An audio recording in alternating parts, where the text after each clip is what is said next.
All right. Can people hear us? I'm here with Isidafo. Let's see if So the mic and everything are working. hopefully we got exactly two people as usual. Two people is the right number, though, right? Generally for us, it's the right number unless kidneys makes a sudden appearance, which is always possible. Always possible. Did we send out the kidney signal today? uh, yeah, he'll probably receive it somehow. Um. Anyway, let's see if we got the mic and everything working.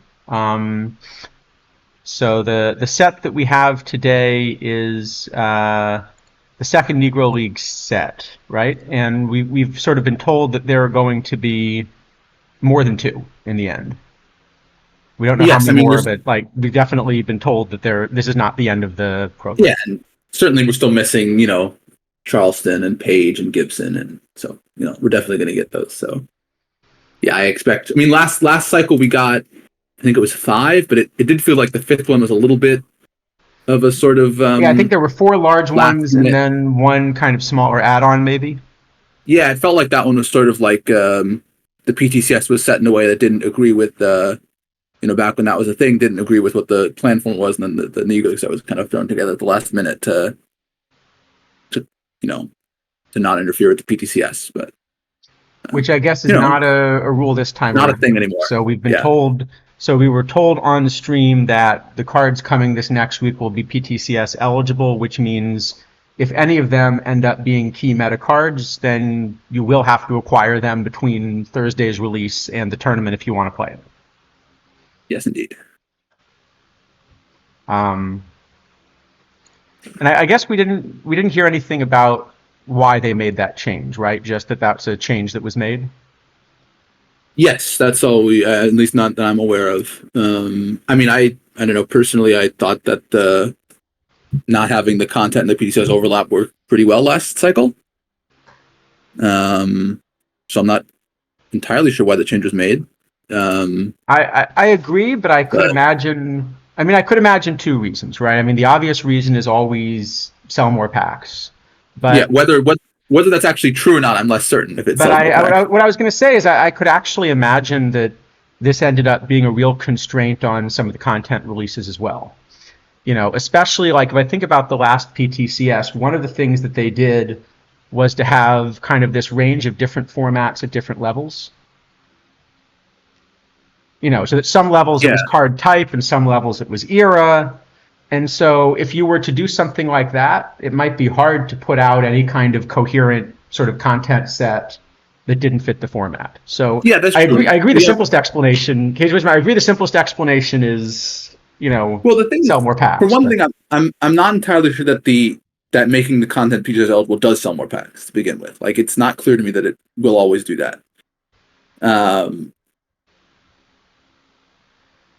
yeah, I don't know. but in any case, no, I mean, I think we've seen over the years that there have been struggles sort of lining up tournament formats and content releases at times. Like, I think a good example last year was that Bob Carruthers card, which sort of came out at a moment where there wasn't a format for it, and then by the time the format came, he was like Yeah, not great anymore. I, I Um, I will also say so something I hope that they consider with the timing. Um, let's imagine that the PTCS were this weekend and this Negro League set were eligible, right? So they haven't announced anything, but I guess I'm at least expecting that there will be spotlight packs tomorrow. I don't know if that's also your guess. I don't know any announcement either direction, but yeah, it's certainly possible. Um, And I will say, I think that's actually at least a better solution. So the people that really want to pay up for the cards Thursday and Friday can before they're in spotlights. So that's at least a better way of doing it. Yeah, I But agree. It still has a lot of issues, but it's better. but one thing it does mean is it might actually become really important whether the spotlights come out before or after Sim 1 of the PTCS fires. And so I hope that's something that's taken into consideration for next week. Yes, I think last PTCS they came out after, if I recall. So the PTCS did start an hour earlier than usual because of the best of 9. Right. So That's okay. I'll see what you think about this. So, one of the things we got asked was, do you prefer a best of 7 or best of 9 format, or what would be the best format? well, those are very different questions. Yeah. All right. So maybe I'll ask you, what do you think would be your ideal PTCS format? I mean, okay. The problem is, I think my ideal PTCS format is not something which there is support for currently. Like any of the ones that I think are good that there aren't support for. You know, of the things that are supported, best of 9 probably is the best one, but it's just because the things that are supported are so limited. Okay. And if you were able to design one, what would you ideally do? So I mean, if you're gonna do a bracket, you probably just make the series kind of as long as possible and just send them really quickly. So best of 1,001 or some large Yeah. number. Doesn't really matter what large number at that point. Um, I think you could do a Swiss. I think that's a reasonable format. Like a Swiss with a bracket at the end. The Yeah. Swiss to top 8 and then a bracket, something like that. I think you mentioned before the sort of everyone plays everyone round robin, which I think would work. Yeah. Yeah, something like that. I think probably where there are more games and there aren't quick eliminations are Yeah, probably so what you want to I deal with. think what I would do, of things that would not take an inordinate amount of time to code. So I do think it's actually, so Mr. Bly, I like that idea also, right? Well, Just an I everyone like plays everyone. The only thing about 3 minutes per sim is I know people do see the PTCS as something that they will try to micro in. And at 3 minutes per sim, it's going to be difficult if you're in a lot of different formats. it'll be impossible. I will say the thing about this, you have to be very careful setting this up that you don't accidentally turn on normalization because that will wreck things. Yeah. Yes. Um, So here would be the simple change I would make. So the other thing is I got the sense that Dish didn't like coming on later, and even with the hour earlier start, an hour is not really enough to cover it no. because every round is taking 20 minutes longer. Yep. So, you know, So it ends up delaying it by 2 hours, basically. right.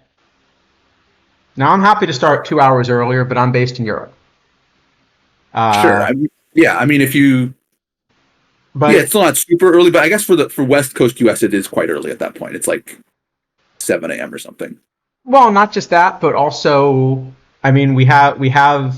Well, I know at least one affiliate streamer from Hawaii who's kind of a lot of fun to watch, right? Uh, Sure. And then the starting it. I don't know how big the Hawaiian community is total, but that plays OOTP, but Well, it's there is also, I mean, there's probably, certainly are players from like Korea and Japan, and for those times it becomes well for them completely impossible. actually it works out better, I think, in the current one because if they make the late rounds, it's kind of morning for them, so they miss the early That's true. rounds, but if they make the late rounds, they're actually up in time to see them. Yeah, that's true. That's true. Um, so I think my ideal format would be something like best of 15 5-minute sims. So 5 minutes is just enough that you can micro. You can't watch the games in micro, but you can micro. Uh, But uh, yes. I mean, it's tough if you're in all of them, even at 5 minutes, but it's probably physically doable. it depends how heavy your micro is. I mean, it means you probably shouldn't put yourself in a situation where you're having to, play with one catcher and one shortstop and manually rest them all the time. But you shouldn't do that anyway, right? Yeah. Um, especially in a constructed format. But Yes. but then at best of 15, it kind of guarantees that you're doing the best you can to have the stronger team survive. So maybe Yeah. something I like mean, that. that seems reasonable to me. I would not have any issue with that. I mean, But I also think that certainly, in general, like, go ahead.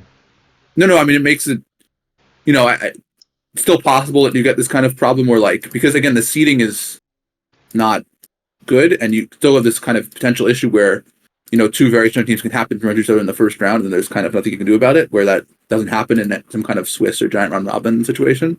That's true, but at the same time, first off, there is this at least gives you some result for qualifying, I guess. But also, you were going to have to play that strong team at some point, probably to win the tournament. Sure, I mean, you lose a lot of rewards.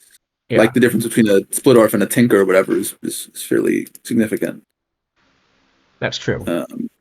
But yeah, I agree. I mean, I agree. I think that best of 55 minute times would be better than the best of 9 or best of 7, assuming that they can manage to support it, which, as you said, should be pretty easy. Yeah, I'd also like to see the 5-minute sims in a couple other places. So, for example, I always thought it was a little bit weird that we have now a speed draft format, which is nice. If you just want to sit down, get immediate feedback, right? I'd like to have, at least if you're going to have a speed draft format, I like the idea of then, if you're going to have only 5 minutes to draft, maybe you don't need 15 minutes to set up the tournament and 10 minutes for sims. Does make sense. And also it would be good for kind of stream events, if you will. Like you can finish the whole tournament much more easily that way. Absolutely. And speaking of stream events, if we've done this correctly, we got asked about channel point rewards, and I think we may have managed to figure out how to implement a few of them this time around. I think now that I'm looking at it, I think you managed to get rid of the unlock emotes thing somehow. Wait, did I? I don't see it anymore. Maybe it's just that it only can display 6, and there's no way to... No, it's got to be able to display more than 6. All right, hold on. Working on that. Oh, hold on. No. I just clicked something. A bunch of things just appeared. I just clicked something, so let's see if that worked better.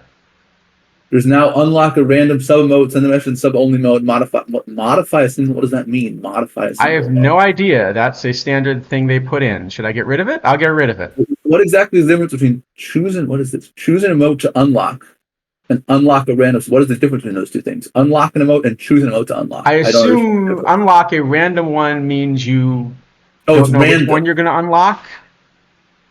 But then why does that one cost more to get a random one? Wait, hold on. We don't have any sub emotes, do we? But why does it cost more? Why would you ever do that one then if you can pay a quarter of the price to choose? All right. I don't know, but I'm going to turn that off because we don't have sub emotes. Okay. Well, good. We're clearly very, very good at Twitch.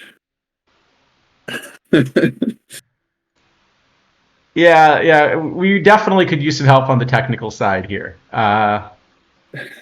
So, anyway, the point is we've added a few things. I'll sort of describe what they are. We have no idea what the correct number of points is to put in because we actually have no idea roughly how many points people have. But I'll describe what we've done, and hopefully this makes sense.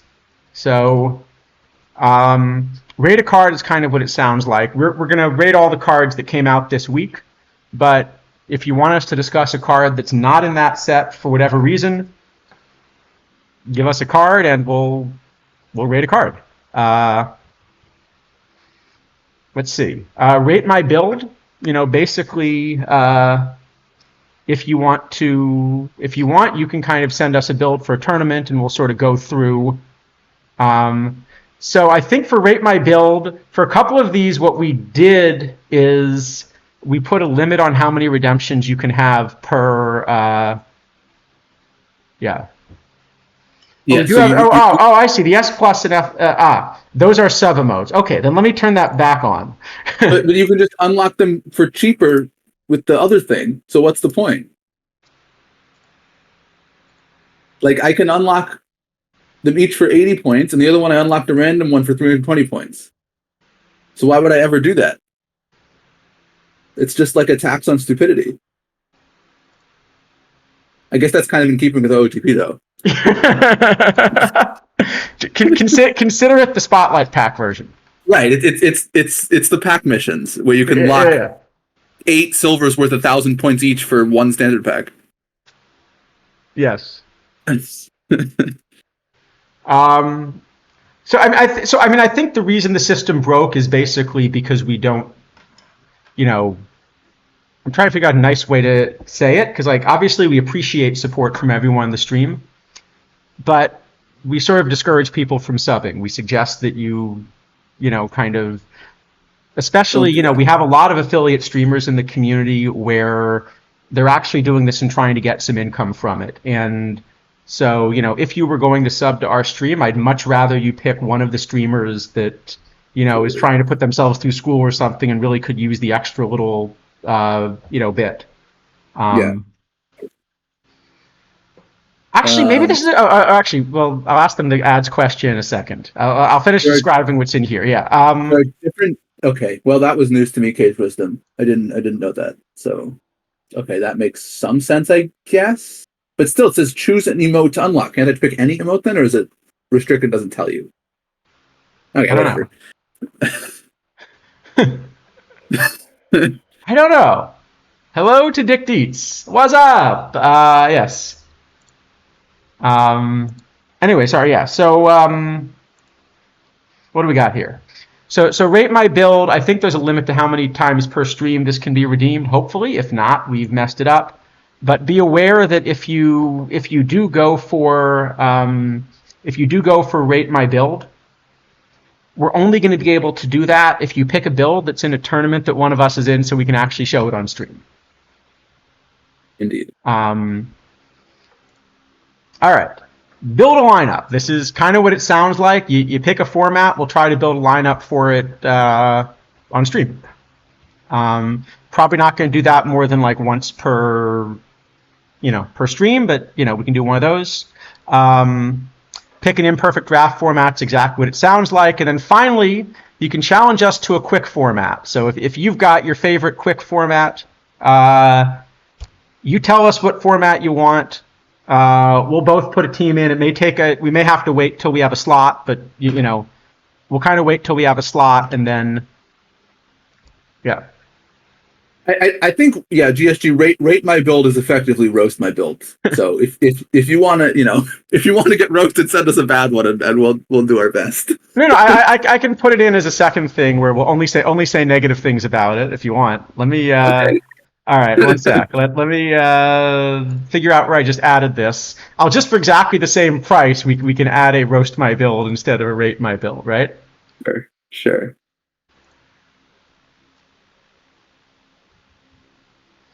I think we can do that, right? If you give us a roast my build roster and it doesn't have 26 combinators, be prepared. Yeah.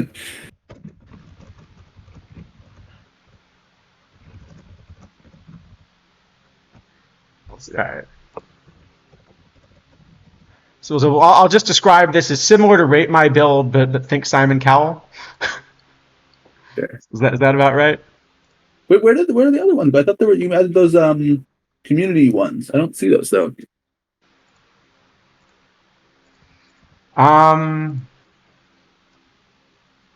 Did we not?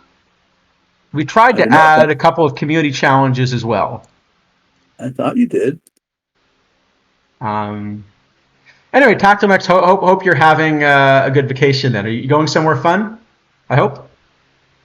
Oh, actually, if you understand how this stuff works, that would be very helpful because you have a better chance than we do. We absolutely don't. Wait, apparently I can turn on shield mode. I don't know what that is. Oh boy, I don't like that. I've got a shield and then a sword next to it, which is no, the moderator view thing is good. I like that one, but the shield thing. Chat will be cleared and any settings selected in shield mode. Okay, that sounds bad. No, I pressed something and then it suddenly paused the stream, made it tiny, made the chat tiny, and gave me a giant window with like 6 checkboxes in it. For shield mode? So I'm gonna say that's not helpful. I'm gonna say maybe go with no. Okay. Well. Yeah. Anyway, right. Point is, we tried to do something where you can redeem channel points for stuff. if you have any ideas for other things we could do that would be more fun, just let us know. And, if we've sort of set them at the wrong price, we can also. Yeah, we can adjust. Ultimate Phenom is saying shield mode is designed. Well, that's then if it's designed to fight bot spam, then everyone needs to use it on this channel because that's basically the whole stream is just us spamming. So, I mean, we are a bot channel. yeah, and we just talk and talk and talk for hours. So yeah, it's pretty much accurate. Does sound about right. So, Mr. Black, I think the tough part of that is 5 minutes. I can rant, but limiting it to 5 minutes is going to be tough. I know, it is really tough.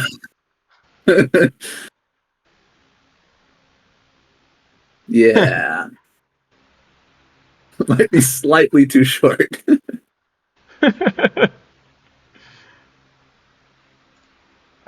Anyway. So,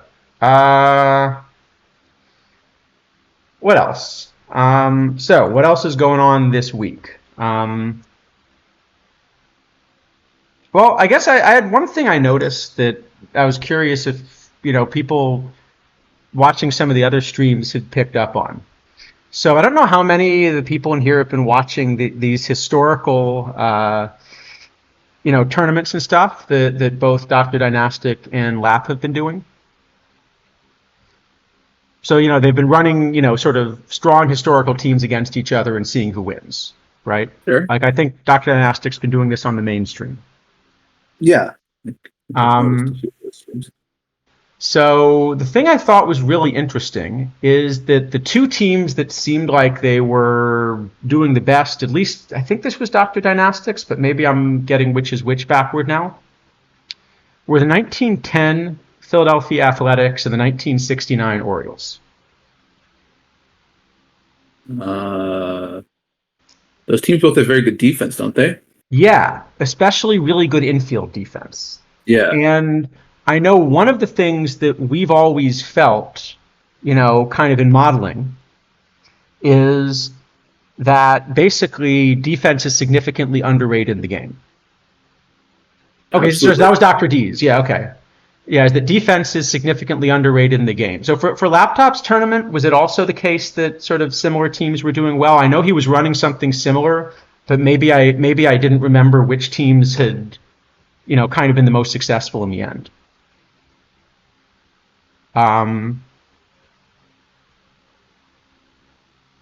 Yeah. But yeah, I think that's true. And I think that's also where some of these combinator issues come from, where I think there's kind of this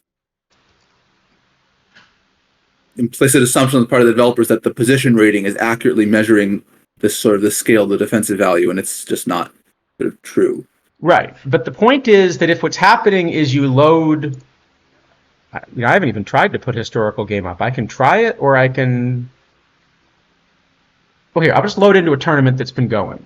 So one of the things we know to begin with is that not only are defense ratings kind of, well, at a minimum, we know they're off. So like if I go in and look at team stats here, right? I guess this is the Venetian version? Yes, precisely. Yeah. Yeah. So it's the Venetian version, right? What else? Or they could be cryptocurrency enthusiasts. Oh, that's true. All right, that's a good question. Which is more likely? Yeah, I don't know. Anyway, what I wanted to do was find. Oh, hold on, am I about to be out of this? I am about to be out of this. All right, what I want to do is find the team stats, though. And for example, if you just look at the team ZR, it's not sortable, is it? No, but you can get a sum at the bottom if you just. Okay. Just interesting. So obviously it's not 0 here. Yes. And for some of the earlier, go ahead. It should be 0, just to be clear, if there's any confusion on that front. Yeah, this is like exactly supposed to be normalized to 0. It's defined such that it has to be 0. I mean, that's sort of, or at least, Yes. Yeah. But also, I think kind of anyone that's really tried to model it has generally felt that range is being underrated in terms of like the actual ZR you get out of it. So for Yes. example, typically I think we end up multiplying the ZR that shortstops get by, I've seen anywhere from 2 to 4. I don't know kind of where you're at on this. I'm usually around 3. Yeah, it seems like it's anywhere between kind of 1 and 3 depending on position. Or no, I'm sorry, 1.5 and 3 depending on position. Yeah, some positions it's not as big. But it also, I think it's worth mentioning that there are some defensive things which we know exist but are actually just ignored entirely. Like, for example, double plays. Those are not included in ZR because ZR is purely about fielding. Yeah. We know that turning into double plays does add value to the team, but that is nowhere represented in the game. But I guess what I was wondering is, if it turns out that fielding is significantly underrepresented, especially infielders, is it possible that the reason these two teams are doing so well essentially is because they're trying to make their infield sort of historically great infields, but they're actually making them, 3 times better than historically great infields? Yeah, I think that's quite likely. So, yeah. But anyway, I just thought that was particularly interesting. Also, I mean, there is another sort of, I think, really open question that I haven't seen any good answers to, which is what is the impact of fielders on other fielders? Like, if you have a very good center fielder, does he sort of cover for a bad left fielder or not? Right. And I think some people have tried to test that with sort of inconsistent results. Yeah, I guess I had always assumed that it sort of wasn't that they were covering it, that they were getting more of the balls hit at center, but that was just my assumption. Because when you look at, where's the, I'll pull up fielding stats as an example. Yeah, I mean, I think it is legitimately unclear. I mean, people have done large base game simulations and have found, I think, wildly different things. Yeah, because if I go and add, see, there are a bunch of additional fielding stats, right? So there's these balls in zone where they have different zones, right? So I can look at how many routine chances, likely, even, unlikely, these remote, I have looked at impossible, right? It is the case. So there's no correlation between, for example, range and how many balls you get, or where the distribution of the balls. But it could be the case for individual teams that's the case. But over a large sample of many teams, it is not the case that range leads to additional opportunities. Right. What I always assumed was happening is that range simply means that you're more likely to get to these difficult chances. Yes, that's my understanding as well. Sorry, what I should have done is I should have added not just the chances, but how they do on all of these, right? Yeah, I mean the other thing, which is oh, actually, no, sorry, I should go to fielded instead. Well, so see if this will do what I want. There's another thing actually, which I think is kind of the way that you'd want to do it if you were going to do this. Can you load a box score for a second? Just any old box score, actually game log, really not a box score. Game log. Yeah. Oh, because it has the information about where it was hit, like the 8 LD. Right. So it's a line drive deep, towards center. Right. So these if you maybe there's a chart, if people, I can find it maybe that. Yeah, I used to do this. See, now I get to explain how much of a nerd I was. But back when I used to go to games, I used to, I used to score games, and I would do it this way instead because it was better to reconstruct. Yes. Yeah, but so you can map all those things and then try to sort of do it, but it takes a tremendous amount of effort, and you have to download all these game logs because you really need to do a base game sim, and then it's not clear how it translates. Oh, is this the thing, GSG? What is this? Sorry, Nightbot seems to. Thank you. Yeah. So for D block, my understanding of how the zone works, and I want to be clear because I try to clarify on stream the difference between these are things that I'm confident I'm right about, and these are things I'm guessing. Okay, this is one where this is the way I'm modeling it, but I haven't found any way to prove whether I'm right or wrong. It's just the model that I've picked because it looked most intuitive. What I'm assuming is the distribution of chances is independent. So, for example, if I look at, there's no good way to, I guess this sort of highlights one row. So let me pick somebody that's played, here you go. So Steve Huntz has been my starting shortstop in this cap, right? So you can see he's, had 53 routine chances. And 92.5% isn't so good on that, actually. No. Okay. Likely chances, he's had 7. I may have missed, I missed the percentage. Let me put up the. No, they're in a weird order also for some reason. No, but I just missed the. Yeah, here we go. All right. So then he's had 7 chances, got 5/7 of the likely ones, right? He got 5 out of the 11 even chances that presumably would be 50-50 for an average fielder, I guess, is the way I'm interpreting it, right? He had 9 unlikely chances and only got to 1 of them. 16 remote. He got to a quarter of them, and 4 impossible. Actually, I'm just curious, has anyone gotten to an impossible ball? I should probably add that. Oh, it doesn't even give it. Not allowed. You just cannot get. Okay. So my understanding is that if you were to put, Andrelton Simmons in there, the same distribution would be the case. He still would have gotten 53 routine balls, 7 likely ones, 11 even ones, and so forth. But he would have gotten to a significantly higher fraction. So, for example, if I look at Jerry Brown, who has 95 outfield range to begin with, but this is a combinator version. So my best guess is he has somewhere around 101 outfield range, although it's not shown. Actually, remind me to show you a Carl Crawford thing about that in a second. Okay. But the point is, you notice that he actually got to 3 of the 4 unlikely chances, right, with his extra range.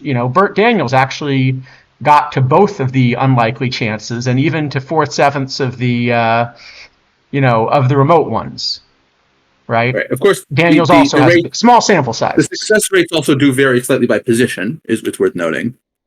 Right. But yes. So what I would say is the data does show that what you said about Simmons is true. He will, over the whole sample, he will have the same sort of amount and ratio of balls in each bucket as any opportunities in each bucket as anyone else.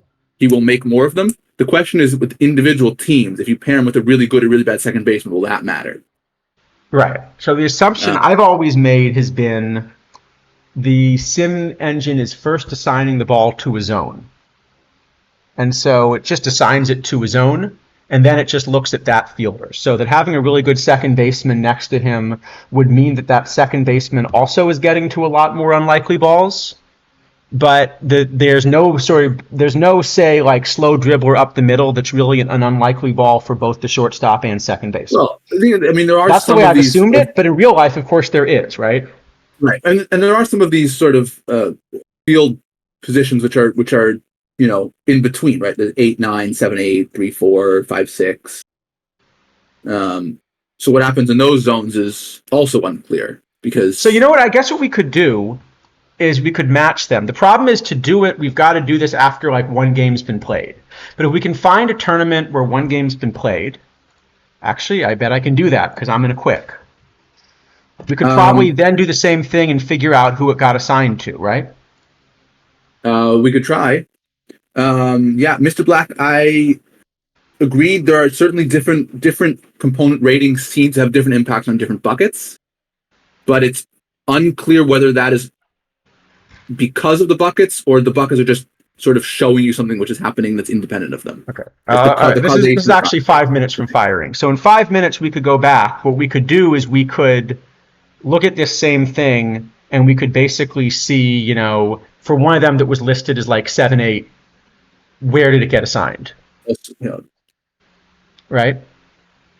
Yeah, GSG, I put that above, but it's going to keep timing you out if you try. So, Oh, can we untime him out? Yes. Well, I can do that, which works. Oh, is that a better one? Okay. Yeah, if you want to post links, you're probably better off DMing them to me or Charles instead of trying to post them in the chat. But you can do this too. I guess it works as long as you don't do a ton of them, so Nightbot doesn't get too upset. I remember the first time we tried to turn on, stream elements, and then Nightbot tried to kill that. Yes, so that was pretty funny. Nightbot does not play nicely with others, apparently. No, Nightbot's a bully. Nightbot is really just unfriendly. Don't people like park factors also are it's unclear how exactly. It's unclear how park factors work to begin with to me. I have an estimate that works pretty well and gets close to the sort of observed results, but it's not clear to me the mechanism. What I had assumed is that park factors were basically moving the difficulty of a ball within a zone. So like you first decide what fielder it is, then you have some difficulty distribution. And what I had thought was that the park factor modifies the difficulty distribution. That seems reasonable, but then there's also the question of like home runs and such, which don't work that way. I guess I thought that was just multiplying. So I just modeled that as multiplying the home run rate. Yeah, no, I do as well, but and it's pretty close. So I think it's probably what's happening, but I mean it's I think I could certainly come up with other mechanisms that would arrive at the same result. Yeah, I agree. Anyway, the point I was going to make about the fielding, though, is that if it turns out that what's happening is that the game is sort of saying, oh, well, this is one of the best fielding shortstops of all time, let me rate him as a 15 ZR fielder. But then the 15 ZR fielder is actually saving you 40 to 50 runs because of the way the game engine works. I was wondering if that's the reason that those two teams worked it out, because I'm pretty sure I'm remembering those infields correctly, aren't I? I know the 1969 Orioles. That's going to be what? Belanger, Brooks. Okay, so the one thing is that's like their second best infield. So that's the Davey Johnson version rather than the Bobby Grich version. And Davey Johnson was a really good defensive second baseman, right? Yeah. It's just that Bobby Grich was better. And Boog Powell stood on first base well. Yes. Okay. Yeah. Okay. Yeah. So Davey Johnson is still like saving you, 10 runs or something a season at second base. It's just that the Grich version of that is even better. Yeah. I guess. The A's it's the Collins teams, right? With Collins and Home Run Baker. Wasn't that $100,000 infield, right? Was what they called it? Yes. So actually, my suspicion is that Stargell would be worse at Fenway, actually, because Fenway generally has a giant doubles factor. Well, yeah, people forget the wall situation. It doesn't care about the dimensions. The dimensions are purely cosmetic. Well, actually, but that's real about the park as well. So people think about Fenway as having a short right field because of the pole, but it's only short right down the line, and it's actually it's really deep if you're 15 feet left of the line. I'm pretty sure Fenway's right and center are the largest by area. Maybe it's court. So it's one of the two. Obviously, the left field is tiny. Yeah, so right field is about as big as center and Fenway. So you really need two center fielders and then a guy who can stand under the wall. The thing is, in the game, it doesn't actually matter what the dimensions are because all it cares about is the factor numbers. The dimensions, you could set the walls to be 10 feet away and a height 400, and it would have the same impact if the factors are the same. The dimensions are purely cosmetic. Right. Grich, by the way, so Grich in his first year in 73 is plus 29 runs. Okay. I just found. So they got even better, but even so, that 69 Orioles team, right, this is the one, was it 68 or 69 McNally last year that was the bronze god, basically, because they just got to inherit the infield. I think 68, but yeah, it's the same team, basically. It's the same infield, right? Yeah.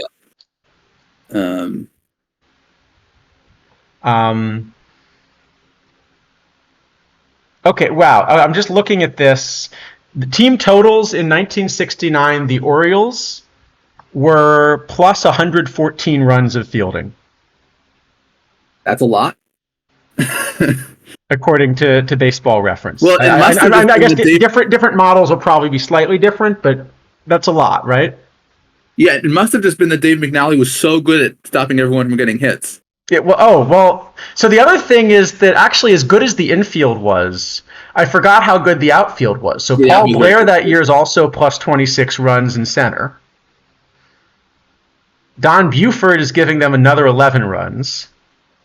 And somehow Boog Powell was plus 8 runs that year, which must have been a career year for him.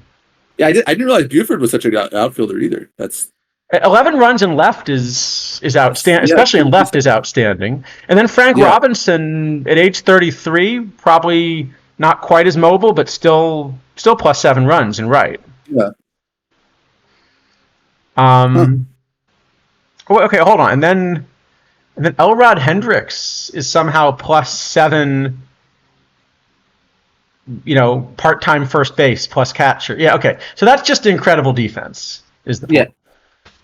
Yeah, and I assume, 90s and 80s are probably, Eddie Collins usually has just absolutely enormous defensive seasons.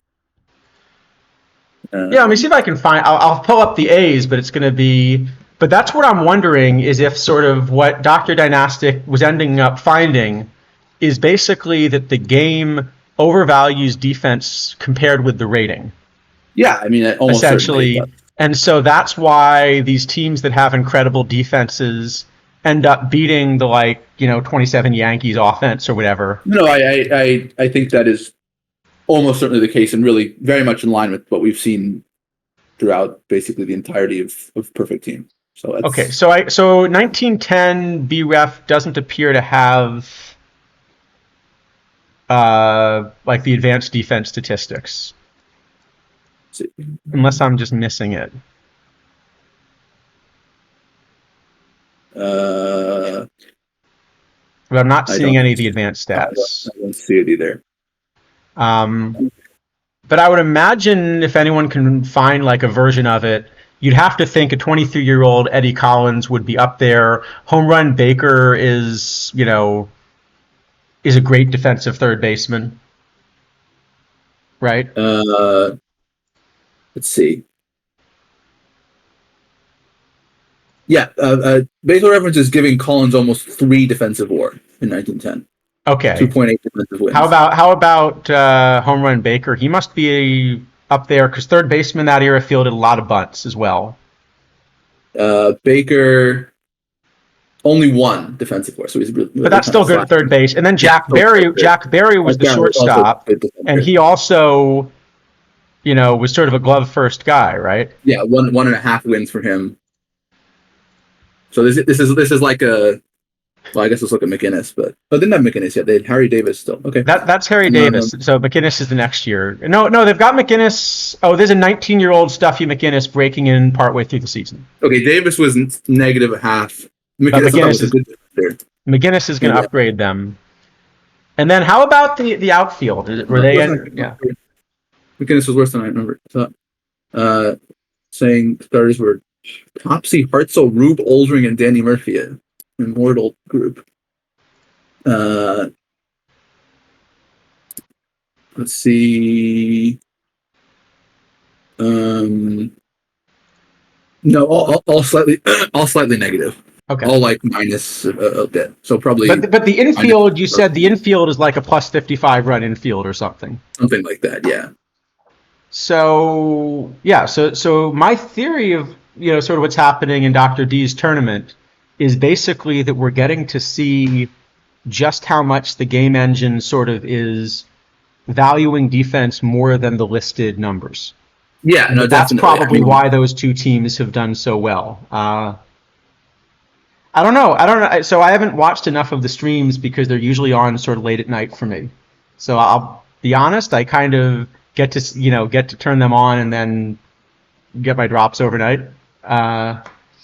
Yeah, which is too bad because Dr. D is a real pleasure to listen to call a game, and so if the timing were better, I'd love to, be doing that more. But I guess the other thing is, I was gonna say, has he commented on it or?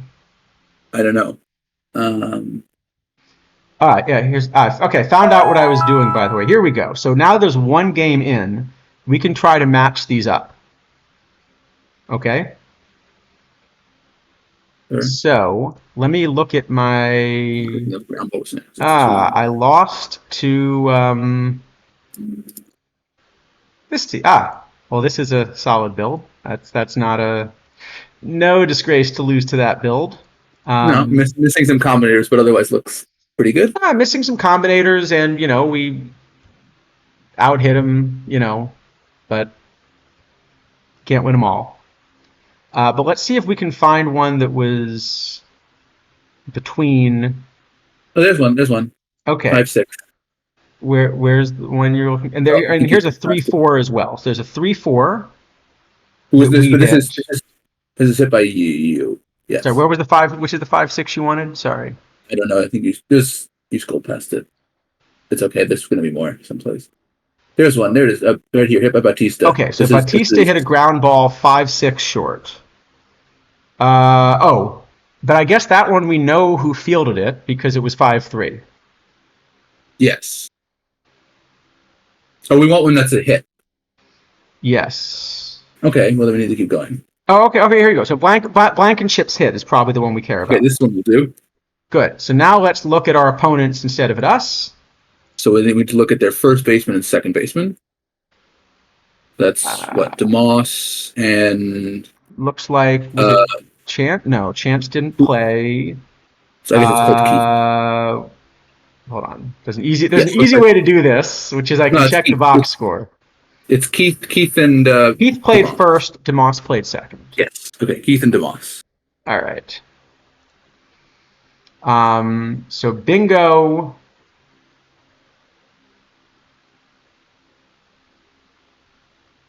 Well, they both has one impossible and 2 difficults, and Keith has one fielded everything.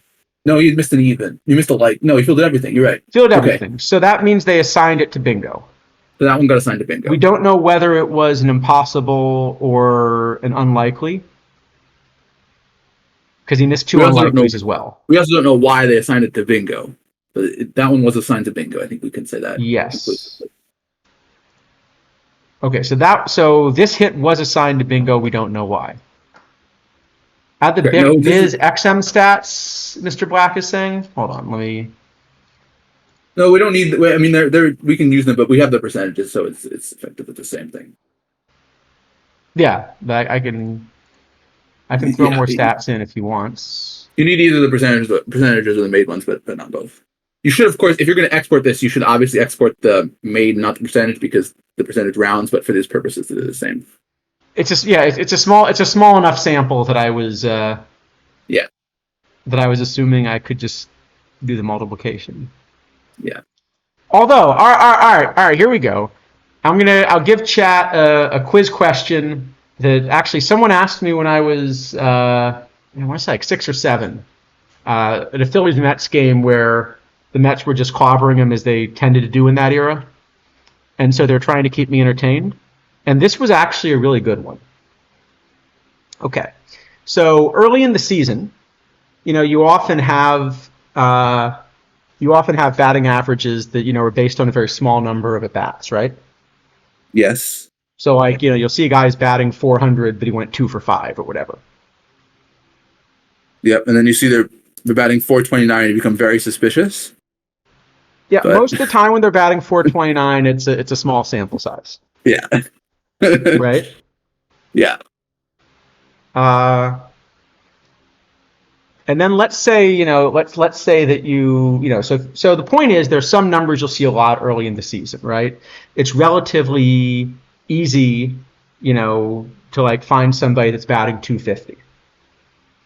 Absolutely. But it's harder to find someone that's batting 252. Simply because, everything always gets rounded. And the smallest denominator that can round to 252 is fairly large. So it takes till later in the season before you'll see somebody that's ever hitting 252. Okay. Yep. The Agreed. question is, let's just take numbers between 200 and 300. So we'll assume that that's the reasonable set of batting averages. What is the batting average that needs the most at bats in order for you to be able to see on the board? Okay. So, for example, it's clearly not 250. You could do that in 4 at bats. Right? Absolutely. It's not 222. You could do that in 9 at bats. Sure.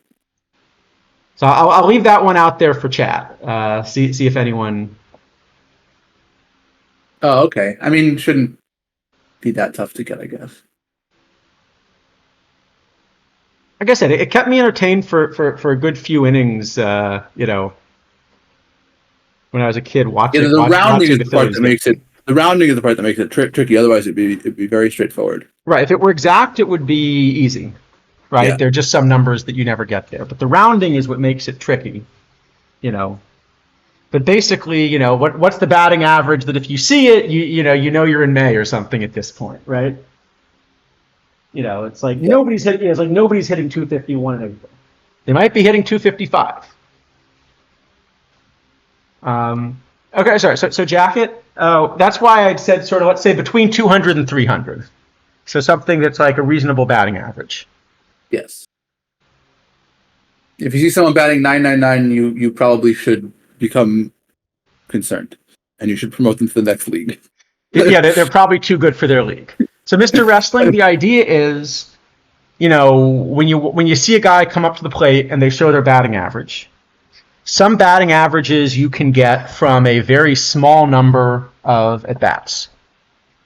So what's the average between 200 and 300 that takes the most at-bats to reach? So that if you see that, you're pretty far into the season.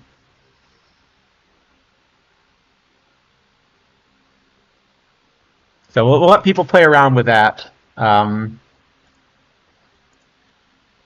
Okay. Other things. I do have one other question for chat.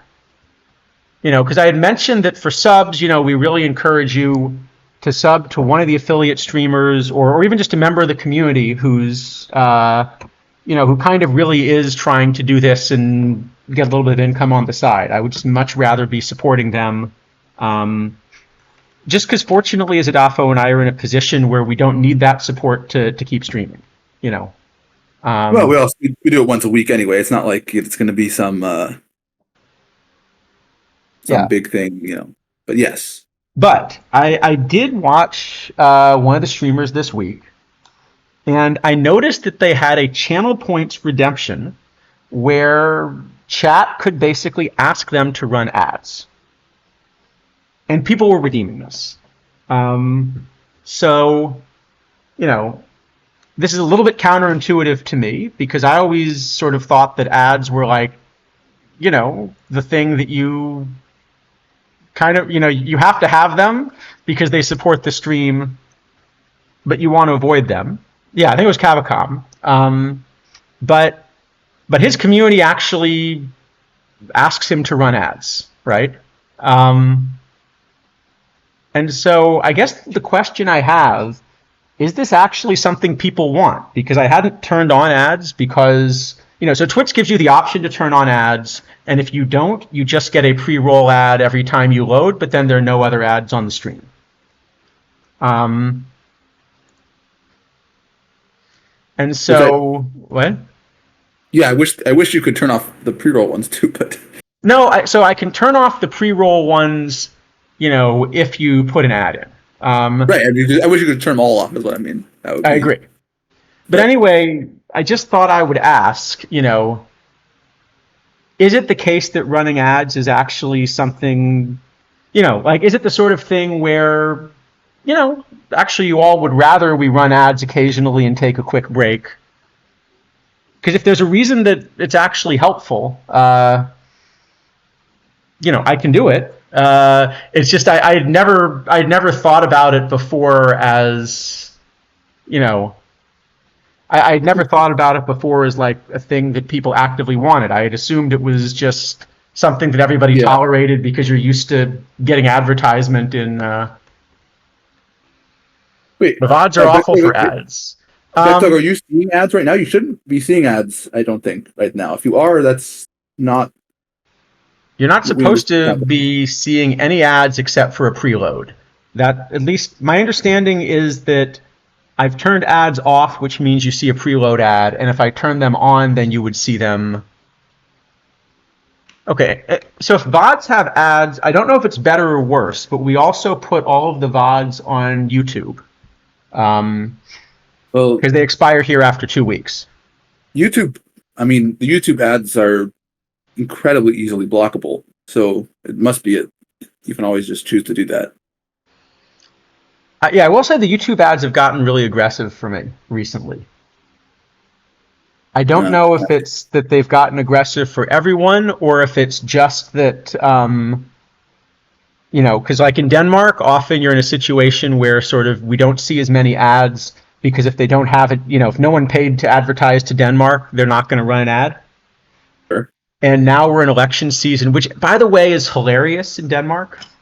Uh, so the way elections work in Denmark, the main thing that you see is that everyone puts up little posters of their favorite candidate. It's like a middle school election. Uh, Okay. and that seems to be the primary method of communication. And it's pretty much just like a face and name and a party. There's no like substance to it. Huh. Okay. But But what is Denmark set up as? Like, is it a party system or is like a individual constituent by not constituent individual so candidate by it's a district? parliamentary system where it's vote by party. But this is actually the European elections, which is Ah, also weird because apparently the parties that like form coalitions domestically are different than the parties that form yes, coalitions in Europe, and yes, yeah. The European Parliament is weird and actually doesn't really do much, but um, whatever. They exist. the one thing I saw that had a little bit of substance was there was an article. There was a set of signs here that basically said support the bees and vote for our party. Bees like the insect. Sure.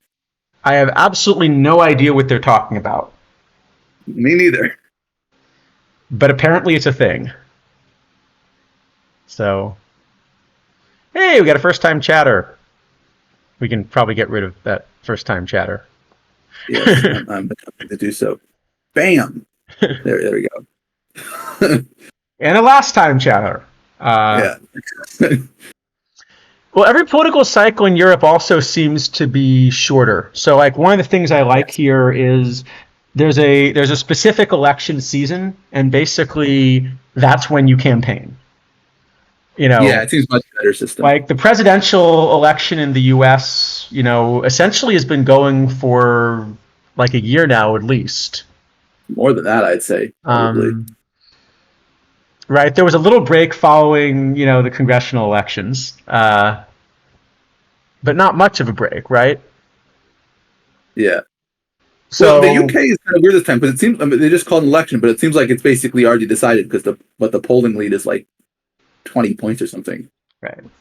I will say, so, I don't want to get too political on the stream, but I will just say, let me see if I can find a tweet that I thought was worth sharing, just because I think it sends a great campaign message.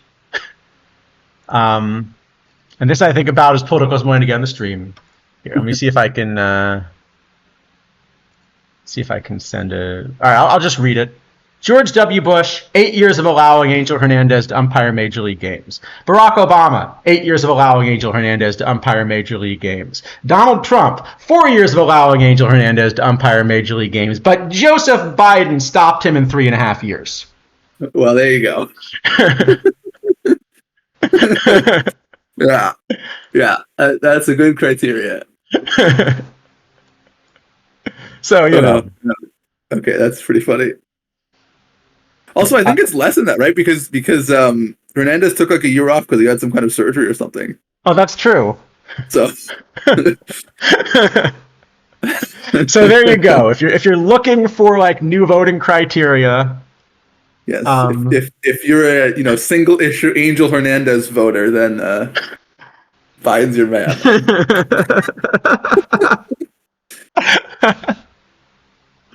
yeah. No, as far as the rest of the politics, I think that's probably not a good one for a baseball stream. I think there's no shortage of politics streams. No. Um, obviously, I've got my own strong views, and I'll vote for them. But I think I can leave that one out of an OOTP stream. Oh boy, I could make some jokes. No, I'm not going to. No, no. I think the only thing I will say in all seriousness is, regardless of whether you agree with me politically, I hope you do vote. Yes, absolutely. You know, I think it's a good idea to get to the polls and express your opinion. Regardless of whether you agree with mine, which I'm not going to get into on air. So, I guess science is working hard to cure for blindness. Uh,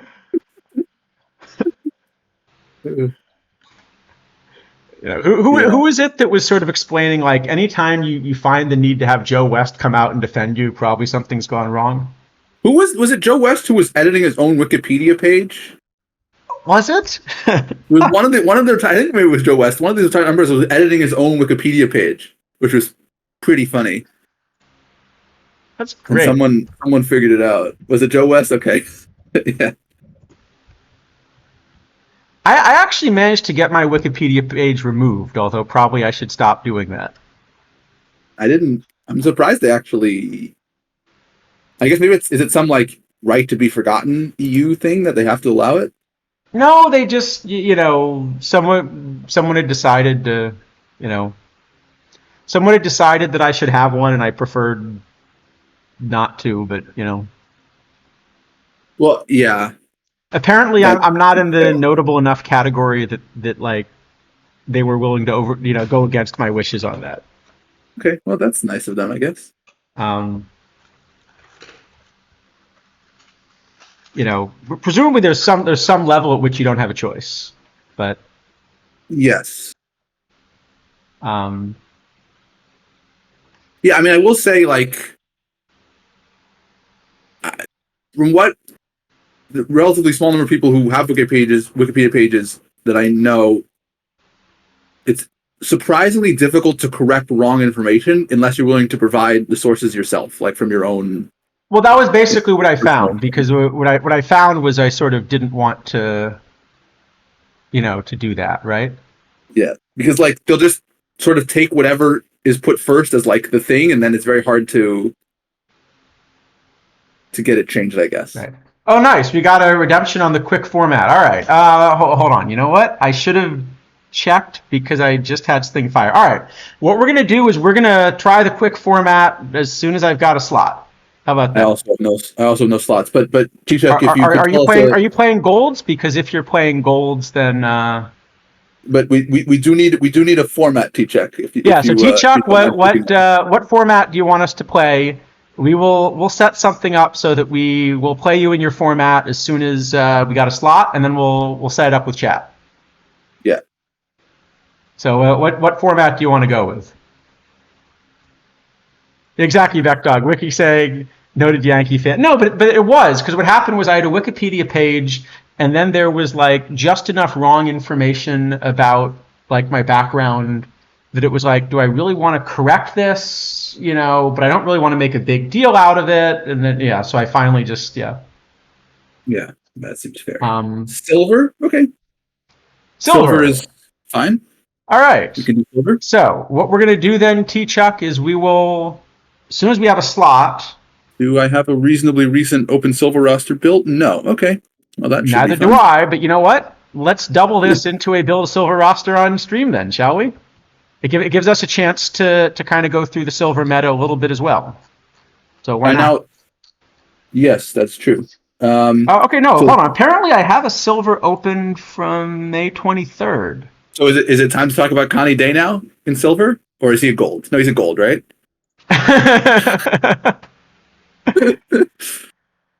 All right, so just to check, the silver quick is just an open silver, right? It's open silver, best of 5. Open silver, best of 5. All right. Let's. Okay, my roster is clearly so very old and outdated. that's fine. Well, it gives us actually a good chance to go through and see where the silver meta's at real quick, right? Sure. So We'll do this, and I'm going to assume that by the time we do this, we'll probably have a slot, and then we can kind of challenge chat to run one against us and T-Chuck. Okay, so first things first, Connie Day needs to go in. All right. Should we start with some pitching? Sure, let's do pitching. All right. So it's always good to get the gold bronzes in your silver lineup. All right, here you go. Okay, apparently the last time I did this, I was even like running some openers and all sorts of crap. So you know what? Let's keep doing that because now chat gets to see exactly what they're up against, and hopefully they will all set opener lineups and defeat this. Sound good? That seems like a good plan. All right, so pitching. Oh no, this is definitely wrong. No, this is not what I want to run anymore because it is, of course, Combinator time, right? Isn't it Combinator time? Yeah, I think I mentioned that I've decided I need to get some Combinators, and even though it's not sustainable, et cetera, right? Yes. So well, you've got Mr. Swindell at level 5, right? So yes, I really do not want to draw that matchup good card in a one-off particular format. But I can counter with my level 5 Jim Merritt, who is not as good as Swindell at level 5. Yeah, the only other one I have is a level 0 Frank Duncan. Who would be good if you can pump him up a bit. Yes, but he's going to be hard to pump up beyond level 2 probably. So, I think I am. To make you, well, we're not gambling here, so I don't know if we can play David Fletcher. it is a bit of a risk. Yes. Yeah. All right. So, first off, I'm definitely gonna run Merritt. He's gonna be my ace. I'm going to try to make Consuegra work because why not? And then I've got Swindell. Obviously the Combinator version I'd have higher. I've got Tewksbury and this Kuroda, better against righties, but also I've got one level of Combinator in him. It turns out he's really hard. I can show you. He just turns out to be really hard to find Combinators for. So, assuming I don't want to burn points for a perfect. Which you don't. Right. So the only kind of relatively efficient card, probably the most efficient would be like this Jeter. You're basically paying, 7 or 8 times the combination points value here. And if you were to, kind of go a little bit lower, right? Qua, I guess, is 4x or something is maybe the only gold option. I guess we've got a handful of these silver options. And then even just trying to get points out of the bronzes is surprisingly tough. Yeah, it looks like that Iron James Loney might be like your best option. Let's take one shot. So I think I saw this question in the chat earlier, so I'll take one shot on stream and we'll see how bad it is. So let me grab all the cheap pump ups I can find that look efficient. It's not that many of them, but we'll try to level them up, and I can show you sort of what the curve looks like. So the idea is that at level 1, there's a big advantage for the first 500 points. At levels like 2 and 3. It's a smaller advantage. But if we try to, I can't pump him up from this screen, can I? I'll go to a different screen and try this. Yeah, I don't know why Roster Builder does not allow you to do combinators. It's a bit odd to me, actually. Yeah. I don't quite understand what the So the what the point problem with is that with allowing that someone would like be. Kuroda, we've got two options. So at level 1, here, okay. Let me start with somebody at level 0.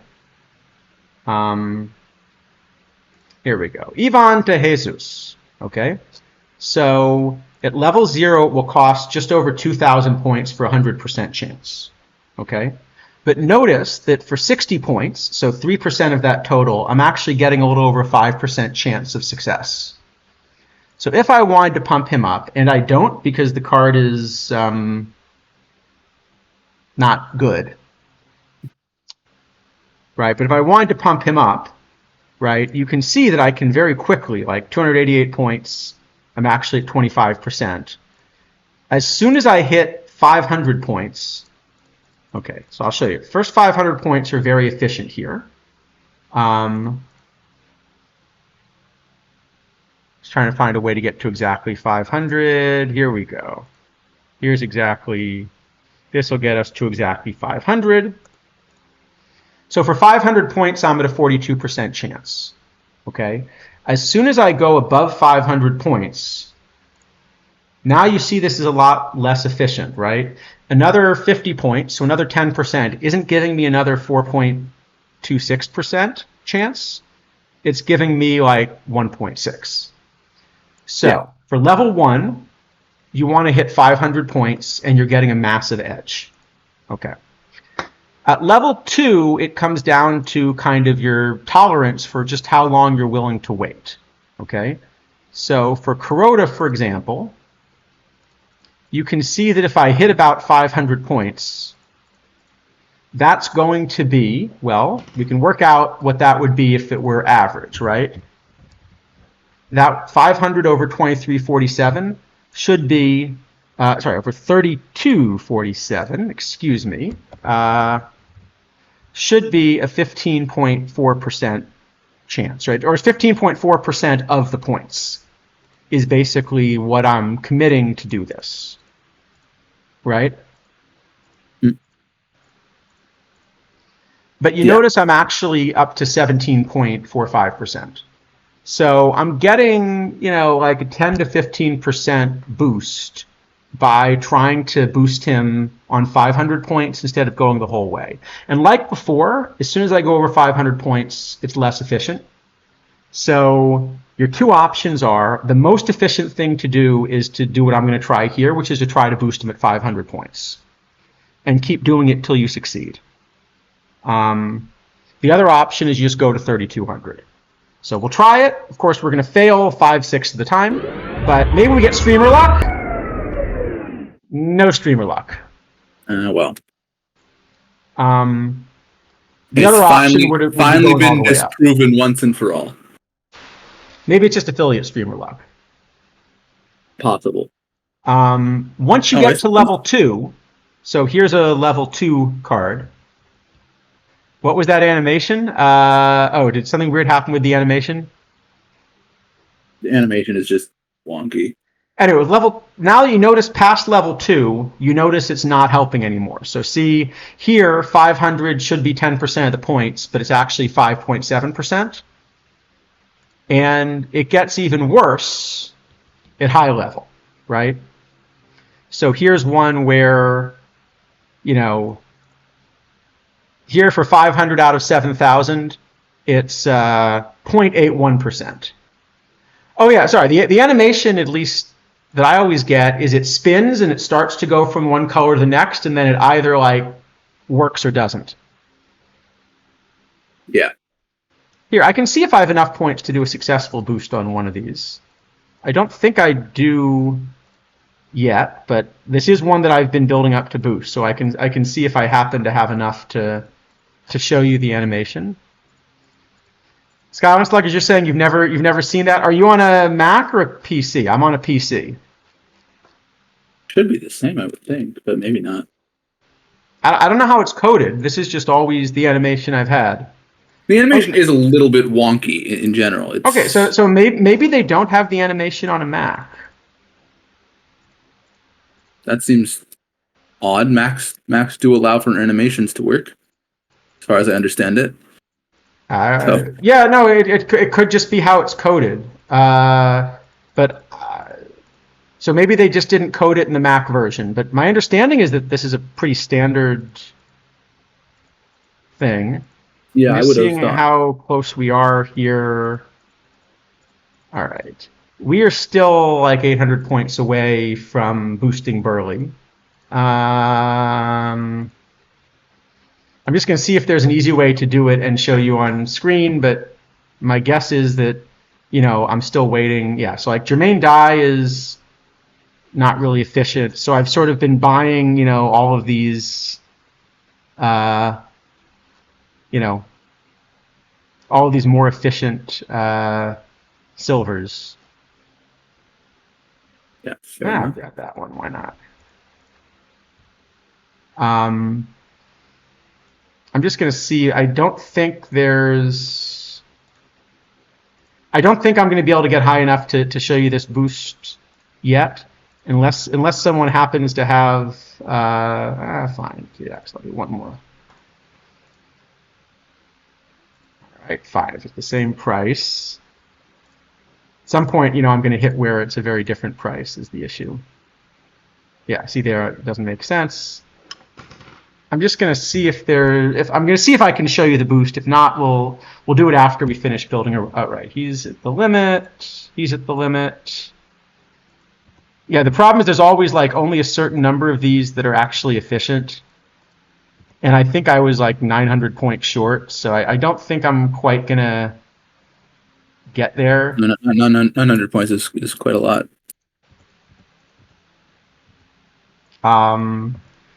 Unless someone ends up filling one of my orders for a couple of the silvers, then I might be able to get there. All right, maybe we should come back and try the animation again a little bit later then.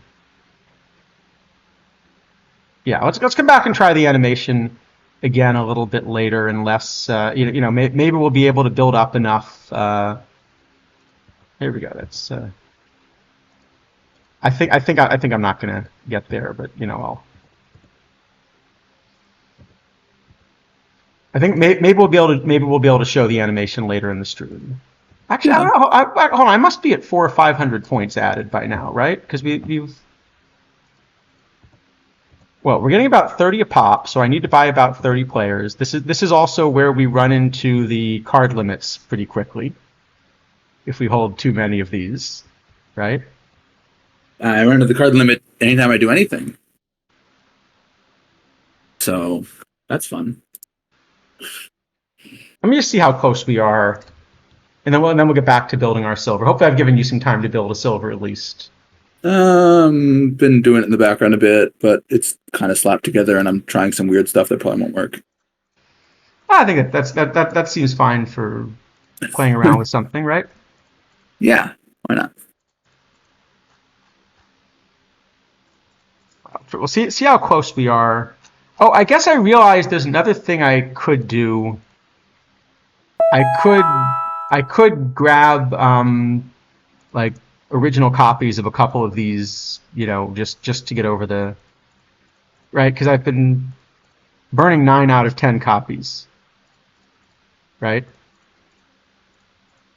Yes. But by the way, you can see hopefully how much fun this aspect of the game is. Oh, it's so fun.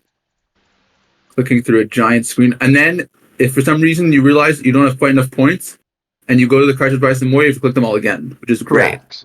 Great. I also wish I could put some like limits on, like don't show me the golds or something. Yep. All right, we're actually tantalizingly close here. Oh, there's another fun one, by the way. If you like click and unclick, I forget which orders. One of the orders of clicking some cards, clicking the duplicate button, and clicking it again, it will like select cards sort of randomly. All right. You know what? We're 105 points away. Well, that you should be able to do. I bet I can probably burn these at 10 per, right? Yeah, why not? 7's a little. I don't want to burn bronzes. They're too expensive. Isn't this just riveting gameplay right here? All right, here we go. Kevin Pillar. No, hold on. No, but I need Kevin Pillar for somebody else. He's my Joey I, Batista. I've just never had so much fun playing this game than looking at a giant list of duplicates and clicking small boxes next to them. All right, Hank Steinbacher. We don't need you. Bill White. No. Now, if you'd like to see if Hank Steinbacher's in a mission and may have some value, you of course have to leave the screen and then go back and click all the buttons again. That's true. All right, here we go. We're now going to get to show you the animation. I will say if this somehow fails, this is going to be hilarious. Here we go. We've hit 7,002 points. We even hit it exactly, see? Nice. Here we go. And we get the animation. No, first 114 cards are going to be removed, which is actually a big advantage. That's big. You can open like 20 packs now. I know. All right, here we go. And we got fireworks. How exciting. How exciting. Wasn't that just great? I will say that that's more exciting than the,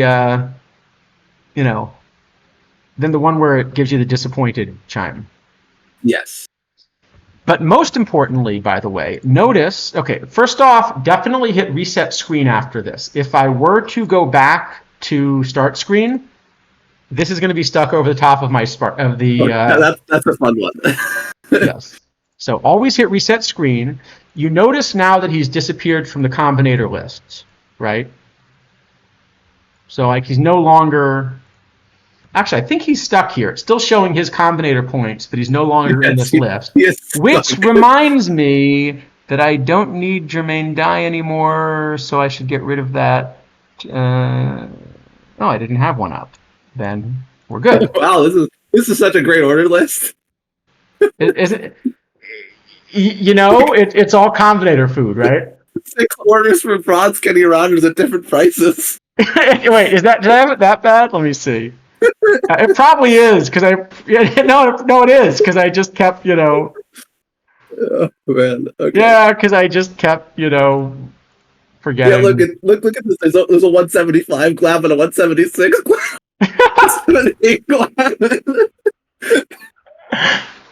It's We've gone from a game about baseball to a game about adding. It really is. Anyway, but on the plus side, my Mark Burley is now level 5. All right, Beckdog, you wanted to see one more, or we'll get. All right, Burner Guy wants one more disappointed chime. Okay. Here's what we're going to do. We're going to go to Kuroda.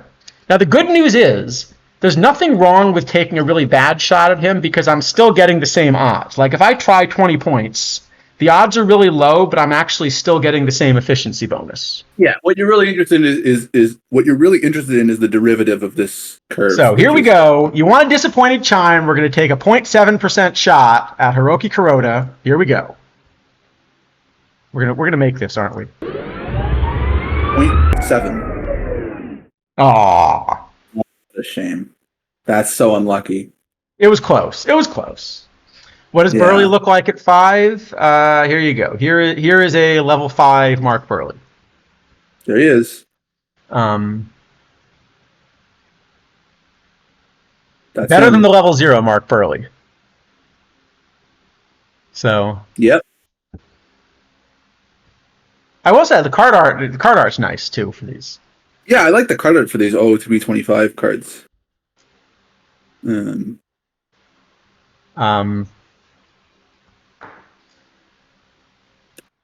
But yeah, so he now no longer will appear in the list of. So that's one of the reasons that like a couple people have asked me, oh, how hard was this card to boost?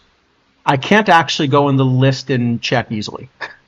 I can only check the ones I have that are not fully boosted. Right? You could always buy another copy of it and then check.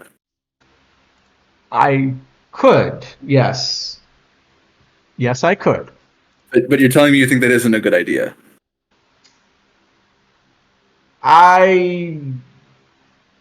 Well, okay, I do remember a certain whale a few years ago that would actually do this because they thought that, cards were getting lucky or unlucky within a season. And so they'd have multiple copies of a card. And they take the one off the roster and put the other on in the middle of the the That league was a season. that was a real thing in PT21. By the way, there were at some point I think 3 or 4 different versions of Greg Maddux that were all playable in league. Like obviously, some better than others. And Oh, so there you was at actually least one. could. There was at least one person who would rotate the various versions of Greg Maddux through. Okay, no, this was exactly the same card. It was just one of Uh, these conspiracy theory type things. right. But no, But the Greg Maddux thing was actually like a real, like legitimate strategy because you got to save a roster spot a lot of the time. no, that makes sense. Well, and there was also the strategy that like if you want to avoid the cooldown and you really have infinite points, if you have 2 level 5 Burleys, you just list one for sale and then put the other one, you buy another one. I have been listing them for sale at very high prices because you can't complete missions without. It doesn't seem like you can complete missions with the base card if you own the common in any other way. Like will always because it always makes the combinator like the original copy, Ah, I so it see. always locks it. So the only way to get around it I found is to list the card for sale But and actually, then I'd do the mission and prefer then to lock cancel the it. combinator version because if it's one I've boosted, I kind of never want to sell it. No, but like it's some random iron that I happen to pull, right? Like it's Oh, like oh, oh, the random iron. Yeah. I don't want to lock my this. I mean, Actually, I'm I not might sure be able to that's sell true. it, So but let's say you have a random unsellable iron. Would you rather try to sell it for 2,000, knowing you probably never will, or would you rather lock it and be able to sell the original copy for 5? like a quick sell. Yeah, I guess it's true. I can always feed it, so it won't actually clog my roster space. Yeah, actually, Vector, Um, exactly. Lock it and then feed it. Good, well, good call. I Yeah. mean, you could feed it without locking it, and you're losing 5 points. No, but if you lock it and then feed it, you get to complete the mission too. Yeah, but you can lock the 5 point card and then feed that also. I mean, you're losing 5 points. That's That's true. 10 points, whatever. Anyway, the point is, I have Corrode at level 1, and as much as we tried to spin him over and make him yellow, it didn't work. So, Corrode at level 1. I don't know that make him yellow is really what we're going for with Kuroda, but you know what? It's Okay, that was not the way I.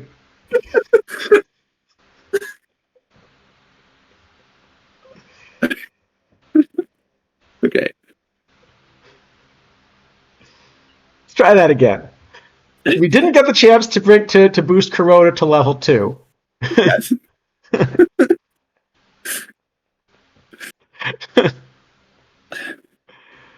But we'll still run them. Yeah. And if anyone faces me, I'm letting you know ahead of time. I'm running Consuegra and Kuroda as followers, so make sure you set an opener lineup. I've got this mostly left-handed bullpen, but I should really redo this because we've got some combinators to play with now. So I should definitely upgrade that. So Lee Gooderman, I really like. I don't necessarily have the base card as being at the top, but he's good. But he's one of the cards that I actually decided to boost because he was pretty boostable. So given that I've got the Combinator version, we're definitely going to play him, right? So Sounds like a good idea. taking out the base version for the Combinator version. I think we'll also run. I've got this Danny Kolb who better versus righties than lefties, but one of the nice things about the Combinator versions making things flatter is he kind of improves the weaker side, a bit more even, right? It flattens out the Except shape. except PBAB because PBAB is weird Yeah, sometimes. except P-Babiv. But anyway, so I'm going to run him.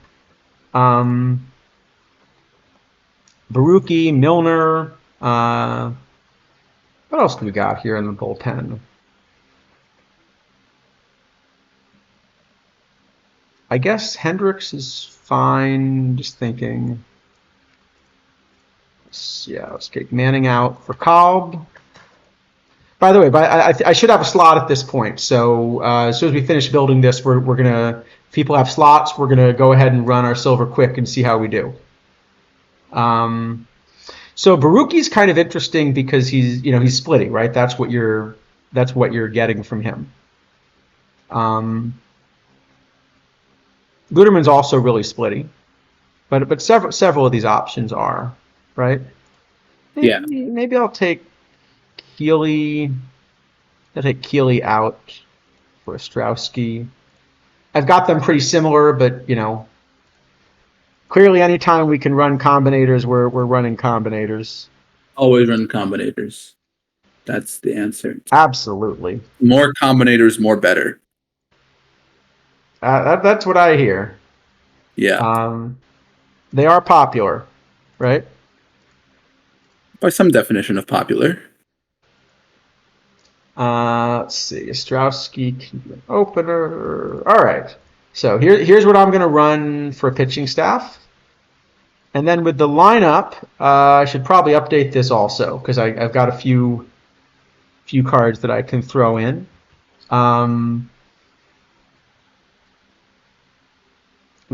Should I just catch Muddy? I mean, I was going to DH him. We could catch him. Yeah, probably just stick him a catcher, I guess. Yeah, why not? The bat gets really good at high level, though. So I was thinking about DHing him to keep him in the lineup, a little bit more. You do get the DH, the little DH nerf. Exactly. Yeah, more combinators, more money, more problems. Yeah. I mean, the thing is with the DH, the penalty is you're always getting it on someone. Like, you can't avoid it. Right. So as long as the cards are kind of reasonably close, it doesn't matter. It only really matters in cash. Oh, sorry. You know what, though? I forgot the important thing. I'm not showing you the combinator version. So that's what Muddy looks like uncombinated. Yeah, I've picked up one or two combinators since the last time I ran this roster. Yes, it does appear that way. In fact, let me throw a couple of the others in here as well that we'll probably grab. Most importantly, I found a combinator goat. Now this card is completely unboostable, but he's the goat. So how could I not, right? Yeah, putting him on your silver roster is probably a bit of a stretch, but He's the goat. He's the goat. He is a goat. I don't think I'm ever boosting him, but I don't think you can probably. But you see Muddy at level 0, decent bat. Muddy at level 5. Hey, look at this. His power is up to 8. Wow. In principle, this guy could actually run into one. You never know. It's not impossible. It is no longer impossible. It's just darned unlikely. Yeah. All right, let's DH Muddy just to keep him in the lineup. So we'll go with O'Neill for the other one. This Will Clark is still just great versus right. And I'm going to platoon him with Sheffield, who, I know he's a Yankee and, and all that, but, the level 0 version is still pretty good, and I've got the juiced version. Or am I allowed to say that? Why not? There you go. We got the yellow Gary Sheffield. Yes, indeed. Who was it that there was someone that had a good Sheffield story on one of the streams that overlapped with him in the minors or something. I don't know. Remember, maybe it was Vulcan. I don't remember. I haven't seen him around in a while, actually. I hope he's doing well.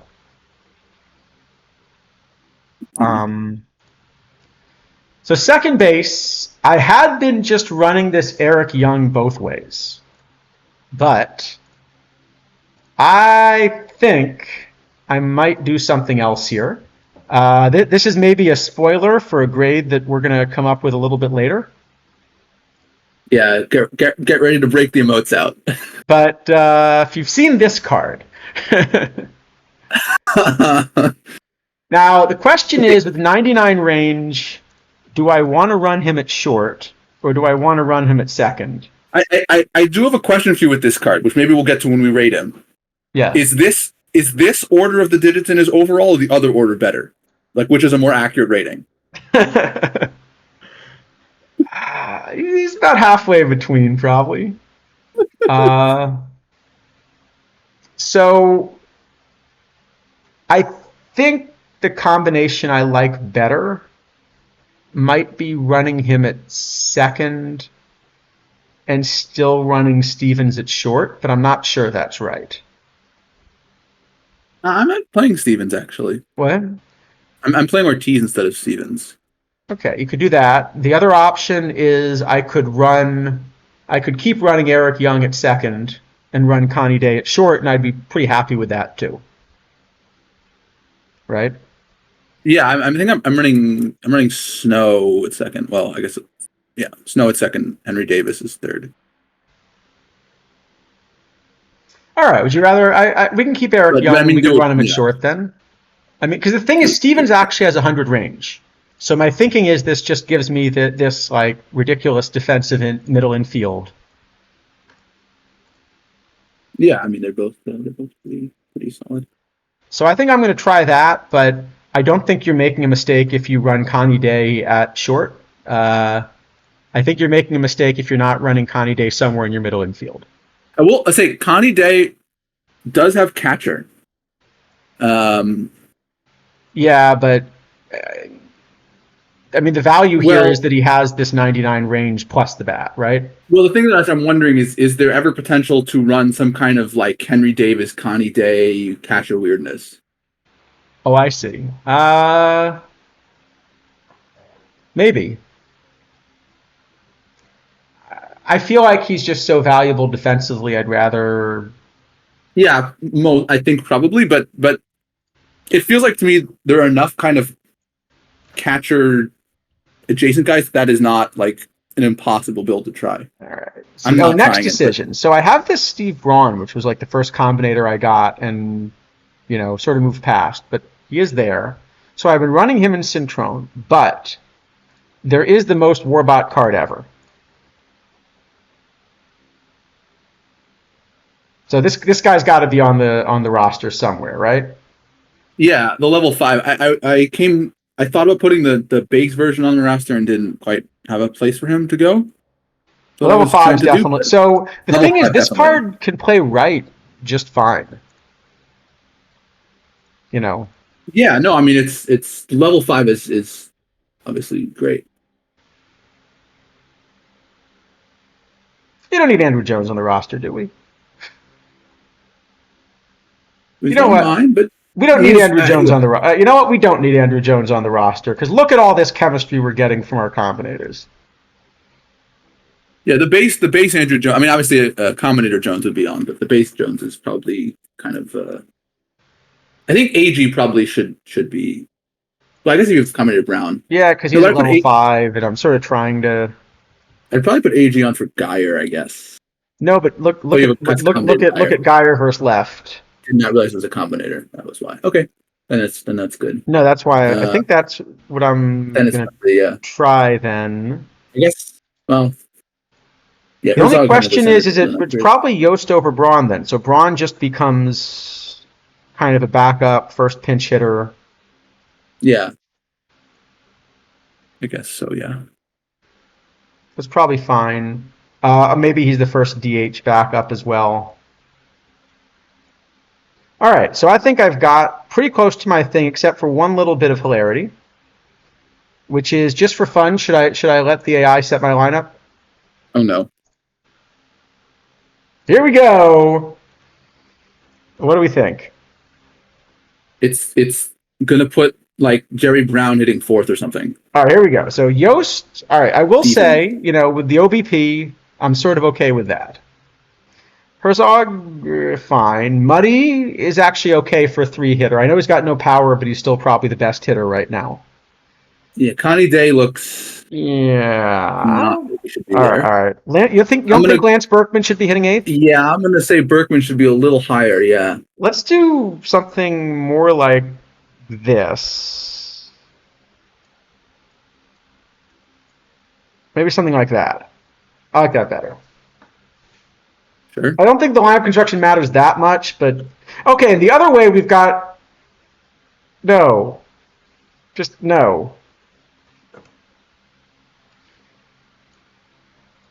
Let's do something more like that.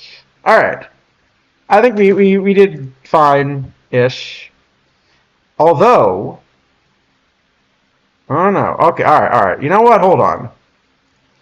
Let's just go full chemistry here. So as much as we like Whitey Herzog and he's like good and everything, what if we take him off and put Goose on the roster? You have no backup center fielder. Geyer technically plays center. That's a technically. No, but I could also put Bresnahan on the roster. He plays center. Oh, no. Bresnahan's a center fielder, Why right? would you do that? But he's a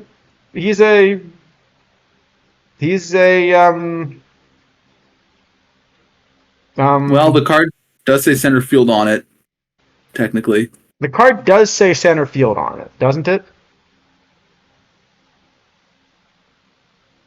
All right, so you know what? I'll give chat the choice. So this is probably the best build I've got, but we could actually boost the chemistry probably to around 30% if we take Whitey Herzog and Lance Berkman off the roster for Goose and Bresnahan. We could probably do that. Oh, or wait a sec. Maybe the answer is we take Centron off the roster. Yost plays third. Maybe that's the answer. Yeah, you could put Jones back in then, or AG. No. We're going to let Bresnahan play center then. God. He's a center fielder. Yeah, Jones or AG, I think, really should go in. He's a center fielder. Don't you see the C next to him? Doesn't C stand for center field?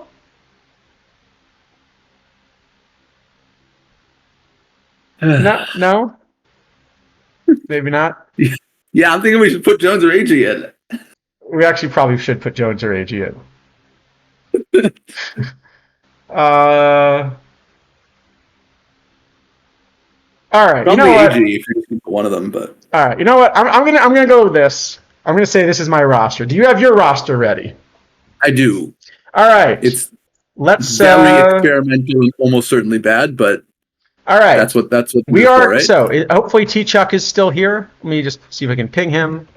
I do have a slot now. Actually, I have 2 slots. I just lost another gold. All right. What quick are we gonna? I guess I should upload to the server. Is that the best way to do it? Yeah, I guess this. Well, we should probably wait for this silver to fill, and then we'll go for the next one. So it'll be 8:29, I guess. All right. If T-Chuck is still... Well, T-Chuck is not around, then we should wait for him to come back. So, if you're here, T-Chuck, make your presence All right, we go. All right, here we go. We're going to play 8:29. We're going to play... So as soon as 8:28 fills, which it's 11:16, so it'll probably fill reasonably quickly. Here, I can jump into the other... All right. So our challenge, we have been challenged, we have been called out to play a silver here. It's going to be number 829, best of 5. As soon as this one fills. And hopefully everyone else is interested in jumping in and taking us on as well. I know there are a couple of people in here that play a lot of silver, right? I saw Tactile Next was in chat. And I know he's got a silver roster he's been investing a lot in, right? Yeah, I believe so. So if he jumps in, it'll probably be pretty tough. So Max LP, sorry, we tried to tell people it was coming, but I know it was a little earlier in the stream. But we can always do another challenge, a bit later or something. So you still have a few minutes. It's possible a slot will come back before then. So. That's true. You can see the pace at which these fill. You can always hope to lose. I've heard that's something which people do apparently. Yeah. Whatever works. All right. So as soon as it fills, you're at 822. Well, 822 sounds like it's been going for a while. So I don't know how long silvers go. So I don't know if it's close to finishing. Oh, that's right, because it's best of 5, so it'll take a while.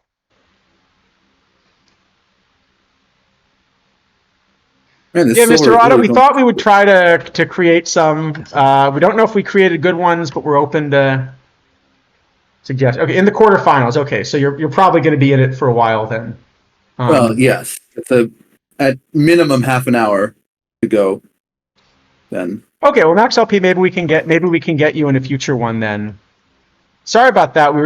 We probably should have said something clearer. That's why we were creating a silver roster. Was we've been called out with our channel points to go take on T Chuck 4 in his format of choice.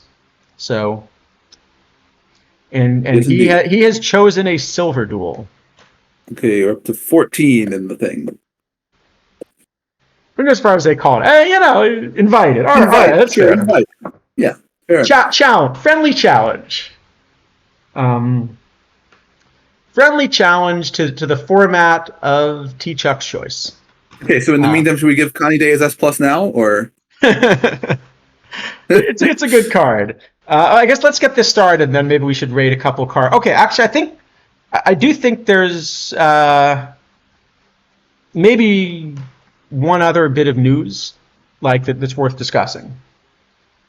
Because I know I got asked about this. So you notice actually this Casual Friday cap is still in Quicks. indeed? And there were actually 3 weeklies in Quicks a little bit earlier today, but the one that took the longest, like surprisingly long to fill, this Thursday live cap. I don't know when it actually fired. Sometime I think like early morning U.S. time. So, 829 is fired. Oh, is 829 fired yet? No, Not no, yet. no. 828 is still 828 is still one slot. There's one slot. Yeah, then it'll be 829. Yeah, yeah. It was I think like yeah early morning U.S. time, like 8 a.m. or something East Coast time, something like that. I think maybe a little bit after. Yeah. So the point is, I know there's been discussion in one of these places that we're not allowed to see and all that about, is it a problem that sort of these combinator teams are doing really well in some formats? And part of the idea has been, well, it's okay because the live formats are accessible. 828's full, you said? Okay, let's go. Let's go. Let's go. All right, we're jumping in 829. Can someone maybe, sorry, so Phil, someone want to put something we can pin?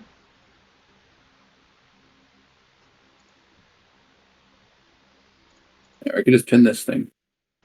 Bam. All right. All right, it's open. Everyone enter quickly, quickly, quickly. I'm trying to refresh. All right, here we go. Okay, I didn't know it was that late. I was say not paying that much attention to the game this morning. So, So the Thursday live cap is still going, and it's Saturday here.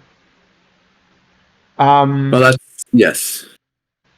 So I guess the question is sort of, I understand why some of the other tournaments aren't filling as much because it's just not as fun to, get your head bashed in, right? Yeah, I mean, live cap is a really uninteresting format, I have to say. Right, but live tournaments are something where there are no combinators because there are no combinators for live cards, and all of the cards are fairly affordable. I guess it would be slightly even more affordable if it were like a live gold or something. But even the live open, because it's a cap,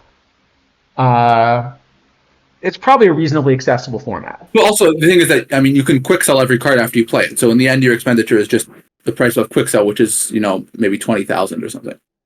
Yeah, that's true.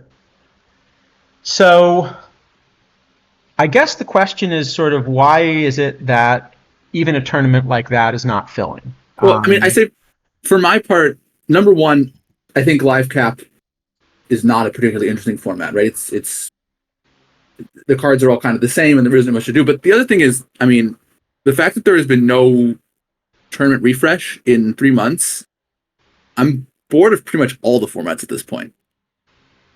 Like they're all kind of basic, which is probably good for the start of the cycle. But it's been 3 months. We no longer need just like basic formats everywhere, and they're all pretty much solved because they've been the same for 3 months. So at least for my part, even the ones where I have some combinators, I think I can build a strong roster. They're just not very interesting. That makes sense. But I guess, the question is sort of, I understand why some other things are having trouble filling. And obviously the community is rapidly losing players right now. I had a discussion with another member of the community this week about it. And I disagree with their take on why it's happening. Because I will say that, one of the things that I think they told me is that, it really doesn't help when we do a stream and we give 17 out of 21 cards an F. And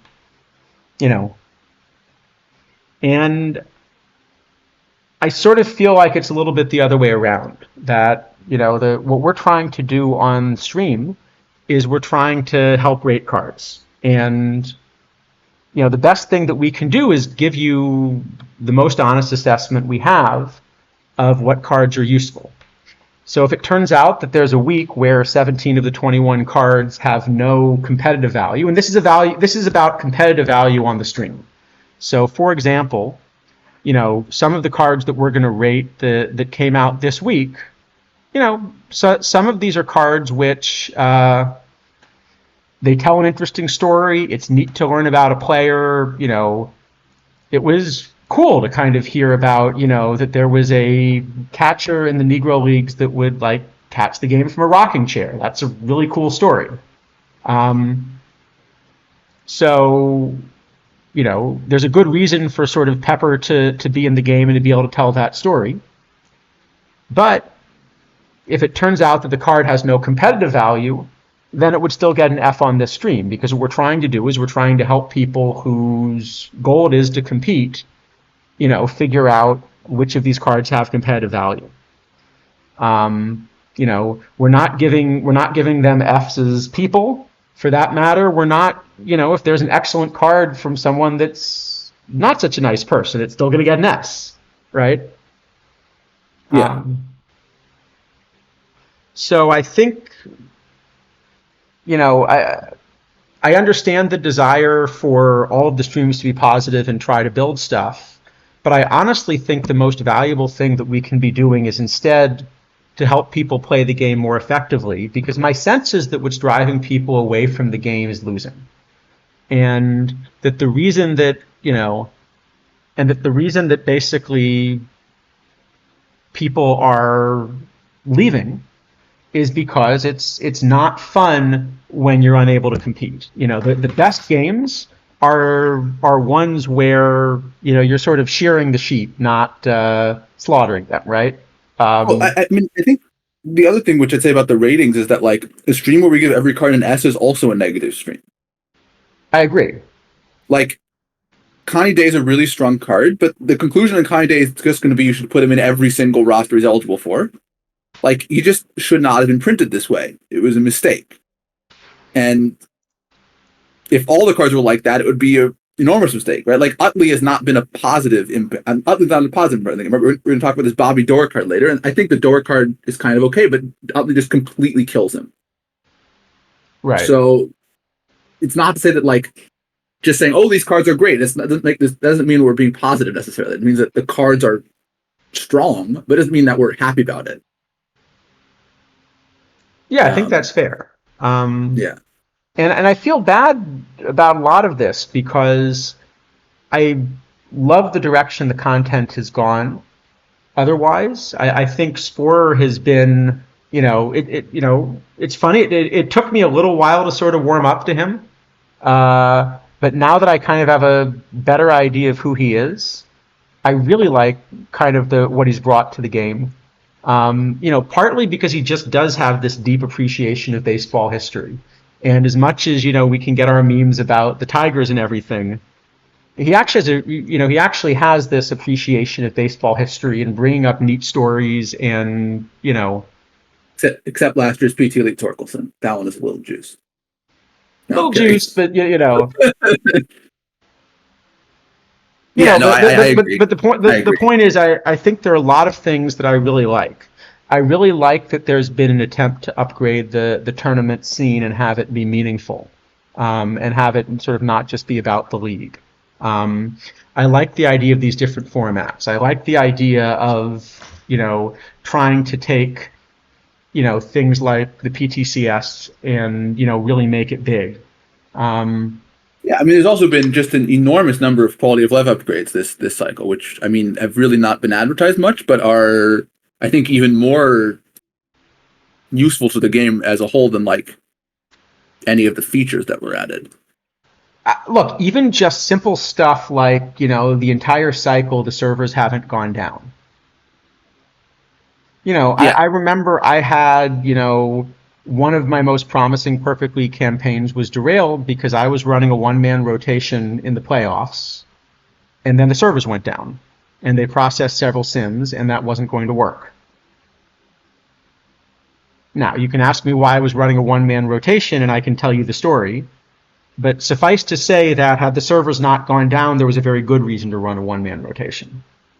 no, I mean, yeah. Um, I think everybody should run a one-man rotation in the playoffs.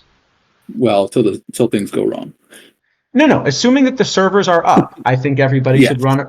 Yeah, and then you can if you micro. know how to do it, I think everyone should run a one-man rotation in the playoffs. Period. Yeah, it's a reasonable thing to do. So, at least if you're playing against anybody that you think is actively potentially microing. yeah, there's other. I mean, it depends too because sometimes the way you run your rotation depends on how much rest you have relative to your opponent.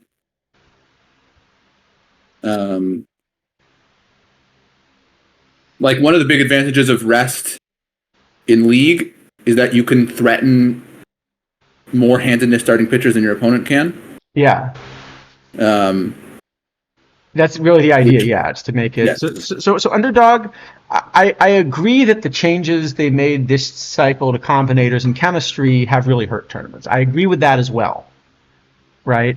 And that's why it's been so frustrating is had they not made these game engine changes, I think this would have been by far the best cycle, which is the sort of thing that happens as a game matures. Right? I think that would have been exactly what happens. But these changes with Combinator, et cetera, kind of change the way it works. So. Yeah. No, it's really. I mean, I think the biggest thing for me about the game this year is it used to be that the main amount of time and like the place where you gained advantage was in like roster building and management, and it's been changed to now the place where you gain advantage and spend lots of time is in card acquisition. Well, and especially not just card acquisition, but even if you have combinators, then the card acquisition of the food for the combinators. Yes, like absurd amount of card acquisition. So I think that's for me like the biggest issue I have with the game. We complain or not complain necessarily, but discussed all kinds of like things we don't like about whatever changes.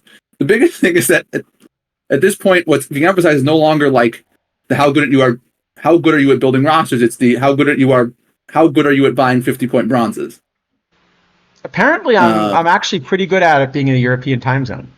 Yeah, and that's whether you are or not good at it, which I'm not particularly good at it, and Charles is, and I don't think anyone who likes to play the game competitively should be in favor of this kind of change, right? Like, it's not really what a baseball game is about. There's like, yeah, that's fair. Yeah, so. So let's Shifted wants us to take a look to do a roast his build. But let's quickly look at what the setup is for our Silver Quick, and then we can go do that, and then we can maybe rate some cards. So what do we got here? Let's see, you got the Arden Hills Rockets. I don't know how many of the people are in chat and how many kind of just joined when it fired. Here we got T Chuck's team. So Okay, what's he running? First thing we have to do is look at the commoner situation. Yes, always that's right. the first with any roster. Oh, and there's a lot of them. So we got a strong build here that it's gonna take some beating. So the Swindell and Jackson are base. That's a level 5 Tewksbury is going to be incredible. Yes, I don't have the base Garcia as good, but level 5. This is going to be a pretty good card. Level 5 Conswagger is interesting because we're unsure if he gets the borderline or not. Right.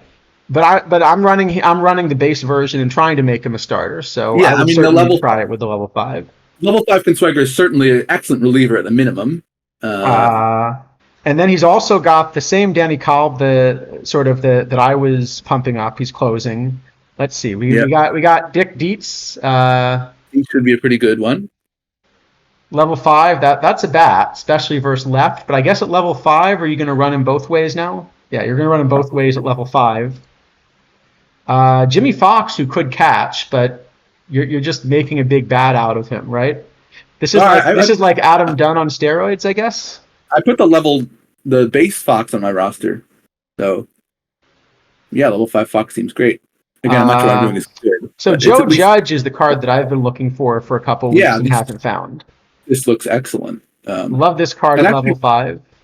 There are a lot of those senators, like the 20 senators. So I think we should be pretty. Yeah, that's how I was able to pump Muddy. Was actually the cards like Judge. It's all silvers, so it was a pain, but I was able to find them. There's the lowdown and Walter Johnson, but I don't know. There's him, and there was this Garland Braxton, but neither ended up actually selling. So I ended up doing it all with the silvers. So yeah, okay. Mr. Odd's asking why not Fox, Catch, and Dietz at first. But I guess the idea is because you must be running Joe Judge at first, and so Fox you're DHing. Something like that, yes, probably. Because Joe Judge is a little better defensively at first, so that's probably right. Yeah. Estalella, I like the shape of this card when he's boosted as well.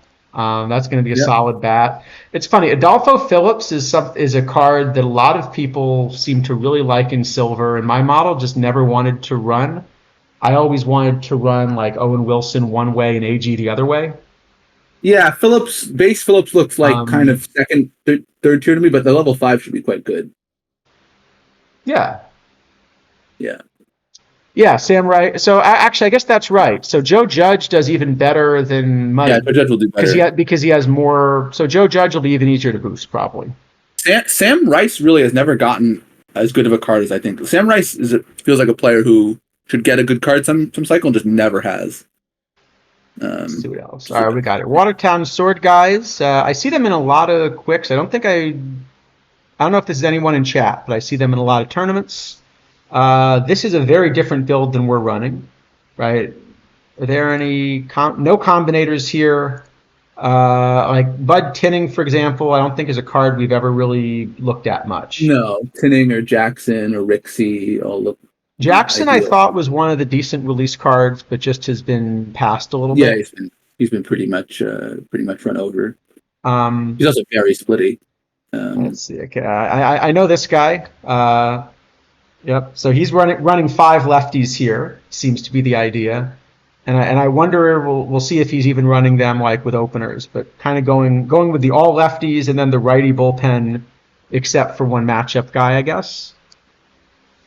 That's interesting. Running 6 specialists in the pen with a 13-man pitching staff. I never managed to get the game to use specialists well. I mean, it will bring them in. All of those cards are like the low control shape, which I'm really not a fan of. So the idea seems okay, but I don't like the card selection there too much. You know, I did hear on one of the affiliate streams this week that's okay. That you can run low control guys because as long as they're only in for 3 or 4 hitters, then they won't issue too many walks. Well, that's true. They can't issue any more than 3. That's true. Yeah. Can't disagree with that. Of course, the next guy come in and issue a bunch, but Yeah, and there is this whole inherited runners problem. Yeah. No, but basically, what I've found is it will bring in a specialist if, say, the lineup is lefty, righty, righty. It'll bring in a specialist and forget that you have to get him out after, you Yeah, know. I suspect it will do it a bit better for this when you have like 6 of them because So, at some point we'll have to bring them in. yeah, But I mean, I will say one of the things that I would most like to have, just for historical eras, so right now, historical eras, you just don't use a lot of pitchers, and a 26-man roster is too much. And I'd love to be able to reduce it. Like, I think part of the fun with all of these Negro League cards, there are two ways, is that you could run a tournament that had an 18-man roster, and you're just forced to find players that play two ways. yes, oh, I very much agree. That would be much better to have options to set shorter roster formats. But the other thing is, I would like in early eras to go back to the one batter faced minimum. Well, there's conflicting reports in that because according to the devs, it's 3 batter minimum everywhere. But then sometimes Occasionally it is one, yeah. Yeah. But if you could make it one, that's where a specialist would actually be useful. Yeah, well, the AI also wouldn't know what to do with them. Is another issue, but Anyway, that's it. Anyway, that's his team. Eastwood Woodies, I don't think we know them. This looks like a standard enough build, right? This looks. I mean, some cards I wouldn't choose, but looks reasonable. That's who we're playing. We saw our team. This is Monterey Don, I think. Yes. So this is again a very different shape of card than what we've been running. This looks like a P. Babbitt heavy shape instead. Like a 24 pitching staff to me. So I don't think this one's likely, and it's no combinators. Los Benjitos. What are Benjitos? I do not know. I don't think I'm certainly not fluent in Spanish. So this is a number of these could just be a guy named Benji, right? Possible.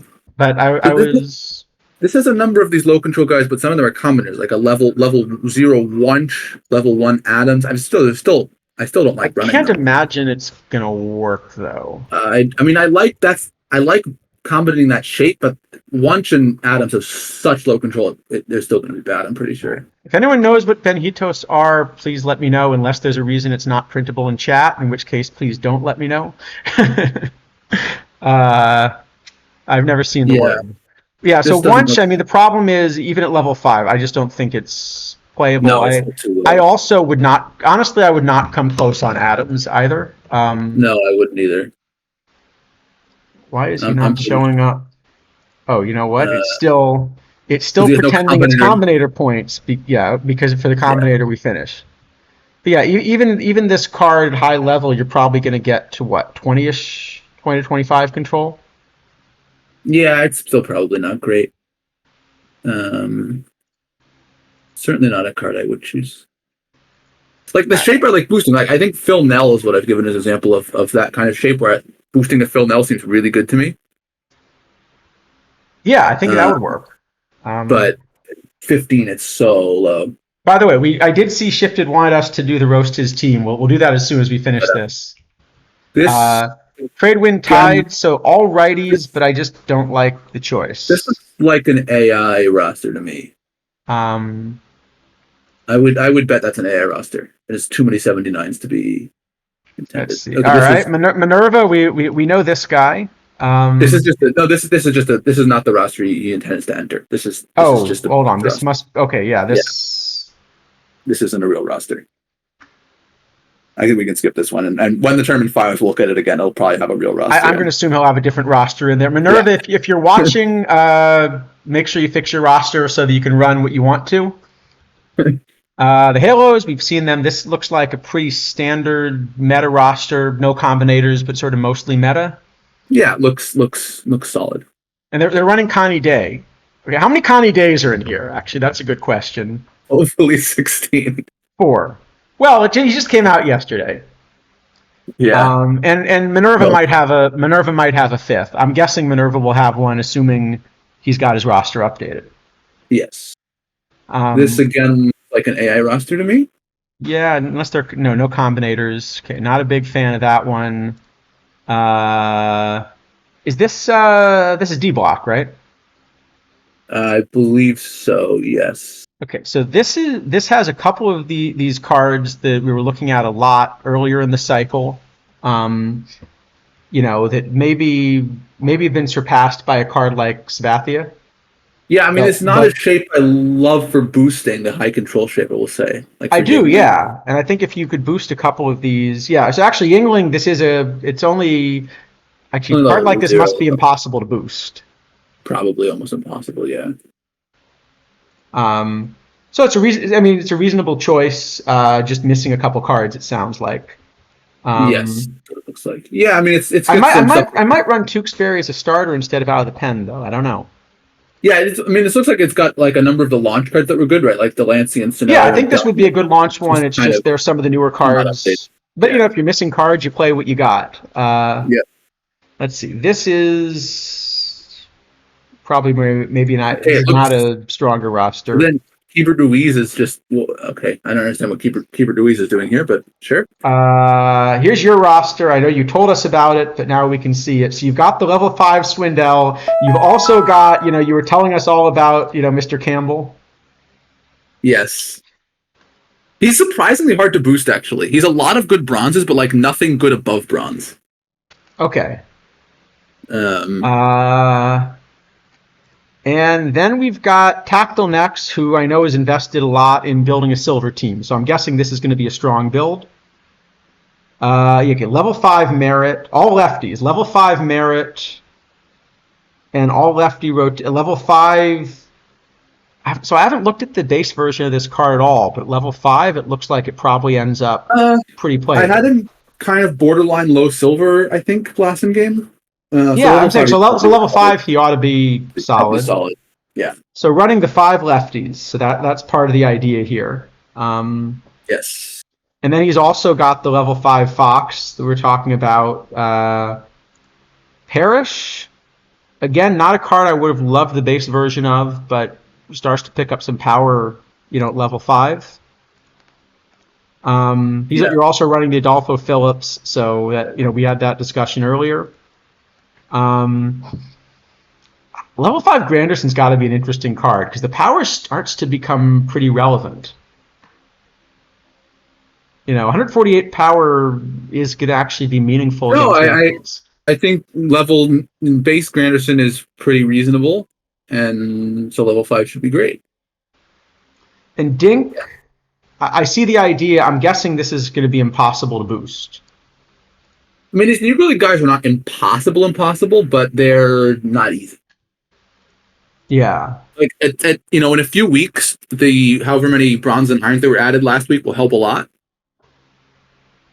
But for Even if the now, Negro guys are boostable, they're still expensive because you're getting what 50 points for a bronze. no, they're not great. But I mean, the high diamonds are like 2,000 points. Right. So you're gonna. So So I think they'll be boostable. After a couple rounds of spotlights, if you can bring them down a bit. But the fact that yeah, all those diamonds are in this mission right now means it's probably pretty expensive right now. yeah. I mean, you can do the mission and then feed the lock cards to the combinator. But then we're pretty confident we're going to get more Negro League missions in some points. Yeah. Those cards may be useful for And that. our Merit got smacked around in game one. Our level 5 Gooderman got smacked around. All right, not a good game one, but let's take a look at the silver cap because we were asked to roast a build. So Sure. why don't we see? Silver Oh, cap.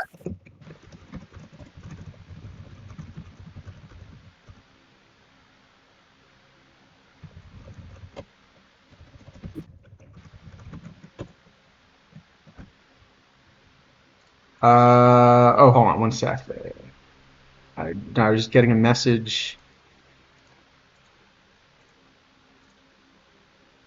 Okay, Silver we have an cap. hour to draft this.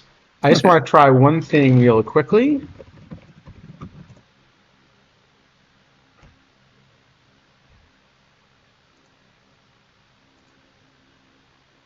Yeah, underdog.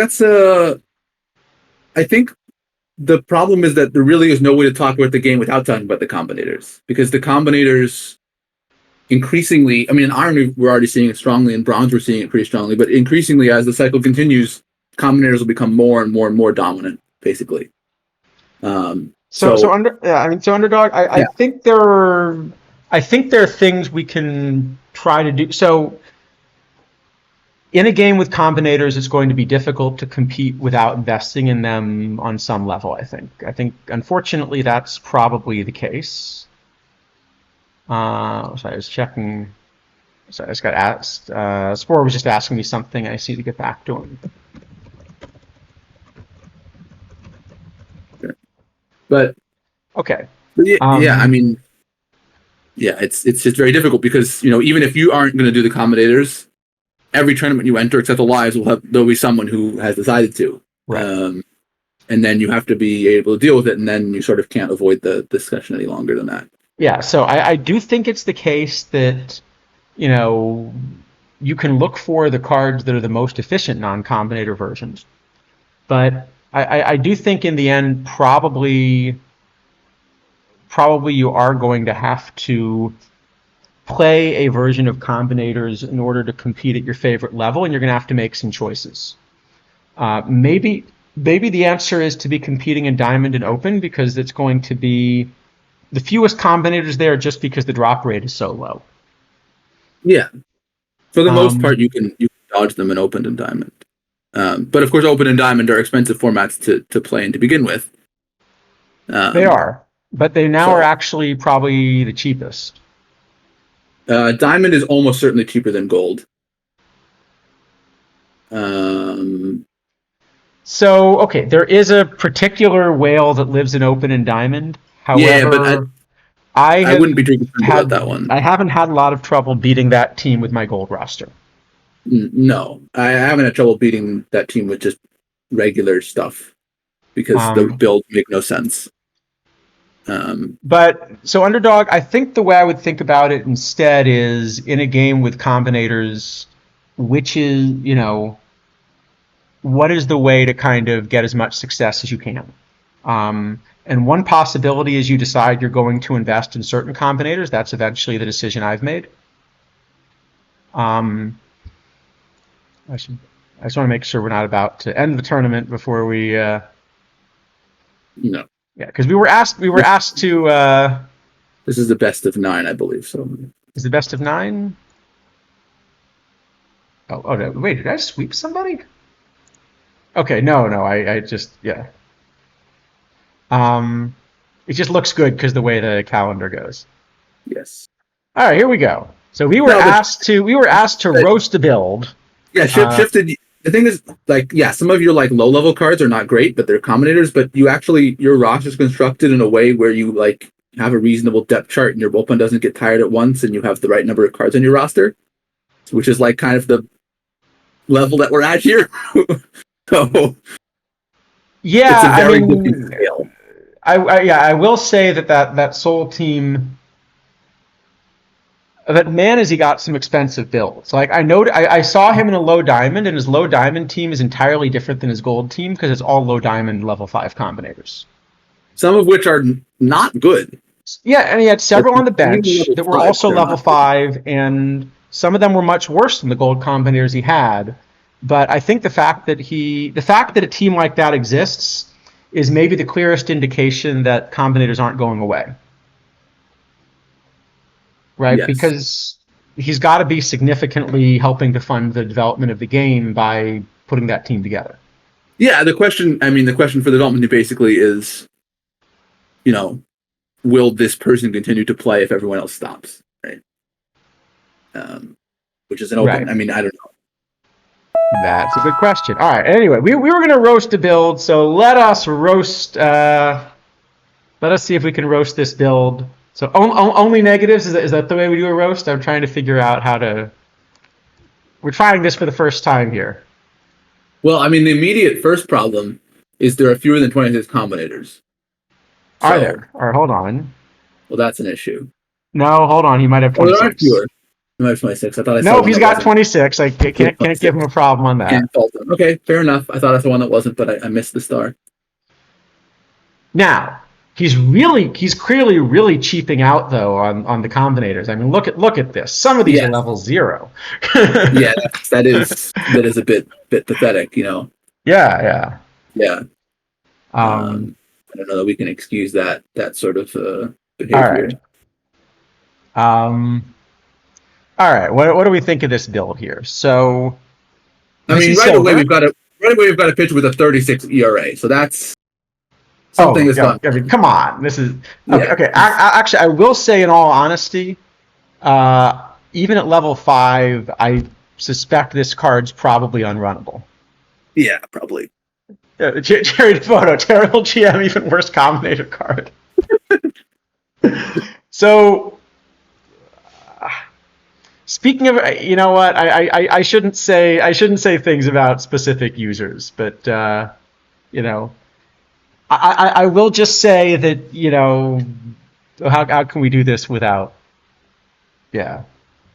I mean, can you imagine Jerry DeVoto playing out of the park baseball? It'd be just like entire rosters shifted overnight.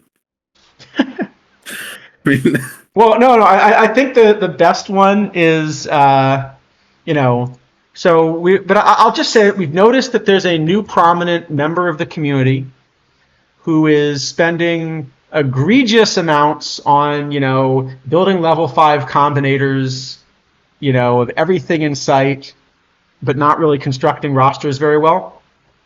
another one. So knowing that such a person exists. Wait, are there two now? There was only one. Well, what I was going to say is, have we finally figured out what Billy Epler's doing in his year off? Well, maybe. Maybe. You never know. Anyway, right. So, all right. So, what are we going to roast? All right. So Alex Reyes, I Bad. think just the Bad. control is going to be a problem.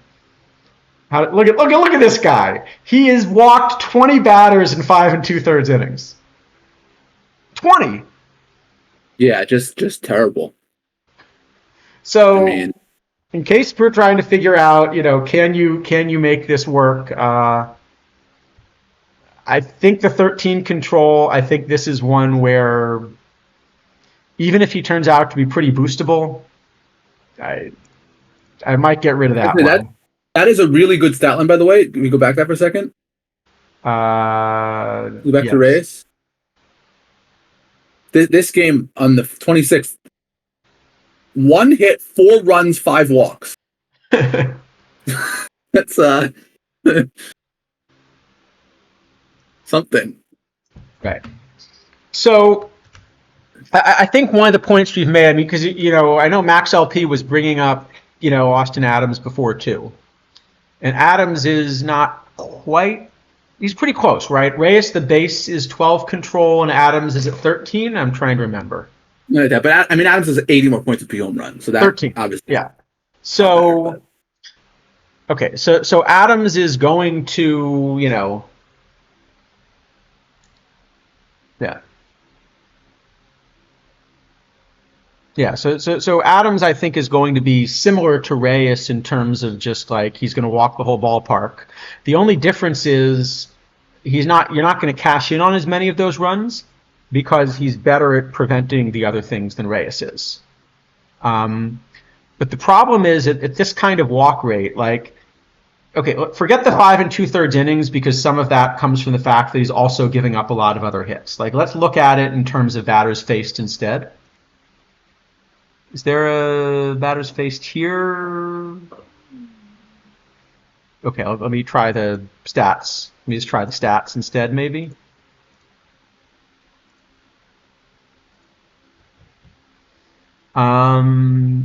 Hits allowed. Okay, there's got to be a batters faced. I can just add it, right? And there's pitching stats too. I'm pretty sure. Oh, is it pitching stats too? Is that what it's in? But there is one. Yeah. All right, here you go. So he's faced 52 hitters and he's walked 20 of them. And so I think the point is that 40%, basically. I think the point is that even if everything else were much better about this card the way Austin Adams is, at that kind of walk rate, he's never going to be effective. No, it's impossible. I mean, Um, well, not impossible. If you had some, you struck out the other 80% of the batters, then it's fine. But yeah, so like this is about the best case scenario for him. He actually got an inning against me, and my team tends to be eye heavy for some strange reason. who could guess why? All right. So here you go. So he got a clean inning against me, 3 walks, but managed to get out of it with just the 1 run.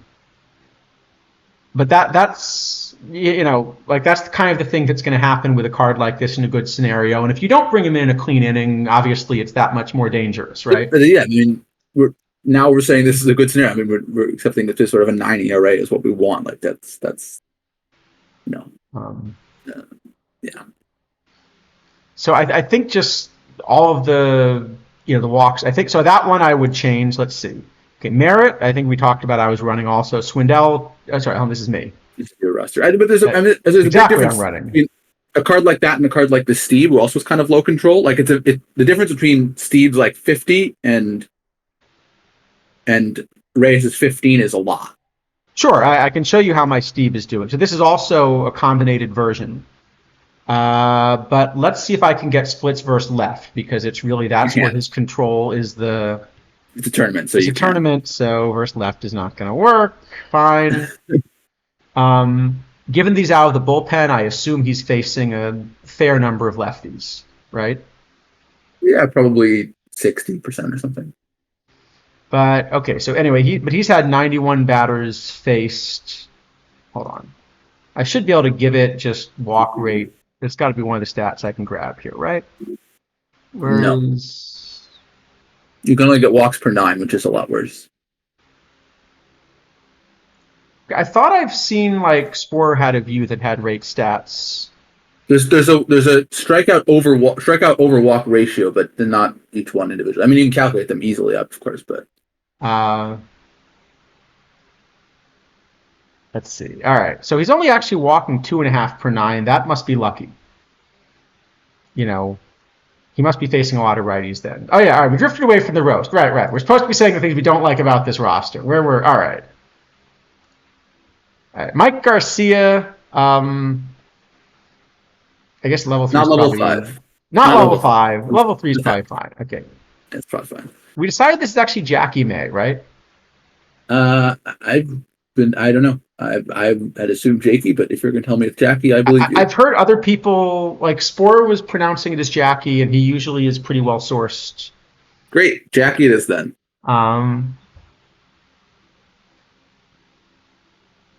So this card looks like he's just going to get eaten up by righties, doesn't he? Yeah, pretty much. Especially in 1999, feels like a lot. Feels like not enough to home run against righties. Right. All right. Staub. So again, the combinator. So actually, we'll say I do think that kind of some of these combinators are coming from outside of the meta, so that you're combinating them up to about meta level. But, right. But maybe not above it. Right. Whereas, I think the advantage, like isidafo, has this Swindell. The idea is you're starting with a card that's already a good meta card. And so now when you kind of get it a boost, it's just well above the meta. Right. And then when I'm still playing Swindell up into gold, but now he's just kind of like a regular gold starter and not, anything special. Right? Like that's generally what you get. You get like if you boost a meta card, usually they're really good in their level, and they're sort of get to the meta in the next level, and that's kind of what you get.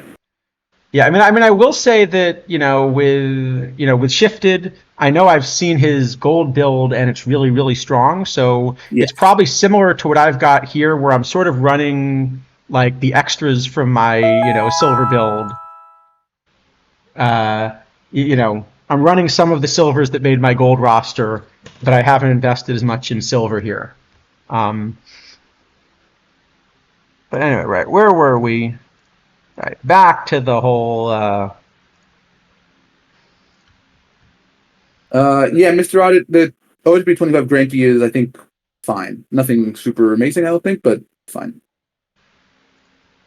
And I think Charles likes him a bit more than I do, but I like Greinke a lot in tournaments. yeah, I've room in tournaments. I still would like. I'd obviously rather have a Bieber but yeah, he's probably in the rotation in tournaments.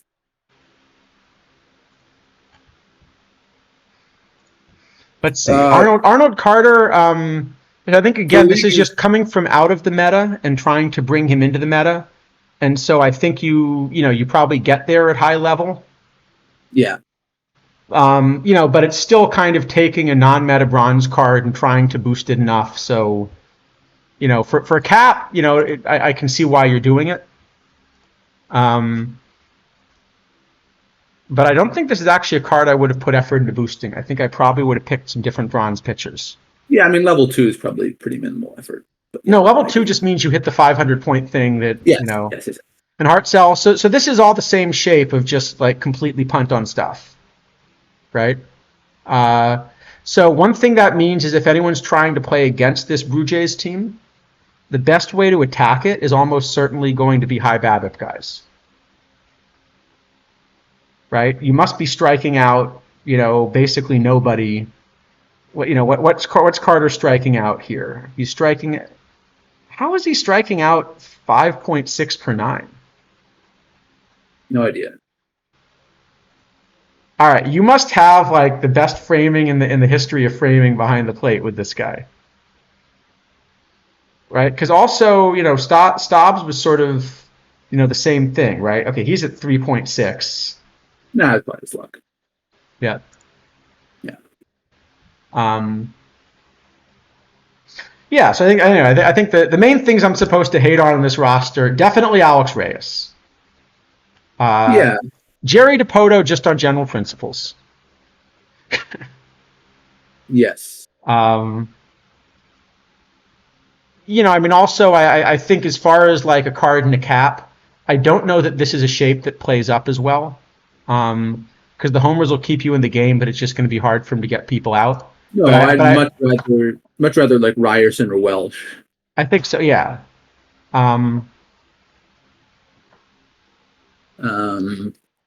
Yeah.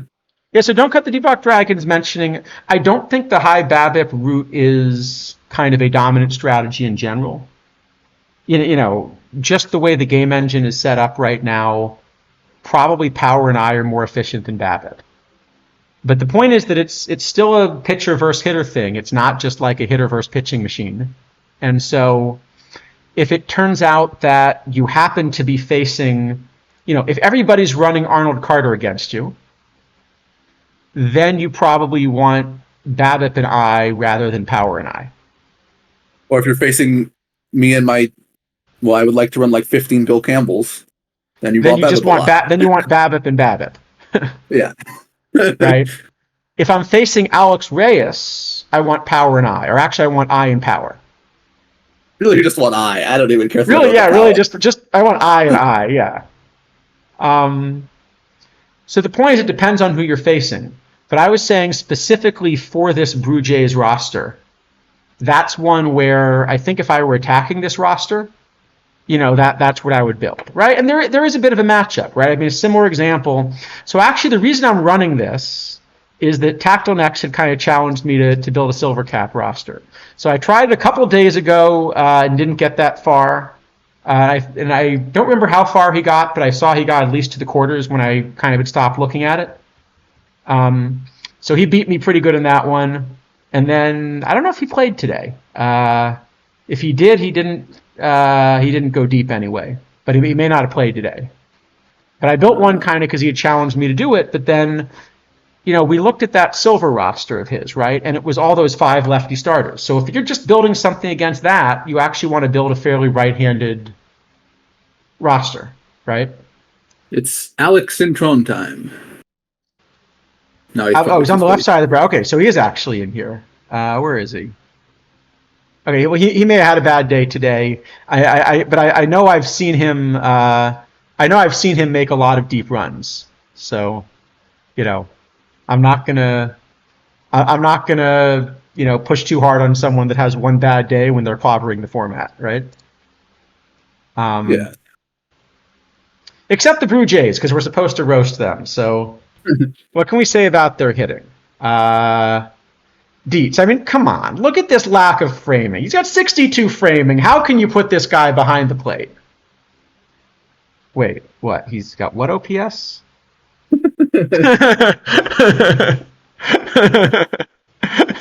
In 99, it's probably really good. Okay, that's actually probably good, isn't it? Yeah. Okay, Stephen Drew, though. All right, Stephen Drew. Actually, Stephen Drew. Drew, I will say I don't like so much. Yeah, I have a hard time believing it. Even with a combinator, this one's going to be good. Especially paying max slot for it. Yeah, I think because you're just not getting enough range at shortstop, but I don't think the bat's good enough either. Yeah, this one I'm not a fan of. Yeah, so this one I think is a choice I probably would actually change out. A couple of the others. Another thing I have to think about where I put him, but like Geyer, this is actually a halfway decent defensive card at level 5. I will say I know people seem to like him a lot. I'm really not a fan of the Cy Williams card. No, I've never been running him. He's got a lot of range, but I don't think the bat's quite what you want. It looks decent. Like colors look good, like the power and whatever, but the eye is kind of low and the gap power doesn't do anything because there's no BABIP. Like I'm pretty sure he's just like bad always. I think I'd rather have just taken a Vince DiMaggio and tried to boost that instead. Yeah, I mean Vince DiMaggio or obviously Jones, but even I think like the Enrique Hernandez I would prefer. Yeah, Jones is a wee bit expensive, right? Wee bit expensive. Yeah. What's he going for? Oh, okay. So the experiment failed. The guy that bought him for $250 looks like he caved for probably low twos, like around 210-ish. No, it's got to be higher than that because it was 250 and it's gone up. So there was a 250, but then there was another sale at 300 or something from somebody else. Okay, so he actually got 280. So that means he made a 2K profit after tax. A little less. Yeah. He did it. Yeah, I mean, there's 2 buy orders up now. I guess it was saying right at 190. So probably another one would sell again at that similar price. I think you could sell one at a little over 2, but I don't think you could sell one at 3. Probably not.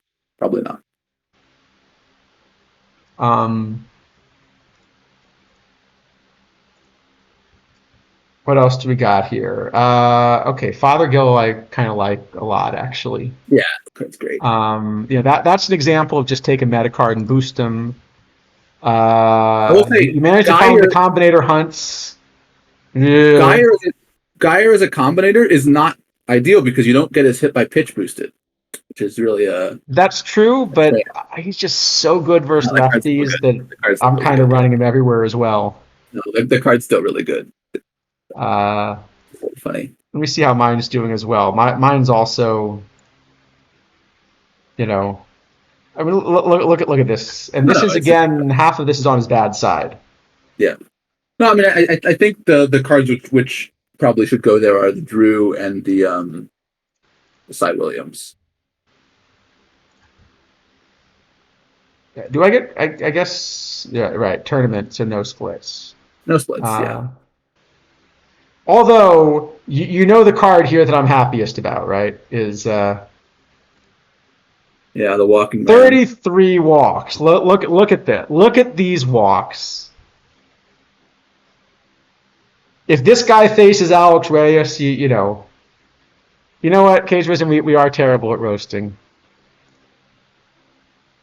We are pretty bad at roasting. All right, should we go on to our next thing then? I do want to just quickly mention something which Underdog said earlier, which I think is worth mentioning. So he's saying, like, what's the logic of talking about the combinators when they're not so many of them and not many people have them? Like, is kind of point to the stream then. And I think that's sort of right. One of the things which I have really not liked about 25 is there is less point to this sort of stream. Because roster building kind of becomes a lot less relevant when it's just, okay, you have 26 combinators that only ones you have, so they have to go on your roster. And I think that has been a pretty significant step in the wrong direction for the game. That it's really disincentivized the roster building part of the game, which to me is both the most fun and the most sort of skill intensive, and instead incentivized the whole buying Combinator food part of the game and refreshing the Combinator card shop constantly, which is to me the much less interesting and expensive part of the game. I actually will say I think there's one big difference, and I think this is where the stream hopefully still has value. One of the things about Combinators is you have a really inflexible roster. That is to say, is Jerry Brown the card I really want to be running in left field? No. If anywhere, I want to run him in center because he's got 95 range plus he's being boosted. So a lot of the value of this card is that I can run him in center. Okay? But I've invested a bit in Bresnahan and he only plays center. I know you're going to tell me he's a catcher. Well, he stands for center fielder. I'm going to tell you it's probably a bench card, right, in this particular thing because Steve O'Neill is playing more efficient. But yes. Yeah, okay, but do you realize how, hold on, let me show you how many walks he has. The guy's got a 507 OBP. How are you telling me a guy with a 507 OBP doesn't belong in my line? I'm very happy to have him hit.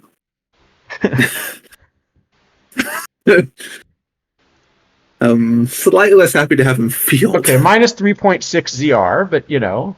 In 29 games. And yeah. We also agree this is an underestimate.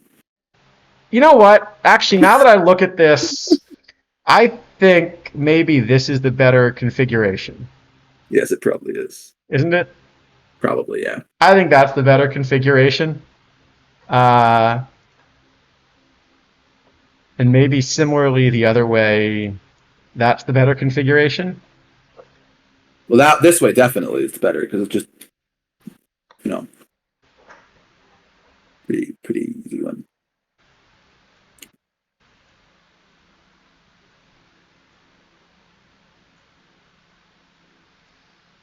Try this again. I think I messed up the whole depth chart a little bit here.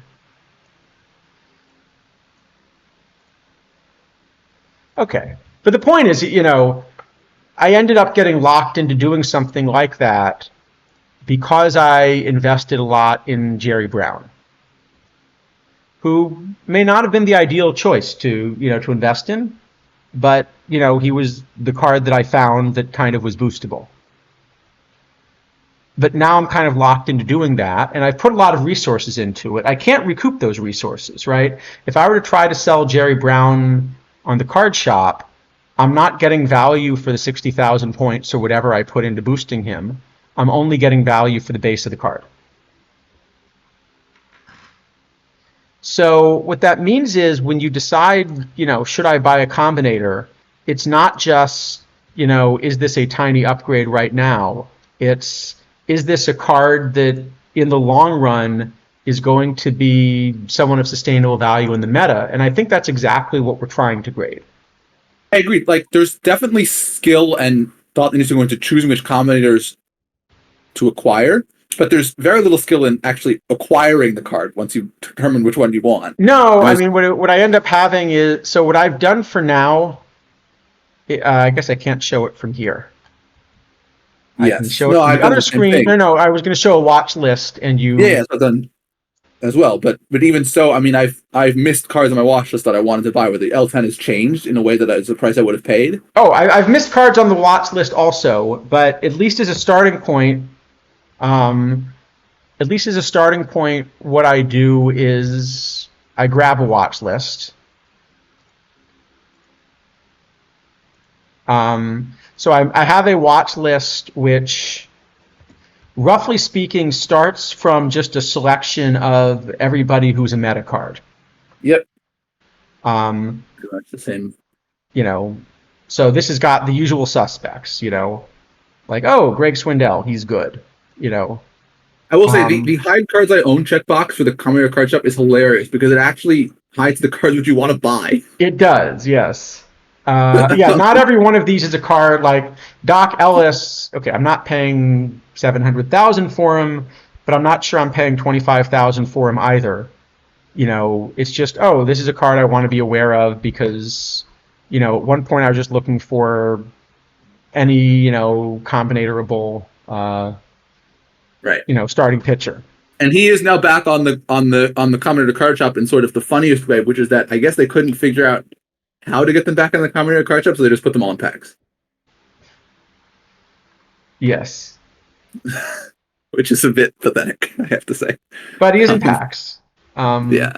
So this price will. Well, I bet they meant 68,888. They didn't mean 700,000, right? I think that one's been up for a long time, if I remember correctly. Okay, maybe they did. So that one may actually have been like a But sort anyway, of launch. like I said, I've pretty much just got a list of like who are some meta cards. Like again, I'm not sure all of them. Like Jake Stevens, I don't know that I would actually buy him for this price because I think he's so difficult to boost. But it's a card that's in the meta that if something comes up, I want to be aware of, right? So that's kind of what I do, and then I keep tabs on it. And obviously there are some cards here that are for sale that I'm not buying. This Verhoeven is actually a funny one. If I thought I could get this to level 5, I would really like to buy it. At level 5, I think this is a pretty solid option for me. Below that, he isn't, and he's completely unboostable. So even though he's at essentially minimum, I haven't bought the card.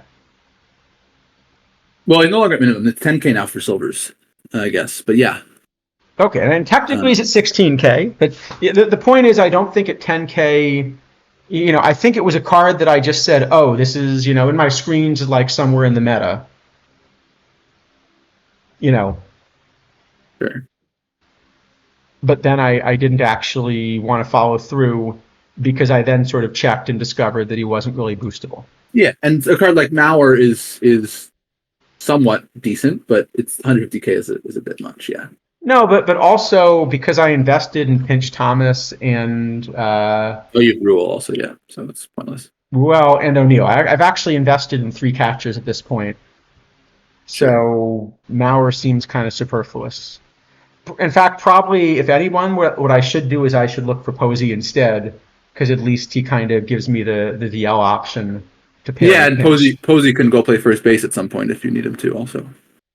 Yeah. And Mauer can't. So that's... No, there's definitely skill in selecting which combinators you are intending to purchase, but then you may just never find them. I mean... Well, that I think... So I suspect at some point they're going to try to increase availability. So one of the things that I'm a little worried about is that they're going to add tournament cards, because I think that's actually going to cut down on the pull rate for a lot of these pretty significantly. Certainly will. But at the same time, I don't know that you can really give... Like, for example, if you add combinator odds to choice packs, what's going to happen is that everyone will constantly take the best card, even if you already own it. And so its price will go to 0. Except for the combinator version, which will be worth something. So basically, it becomes like gambling on tournament rewards, whether you get a 0 value reward or like a 100,000 value reward. Yeah, well, I hope they don't do the choice pack thing again for the same reason. I think that also killed whatever value you had pretty quickly. Choice packs are definitely going to be in. They don't have another option because they don't have the ability to code a better system, it seems. I think they would be better off going back to the system where you announce what the reward is, but at least you guarantee that different cards get out of the game. Well, but you still have the issue of combinators then. I mean, the tanking is like they should, tanking becomes an actual concern then again. Like you do need to do something about it. That's true. By the way, checking in on our quick, how are we doing? 2-2. In fact, a lot of 2-2s. A lot of 2-2s. You're 2-2 with Tactile Necks. I am 2-2 with this build we really didn't like very much. That's going to be embarrassing.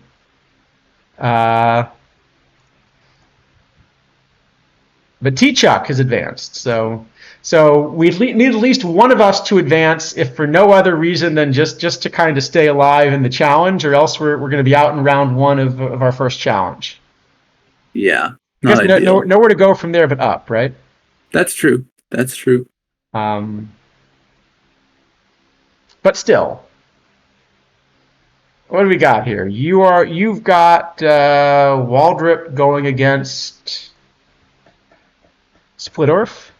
Yes, I decided to actually try some of these future legends that aren't really starters, but I have a much stuff heavier build than I think would normally be expected. Yeah, so, Which is so probably not underdog. good. No, I don't think these are super encouraging for new players. But I mean, this is where I've really disagreed with some of the messages on the sponsored streams. That some of those messages have basically been like, you can lose and still have fun, and so don't worry about losing. And there probably is a class of player that can work for, but I think it's different than kind of the viewers of this stream. This is more. I think people are, in this stream because they're looking to compete. I mean, if people have fun losing, good for them. And secondly, could you please tell me how? Because I don't understand it for myself.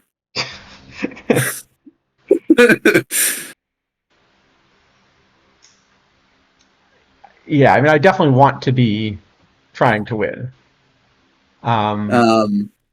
Yeah, but I mean, it is tough because, like, I mean, KJ was saying, like, every year there's probably kind of two new players who kind of get to the sort of like top competitive level. Like, it was a hard game to begin with to get to sort of the top level at.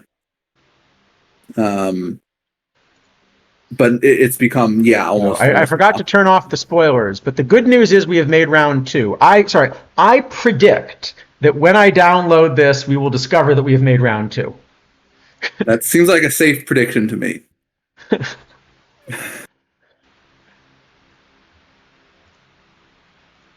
So we're still alive in our chance to defend our honor and all that. As are the Baycats. Well done. So I managed Taking out Tactile Necks. Strike out just enough guys somehow. So 7-6 too. A little reverse sweep there too. Although your bullpen made it interesting. Yes, they were not ideal. But hold on, they actually scored 3 in the bottom of the ninth too. So hold on, how did that finish? Let me see. Probably the strikeouts. Let's walk, single. Okay, so Mason Miller has a 4-run lead. You load him with no out. Pop up and then single, ground out. You intentionally walk Granderson to load the bases and get to Parrish? My intentional walks are like on 0 too. I was going to say, don't you have intentional walk set to 0 usually? Yes. It doesn't stop it. It still does it. Even at 0, it still does it sometimes. You can't stop it. But actually, this one probably isn't that bad. Okay, I mean, actually, in that situation, I guess it makes sense, right? Because Granderson... Yeah, this one's probably okay. Walk Granderson to get to... Yeah, and I guess actually no, this one's just good because it's second and third and down by second and third. It's a 1-run game. It's actually a good decision. That was actually good. It's just hilarious that it figured out to do it. And okay, 2 reverse sweeps. There we go. Although we didn't have the same kind of bullpen excitement. Yes. Yeah, my bullpen had a 10 ERA in that series, which is not really what you want. Anyway, yeah, underdog. So I think there are ways to explain the game to new players, but I think it's clear that once they get to the point of building a roster, so probably the first thing to do is to get them with a live roster, just because it's the best starting point. Well, live iron and bronze are basically the only things that you can play with any decent win rate when you're starting out. Yeah. So. But then I think probably the answer is to get them on the combinator train, but help them pick a couple really good ones. I think that probably is the thing to do. Maybe, but you're gonna. I mean, how are you gonna make enough points? Because you won't be able to win in the interim. Is the issue. Like you're just gonna sort of stall out, I think. Yeah, I mean, I barely squeaked my way to getting enough points to build this team, but it was also a couple months of playing the game to get to that point. Yeah, and having good results to do. I mean, it's not like, um, and yeah. Yeah. So Oh, whoops. anyway, I think Pierzynski was supposed to be for Burley, wasn't he? probably should we go on? Should we go on to rating some cards then, or you got other? Yeah, let's go on to rating some cards and we'll check back in on this in a little bit. No, I agree, and that's exactly what happens. You get slaughtered by some actually good build. Your three combinators look great, and then someone else has 26, and you get crushed, and you're sad, and you quit. I mean, I well, mean, I think the thing is right now, I think right now there is at least a situation where there are things you can do and give a new player a target. So, for example, yeah, live iron I think a new player can qualify for a PTCS format. very easily, very Um, easily. Yeah, no problem. and then they'll get to be on the leaderboard and they'll get to, you know, You'll get crushed in the PTCS proper, but you can qualify. but they can qualify. They get to be on a leaderboard, and they will get the sort of qualification prize. Um, I guess you can do that. It's also the case that so so for example, let me go back and pull up that silver cap, right? Well, no, Max LP. I won silver. I won silver last PTCS, and I had, I think, 5 combinators, including level 5 Swindell, who was the best star in the format by far. So that's And you also have a pretty good idea of how to micro and how to set things up yeah, and get around some of the other issues. yeah. I've been playing the game for a long time, and I have a lot of experience. So yeah, I You mean, know, I mean, I managed to micro my way to getting a lefty, but it wasn't because I really should have. sure. You know, Yeah, I mean, I don't think I had the strongest roster in the silver. no. Um, I mean, the Swindell was one of the best cards in the format, of course, but the rest of my roster was not up to par. But to give you an idea, like if I look at this silver cap, okay, so if we look at the teams that are the final four, right, then they're pretty heavy combinator, right? We looked at Shifted's roster, which is And 26 combinator. I don't know the Seattle Seawolves, but 3 of these 4 teams have been playing the game for many years. Um, Also, on top of that, I've only been playing since like 22. All right, yeah, I've got a only 4 years. okay. I've got a pretty combinator heavy roster. Not full combinator, but they're the right combinators. Um, Skyline Sluggers, similar to mine, right? It's not full combinator, but all of the combinators that they've got are combinators of cards that sort of should be on the roster to begin with, and you're making them better, so you're getting full value. Yeah, not all of them. I think No, less, less okay. There are one or two. some. Yeah. Steve Yeager is totally not my card. I want the framing, but No, I mean, yeah, Sean Rodriguez has been a bit surpassed now.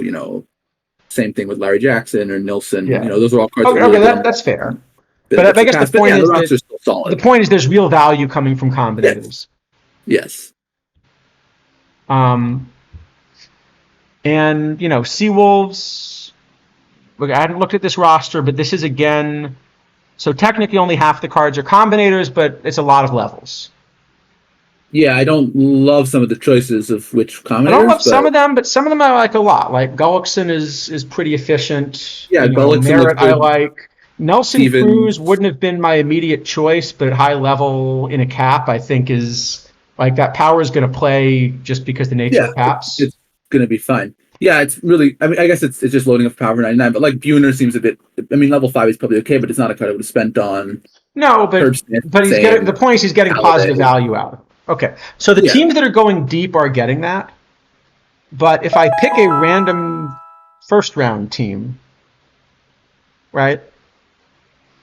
If I pick a random first round team, I suspect that will be less true. That's what I was going to say. So let's pick a random team here.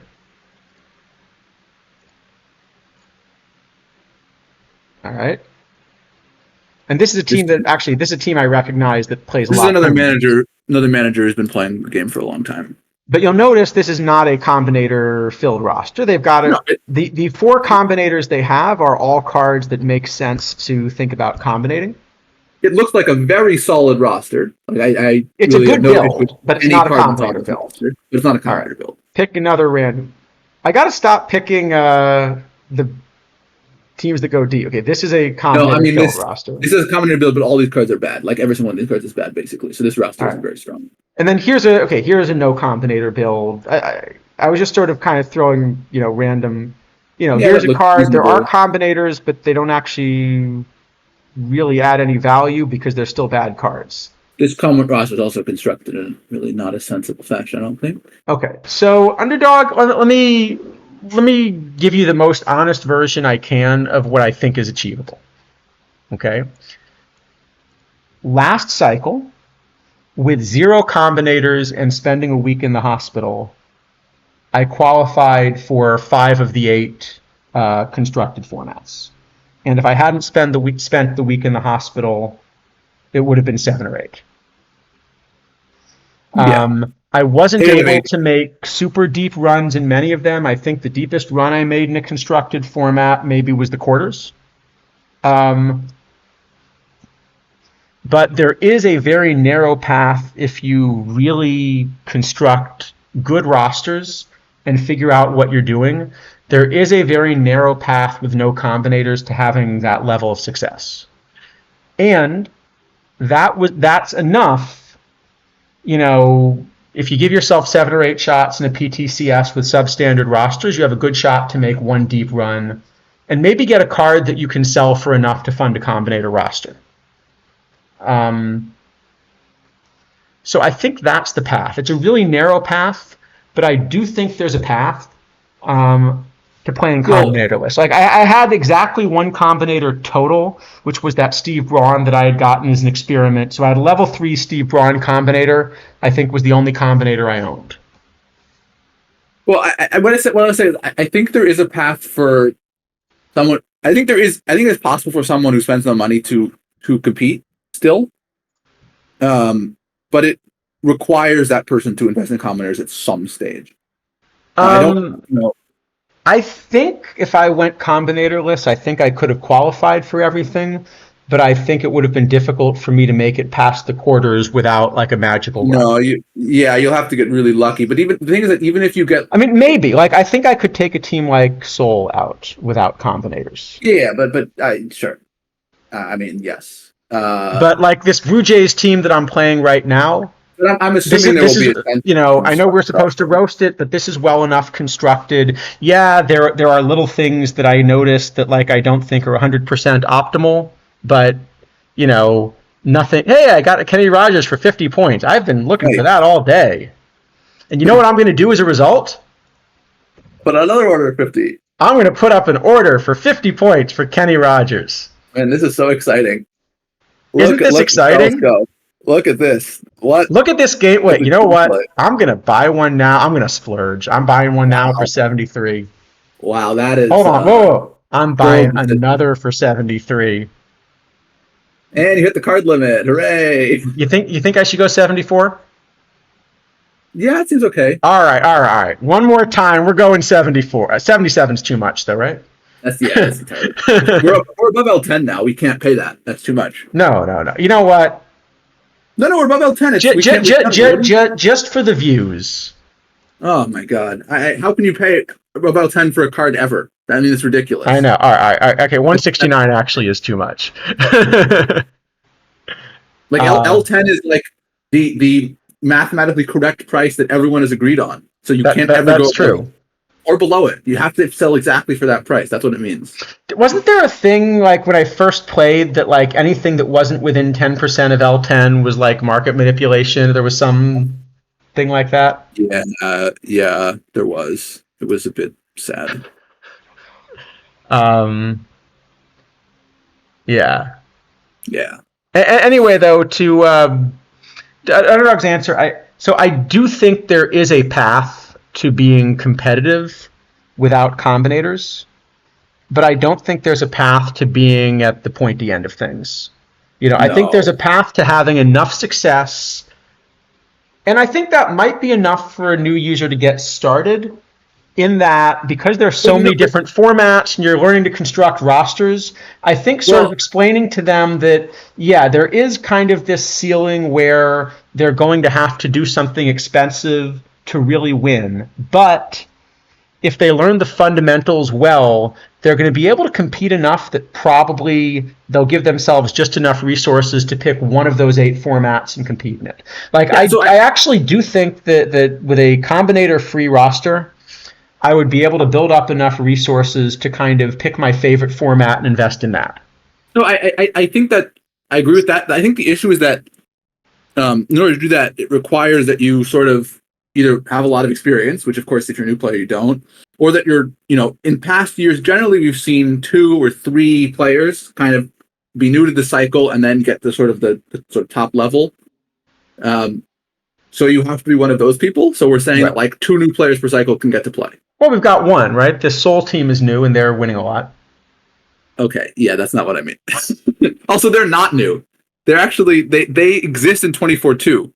Oh, did they? They won one tournament all cycle or something like that, and I don't think they ever got out of Oh, wait, that. isn't this team that has the big bronze build, aren't they new? Yes, they're new, but somehow they got themselves banned off the Discord faster than we did, so that was impressive. How did Wait, they banned people from the Discord? Yeah, apparently. I will say, Um, like that's you gotta applaud them for that. That's a pretty high level of skill right there to get yourself banned off the Discord that quickly. yeah. Well done. Um, anyway, and hi Ludwig. Yes, hello. Yeah. Anyway, so the point is, I do think underdog that there's a path. I do think that you can play this game without combinators and get enough. I think you can play the game without combinators and get just enough success to kind of be able to fund the combinators in your favorite direction. But it does take kind of building up enough skill to do it. And so I think that's where it's really important for new players that they be getting really good advice at the outset. But You know, I think, yeah, I think what I'd say is basically if you were able to in previous cycles compete at the top end of Perfect League, like have all the cards as a free to play player, then you can do it. And if not, you can't. Like that's the level of skill required. pretty close. Yeah, I think you could go a notch or two below that because actually the fact that enough people are dropping out means that you can play Yeah, You can play more tournaments now than you could a few weeks yeah, ago. that's possible. Yeah, but I mean, you need to be like consistently having success every format you play in. You need to play like You need yeah. to So consistently have success, and you need to not be bothered by the fact that success in a silver cap with no combinators means that you're taking 6 or 10 points out of it, not 25. yeah, yeah, And you need to have the mindset that, look, qualification for silver is probably going to take 53 to 58 points. My job is to hit 58 points, and, if it's going to take me 20 tries to do it, it's going to take me 20 tries to do it, but my job is to hit 58 points. Which is a much harder path, and I do think a much less fun path. The thing is, it's only somewhat less fun. Like, I think I was showing you I had this run in the gold cap where I just bought myself a gold cap team and won it like 4 out of 5 days. And the first day I did that, that was fun, you know,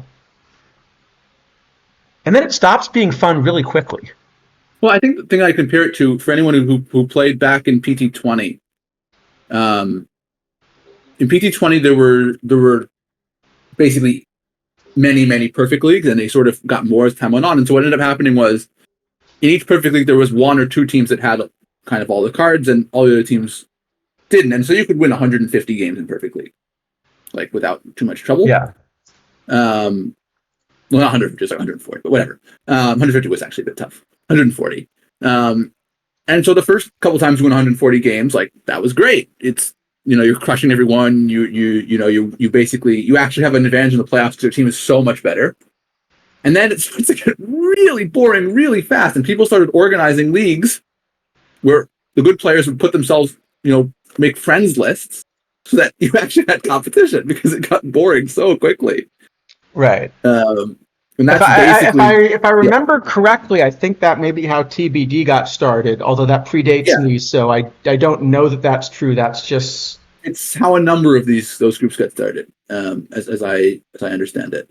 But it was basically because the game was unplayable because, the first time you win 140 games and sweep the playoffs, okay, feel good. And then when you do it the next 3 times in a row, it's not so exciting anymore. right. It just doesn't feel good to sort of, have cards that are that much better than everyone else. It's just pointless. Oh, by the way, we have to do our draft in 7 minutes. Let's do a draft. Okay, and we still. And then I swear we should rate cards. Still rated no cards. It's actually kind of a large set. Yeah. At least Connie Day is easy to grade for grade 2.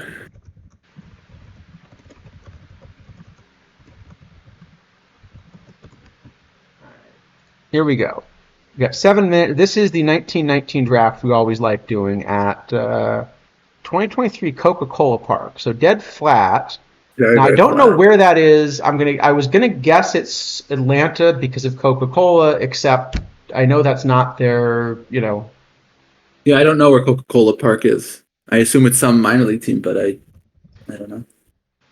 Yeah, Anyway. So I'm still gonna guess it's gonna be in the Atlanta area. Just does anyone happen to know in chat? I can always look it up, but usually chat knows the answer. Bulls, the Rays AAA, but I don't think they're Coca-Cola Park. Maybe they are. It's not impossible. Anyway, here we go. There's Memphis. Well, hey, you know what? We get to discuss Turkey. If you want to play this card in 1919 with his big BABIP and his the power won't play as much, but he's got the big BABIP. No, but he's still the best card. He's still the best card we've been offered. They'll still gobble him up in the outfield, and all right. Yeah. I think we had our share of Turkey puns earlier. This looks pretty Darren Erstad-ish, right? I would like to find the platoon, but he's definitely good VR. Yeah, and he'll play solid outfield again, and he sort of has the right shape. Yeah, pretty easy one. Well, I think we're probably 3 for 3 in easy ones. You're going to tell me to look at Kierstead. Wait, the Iron Pits? Wait, Iron Pit. Wait, like Lehigh Valley. Oh, okay, sure. Huh. I wonder how Coca-Cola ended up. So you're going to tell me to look at Kierstead. I mean, the first thing I want to do is look at this enormous bat. No, Cabaretta. And just take it. Yeah, easy pick. Yeah. I will show Kierstead, but I think he's more of a. Yeah. No, he's a good modern card, but this is not a nice man. And Cabaretta, by the way, does play outfield in principle. Yeah, not really though. And we also have 2 outfielders to begin with. All right, this is a little. Now we do have to have the discussion. Dead ball framing is more of a thing than it ought to be. Is it enough to make Jefferson Caro good?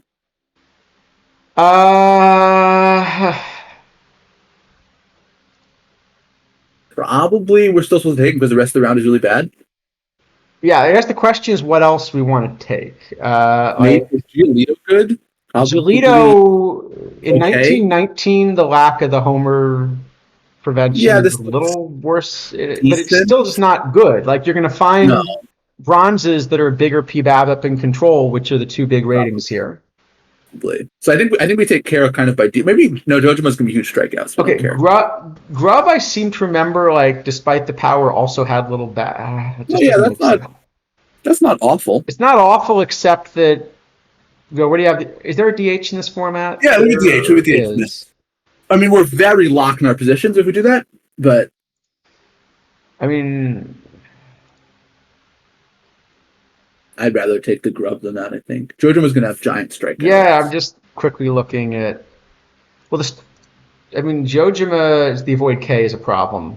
Yeah. Because he's not getting any benefit or any of the none of the lives really is. I think it's Caro and Grubb unless we have any thought whatsoever about running a bullpen, in which case it is Giolito. No, I think we have to pass him. He's not that good. All right. Madrigal is phenomenal for this format. I was probably. gonna say this again. I wish He's gonna avoid he K, but had. he's still Yeah. good. Yeah. And Gentry also fits this really well. Yeah, that looks okay. We're actually going to have a legitimately enormous defensive out. Now, I will say, Sizemore, the avoid K is the wrong shape, but you're getting Is 101 range. Stottlemyre good? Or Todd Stottlemyre, sorry. Stottlemyre, I think I think it's just slightly the wrong shape. It wouldn't be a disaster if we were, We should take him.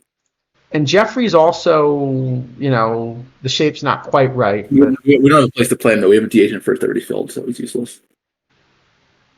all right, let's do this then.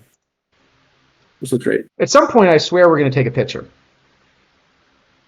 Ooh, well, now we got an interesting decision because this Pete Hill, I think, needs to be played even if we're sticking him at third base. Yes, we have to take him. And the funny thing is, Johnny Jones is not bad. Grimes and Segui are also pretty good. Yeah. So Grimes only plays first. We don't have a place to play any of those guys. Probably it's Grimes instead of Segui. Probably. Okay, so how would we do this? So how is Danny Darwin is low control, right? He's PBAP and no control. You think? No, he's fine. No, I think Darwin's fine. I think Darwin we want. So we take Darwin Hill. I think we take Darwin Hill. I'm just thinking. I guess Hill could play third. I don't love it, but it's probably okay. Well, here you go. Now, Kyle Schwarber. Is this not a... Okay, this is not a 1919 card. No, but Mike Garcia might actually be okay. But we just spent time roasting him. He's not as good for 1919. He's good earlier. Yeah, we have a choice. We've seen so many pictures. We haven't seen as many as I thought. We've seen half. We haven't taken any yet. We've taken one. Okay, Browning's probably okay.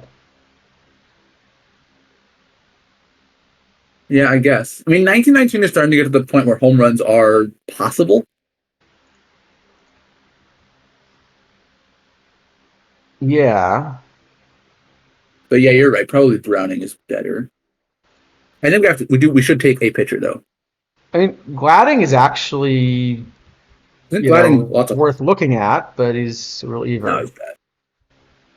Okay, we could take Garcia and Browning. That's another option because I don't really see a hitter I love. What about David Schneider? The live Schneider, you mean? Yeah.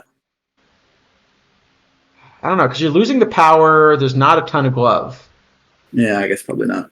But he does have like quality 1919 facial hair. That's true.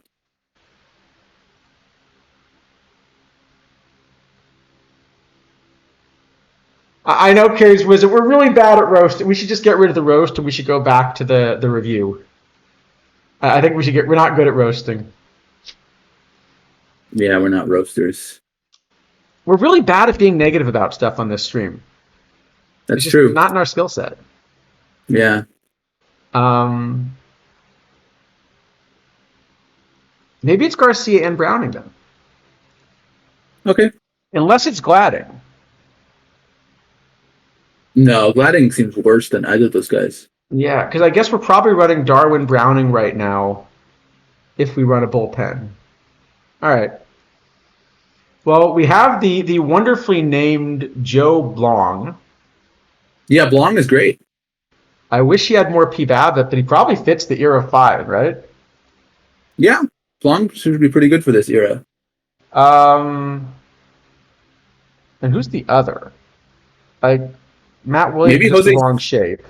Fury or Bader for defense? There's even a ton of outfielders. No, we actually have 3 excellent outfield defenders, right? Erstad, Gentry. I know we have 4 actually. Erstad, Gentry, Hill, and Turkey are all excellent defenders. Maybe Brito then?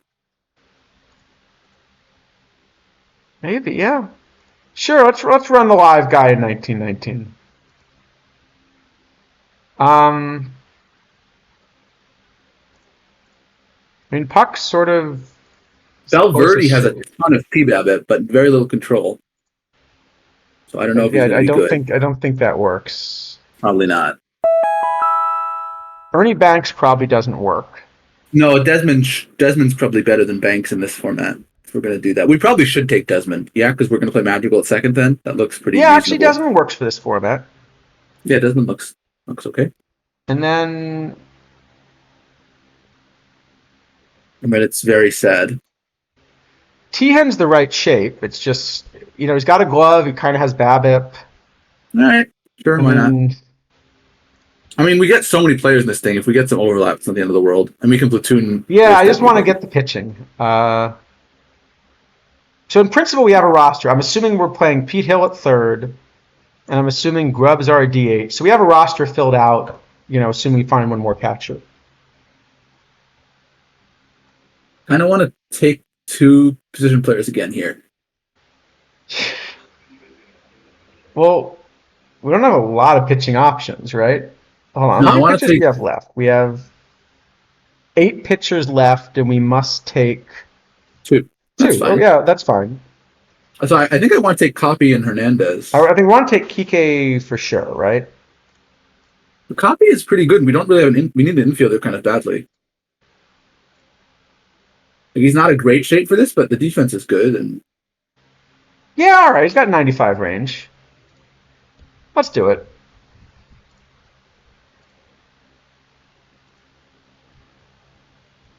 Yeah, that works. I don't know any of these cards. That's not a good sign. Well, I know this Nick Vespi a little bit. We should take a pitcher here, probably. Yeah, I know this Nick Vespi a little bit, but I don't want to. Okay. I don't love him for the era. I mean, he's going to be better than Chapman shape, and Flaherty probably is really stuff heavy. So I guess it is Vespi kind of by default. No, maybe How about this Flaherty is probably a little better. Is he better? Okay, sure.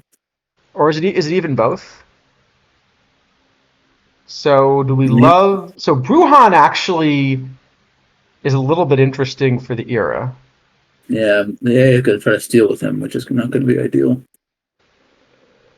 What do we got? In this era. We still get to see 1 shortstop, 2 second basemen, 4 third basemen. You need a catcher. You need a backup catcher. Right, but we have 4 more coming. Right. Okay, let's take the pitchers then. If we get an 8th one, we get an 8th one. It's not the end of the world. Okay.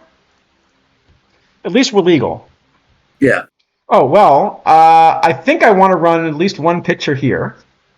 We're going to talk about this guy a little bit later, too, if we ever get to rating cards. Who does that? But okay, this guy, I think, is... yeah, we should definitely take Wilson. This guy's pretty runnable. Hartzell's also not a disaster, actually. Yeah, but I feel like we are supposed to take either Varsho or Kendall. Oh, hold on. We have 3 more catches, right? Yeah, but they can be really bad. I mean, there are a lot of live, like, low iron catchers. I don't know. You get 3. I feel like with 3 of them, there's a decent chance you hit, because there are about 3 good ones, right? Like, we're happy with O'Neill. We're happy with Westrom. No, they're probably 4 or 5. I'm happy with probably Johnny Edwards. We're probably okay with. Yeah, I think we can roll the dice. Why don't we take the 2 good pitchers? All right, sure. Because we may actually decide to run a bullpen at the end. And we got garbage. Okay, well... Then. Austin Hedges is... Okay, so when I said why don't we roll the dice, apparently the answer is because this can happen. Yes. I guess it's just Hedges. Their bats all suck and Hedges' defense is at least good. I think so, yeah. And otherwise, we take a Sasky. That's a pretty easy one because he's actually the good shape for this. He actually is really good, yeah. Yep. Probably take Fields. We get 5 here, right? So Fields is like semi-playable and modern. Shape's awful, but he plays stuff. Yeah. I guess. Are any of the pitchers usable? Probably not. We already have a lot anyway. I guess we know what Chris Davis would bat. Yep. just take random stuff. I don't know. It doesn't Yeah, really I was matter. just looking for anyone that had a shape that These looked cards are never coming in. non-disastrous. Really, Asaski is the only card we're happy about taking here. You know what? I think actually we should grab another catcher. Okay, sure.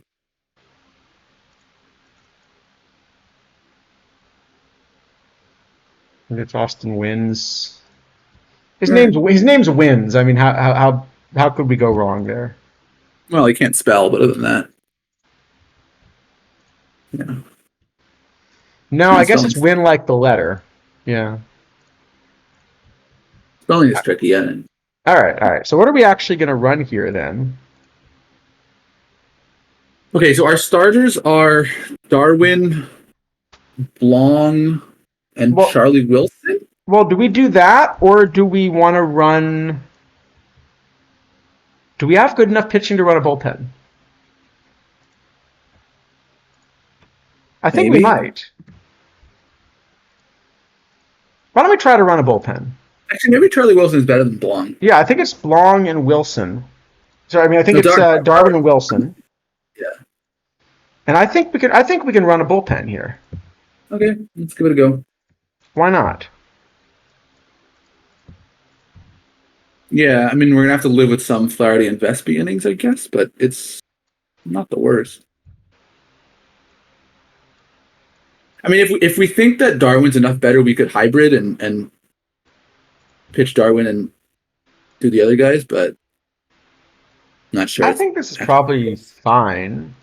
Fine. So what are we thinking then? Browning. Okay, so I'm thinking the long reliefs are the lefties. No, Vespi, I don't really want to come in the game even if he's the right-handedness. I think I want. Well, I was thinking is an avoid high leverage though, because usually it's only using one of the two. Yeah, I think Garcia, Hartzell, Browning, and Blong are the ones we want in the game. Right.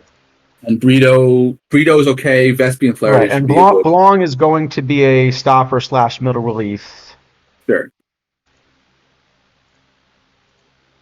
Maybe we probably should put Brito and I think Brito should probably be like used less often.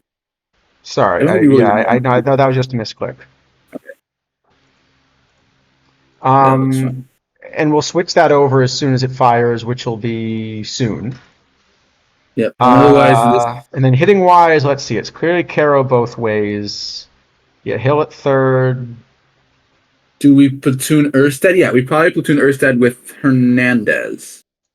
Erstad's not a complete disaster VL. I guess. Yeah. It still is Kike, isn't it? So we're gonna have to put him in right and move Gentry to left, but that's fine. Actually, Gentry should probably play. But isn't this defense wrong? Shouldn't? Let's see. Stearns. I like Stearns better in right and Gentry in center. Well, the problem is that Kike only plays right, so Kike has to go play right. No, Kike plays left. He does? I don't think he does. Yeah, Kike plays left. Although, you know what, though? With the 120 arm, I think you're correct that Kike should play right. Well, I was correct for the wrong reason, because I thought he didn't play left at all. So he does play left, but he's a better right fielder. Okay, that's what I was going to show you. I wanted to show you the Carl Crawford thing. Okay. All right, I'm going to show you the Carl Crawford thing, and then I swear we're going to rate cards. I've said that before on stream, haven't I? Yeah, we'll just go quick. Yeah, we'll go speed round. Okay, this looks reasonable. They actually did it. This is one of the better AI jobs we've done. Maybe it just means we drafted an easy roster. No, it's because we didn't draft anyone with power. It's true. That is, yes. You have a point. All right, we, by the way, appear to have been, just to check before I do, we are knocked out of that silver. Yes, I'm up 2-1 against D-Block. Okay, then I must have been swept. T-Chuck is through to the semifinals, so T-Chuck is chosen this format and then proceeded chosen the format and proceeded to call his shot. Yeah. Let's take a look at how we're doing, but he's already defeated me, but he may not have defeated you quite yet. So he's got a little more work before we can call him the winner. Yes. I I got swept by Los Benjitos, which I still don't know what that means. I guess we could Google it. That would be a way to find out. Someone's saying Banjitos would be something, but this is not Banjitos. This is Benjitos. I Googled it, and the first thing I get on is a World of Warcraft character. Oh, okay. So, but it's not. It's like a player character. It's not a. Oh, okay. Then I don't know then. There's also a GitHub repository and a Spotify and yeah. All right, maybe nothing. it's just somebody named Benji. Yeah, maybe. So maybe it's Los Benjitos. Sure. Is maybe actually how it's supposed to. Anyway, congratulations to them. But T Chuck, your work may not be done yet because you still got to take out Isidafo. Yes, I'm not dead yet. I am leading the tournament in strikeouts, which, if I was not with the way I built, would be a real problem. That's probably true. Oh, I just want to double check that I remembered to run my low diamond. Because I may just have to update this roster quickly. Just because I think I need about 4 more points to never have to think about diamond again this cycle. So I want to make sure I get there.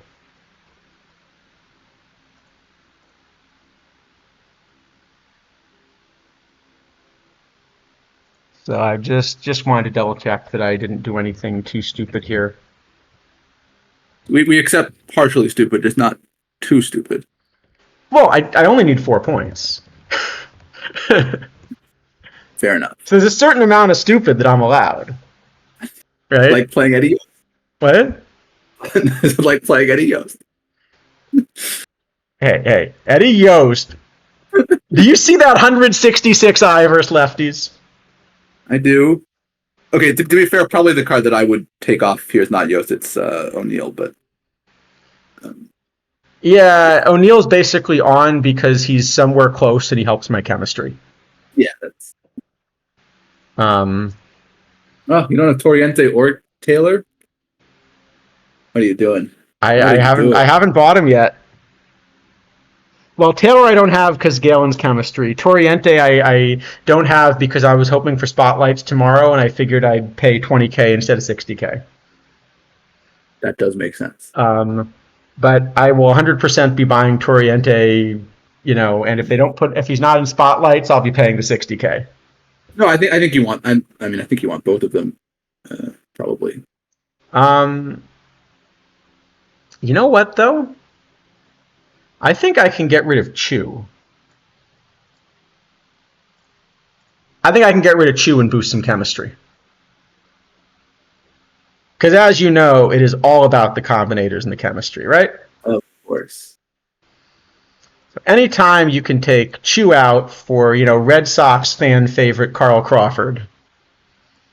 I almost said that with a straight face, right? Yeah, I've heard that he was just beloved there. What, wasn't he? Definitely didn't do anything which would have upset Red Sox fans. No. Yeah,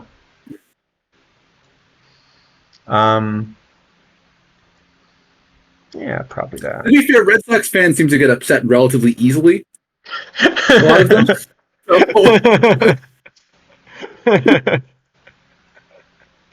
You've noticed that, huh? Yeah, it does seem that way. There's like a lot of complaining about a team which wins the World Series every 5 years. Yeah, wasn't there a whole Bill Simmons thing about how you're supposed to get an automatic, reset? If you win the World Series, you have to not complain for. Yeah, you should not complain for a while. This holiday should probably be Syndergaard too. Well, definitely, yeah. Syndergaard definitely should be gone. Yeah, I think Holiday should be Syndergaard. Yeah, for sure. Syndergaard is very good.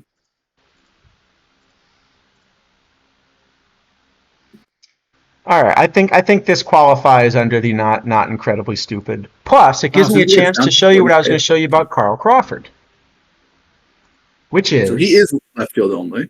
he is left field only. But I wanted to show you is it turns out that at least the way they present things, you can make the left field position rating go above 128. I mean, we'll go over 28. It's What? not. It's not a cap anymore. Oh, is it not? The, Okay. there's some base guys that are above it. Oh, Like I okay. think Jones is. I think Jones base is like 130 something Okay, in left sorry, field. never mind then. I was thinking it was okay because I was trying to figure out how it would work if you hit a cap when you combinate somebody. No, that's one of the tricky things this year is that the base game still has a lot of these caps in place, but PT Okay. doesn't. So it's very hard All to right. like Thanks for correlate letting me know things. then. All Like, right. So yeah, then that's not. yeah. No, but it's a big issue because like if you're trying to figure out like how the defense will get boosted, you can't go look in the base game anymore because it doesn't actually tell you. I see. Actually, hold on. So you Let gotta me like, let me re, let yeah, me reshuffle the poll. Actually, I wonder if I should be going more. I should be going more chemistry here, right?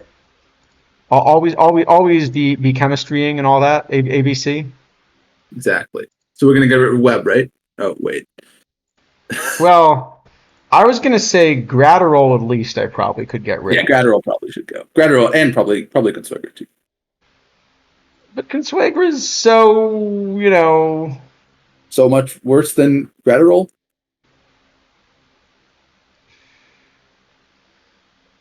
okay, that's not quite how I was going to finish the sentence.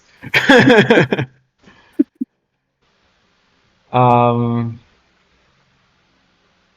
yeah, I should probably. I'm supposed to throw combinators on and add chemistry, right? Yep.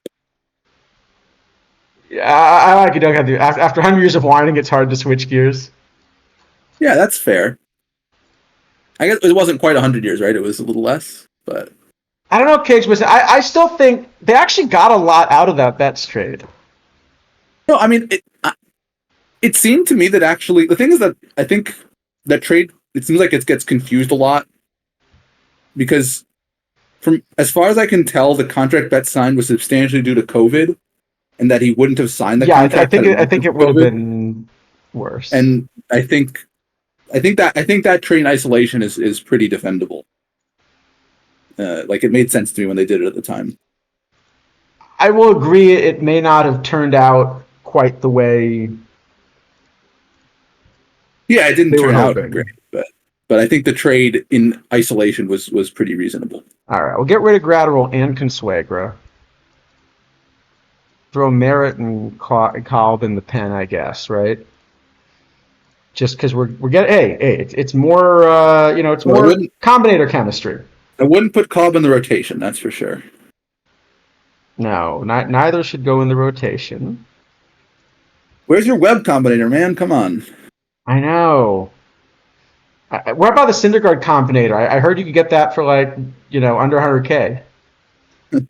Yeah, there's one up. There's been one up for a while. There's like a 400K buy order up for it. Oh, buy order, you mean? I thought you meant sell order. There's a seller and a buyer. Seller is like it's like 800, 400.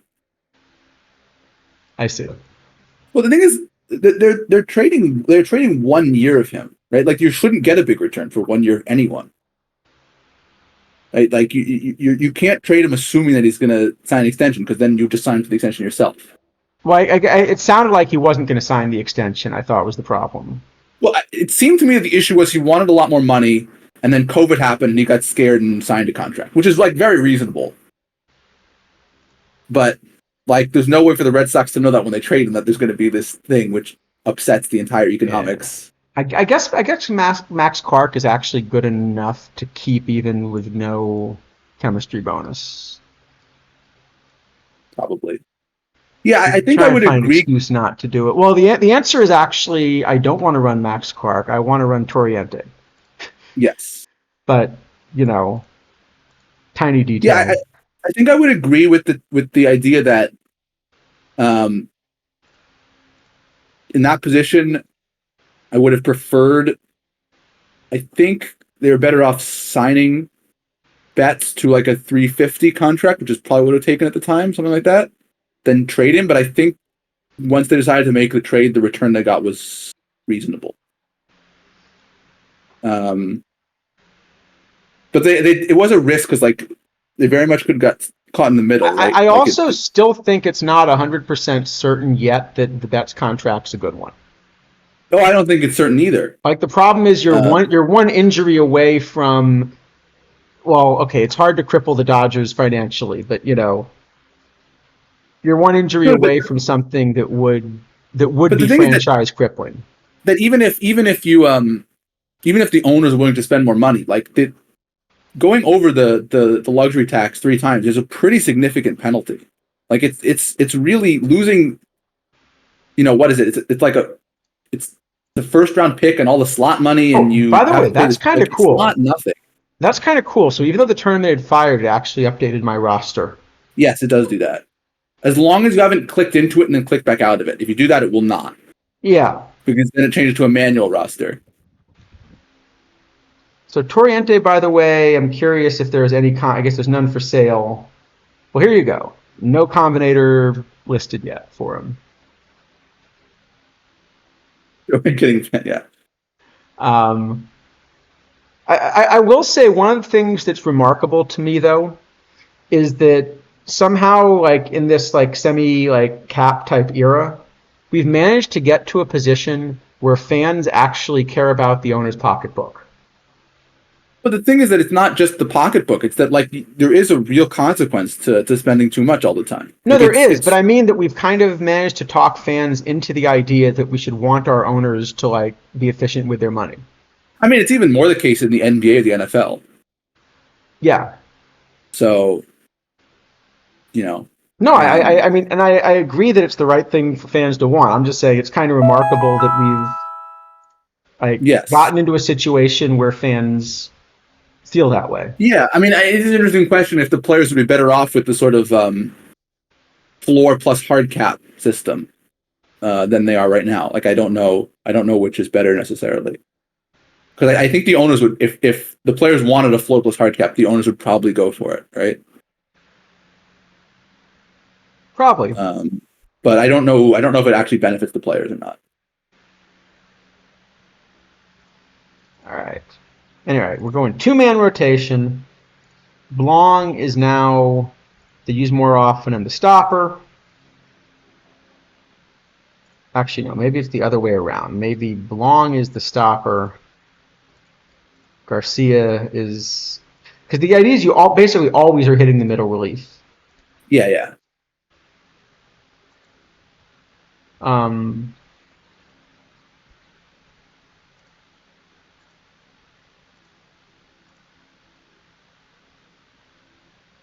All right, anyway. So almost 4 hours in. Let's do a card. All right, why don't we rate a card? I think we should probably try rating a card. That sounds good. Let's do it. I know it's controversial, but yeah, it is a. You don't really do that here on this stream. We don't rate cards on this stream. All right. Well, let's start by we've got a couple of 40s. Yes, we do. So I think we should start by thinking about them, and usually for 40s we're going to be thinking about them more as cap cards than as like iron cards, right? Certainly. Well, if we're thinking about them at all, which maybe we shouldn't. Willie Ware, so catcher eligible, doesn't really play catcher defensively. So I think this is not a bat even for a 40 overall first baseman. No, this is just a horrible card. I mean, Kemmler is Kemmler, the other 40 is way better. There's no use for him as a first or second baseman because a bunch of that's what I was going to say. Is that the one value here is for a while we had 0 40 overall catchers, and so if he had been released before Kemmler, then I think he'd have some value. Actually, you might. I don't know if you're going to have this too. I have non-catchers better than this at catcher 40s. Like it's close, but. if I could reliably get the non-catcher to play as a backup, sure. But the problem is you'd have to play 0 catchers on the roster. Yeah. However, I have this like 4 wins behind Kemmler in like a typical cap setup, and so you just play. Yeah, so It's just an F. Yeah. I think so. I don't think we've had Willie Ware in the game before. So I don't remember Willie Ware. now Frank Blattner.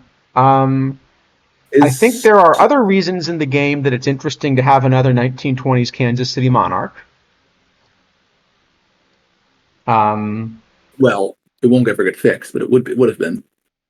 Yes. Um, Now, having said that, I think this card is worse than Ware. I have this card behind Ware as a second baseman, Yeah. and Ware's not a second baseman. Yeah. Okay. Another Jerky easy says one. it's like a 35. You blocks like good night. Yeah, exactly. Now that we started rating cards, that's it for the stream. Yeah, they did luck. So, sounds about right. Can't blame you. Yep. Hey, if you stay tuned, we'll do a TWIP draft at the end. Yeah, just wait 5 hours. No. I think we can. A lot of these are going to be pretty quick because not all of them are Fs, but most of them are either on the very bottom or very top end, which makes them pretty easy to rate. Indeed.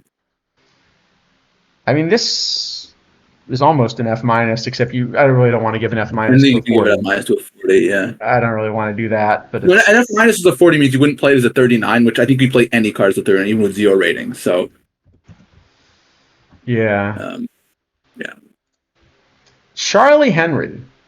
So now we're up into something that's probably got to be more than a cap card to compete, right? Yeah, and I mean there are a number of good like 42s and stuff. So it's and actually there are two really good 45s. I've been playing Constanti in a lot of things where I find the points, and I think Porcello also is a pretty good 45. Yes, those are both reasonable cards. I mean, of course, the answer is play whichever low guys you have combinators of. But you know, yeah, and of those two, I have Constanti, the better of the two, and the better combinator. I think he gains more, but Porcello is the easier one to boost. And they're both significantly better than Charlie Henry, so Charlie Henry's an F. Yes. Yeah, I don't think that one's very usable. All right. Sheffy Alexander. Chuffed about Sheffy. I don't like the eye, so you know where I'm going to come down on this card because of the eye. I just want to play the GOAT, if I were going to do something like that. Entirely interested. I want to play Maxwell or Hap. Yeah, sure. I'd play Maxwell. I guess this card's a little better versus lefties, so it's like Maxwell, Burt Daniels types that are killing it, but they're all killed. Brack is a 42. I'd prefer him. Well, Brett Phillips is 46, live right now. Yeah. You can't commenter him though, so you know. But yes, Truffy's never playing anything yet. Another ECF. But I will note that he's spelled differently in the card database and on the card. Really? I did not notice that. That's interesting. Oh, you're right. Oh, that reminds me of like the most mysterious card. So, Jerry Staley. I want to know if anyone knows what happened with this card. I like the card, by the way. In fact, I'm running the Combinator version of him. Yeah, it's a pretty decent card. But, someone want to link me to Jerry Staley's baseball reference page?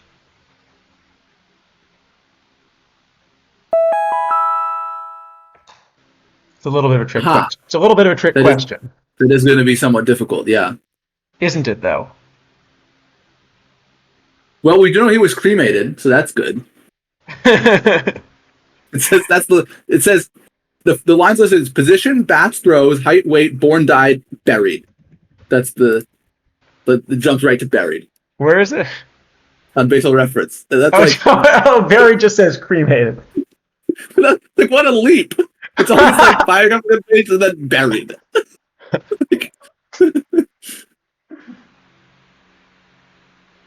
Maybe Saber Bio or something. Okay. Well, anyway, what I was going to show you though is that this Jerry Staley is not spelled that way. It says actually first in his Saber Bio. It says Although his first name was Gerald, spelled with a G, and he was commonly referred to as Jerry with a G, both during and after his career, Staley preferred to be known as Jerry with a J. Okay. Interesting. But now here's the other weird thing. So this is a 1959 card for Mr. Staley. Yes. Now, if you look at his 1959 season, it makes sense as the one to pick, right? It was, it looks like the strongest season of his career. He only allowed 0.4 homers per 9, 1.9 walks, Right. Looks like a pretty clear choice, yeah. But now, the really remarkable thing to me about this card is that he has absolutely zero split. Yep. And if you look at Staley's 1959 stats, you might expect, therefore, that you're going to see something really flat. You don't. You don't. I wonder, because Bill Campbell has the same thing, my favorite player. But I've never looked at the card.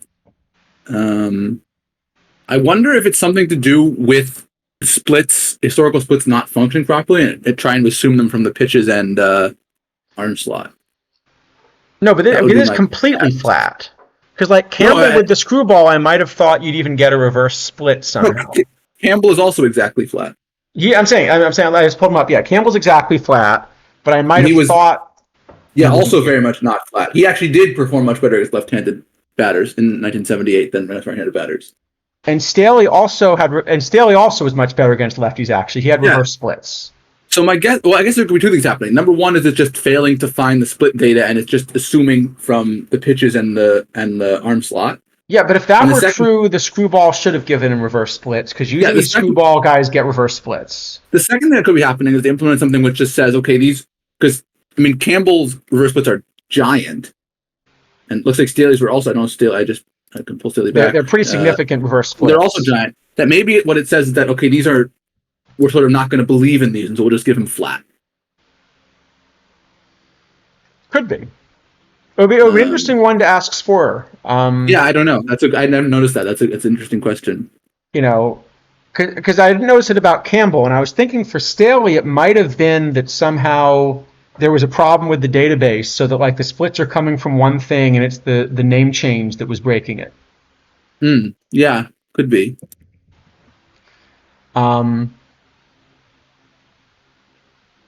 Anyway, right. So Chuffy, however you spell him, still not a card we really want.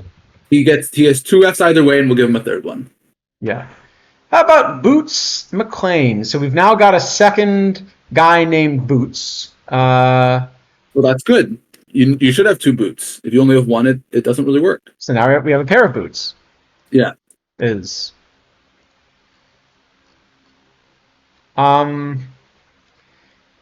So as for the card, I've got him sort of in a funny spot. So at shortstop in iron, I've got him third both ways, but second is a two-way player. Yeah, I'm less okay. So I think the first thing to say is I have him behind Woody Held at all three positions. So Held is kind of gonna sort of dominate this card basically. So this will always lead the meta before Held, I think. I don't love him at short. At second and third, I have him kind of fringy playable, but not amazing. I don't know. It seems like an okay card. I've also got Ilio Chacon ahead of him, and he's 5 points cheaper.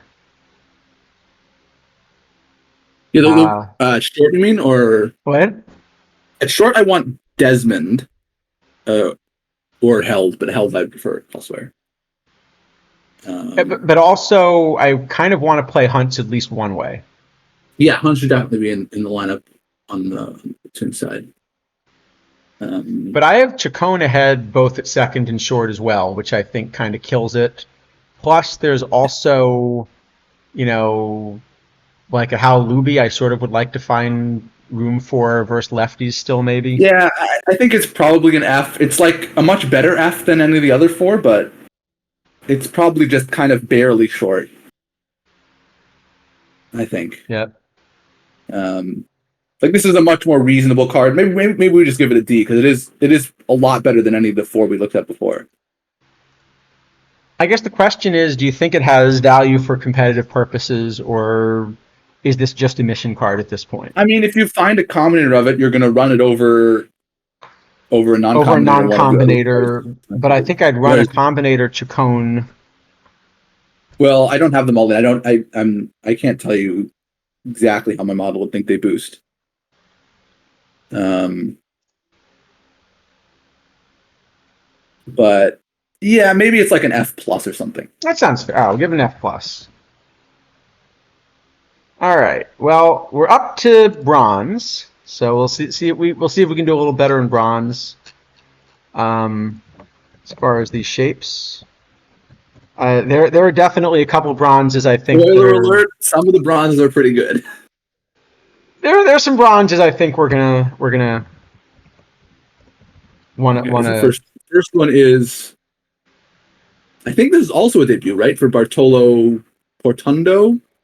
No, did he say that? I don't remember having him before. Let's check.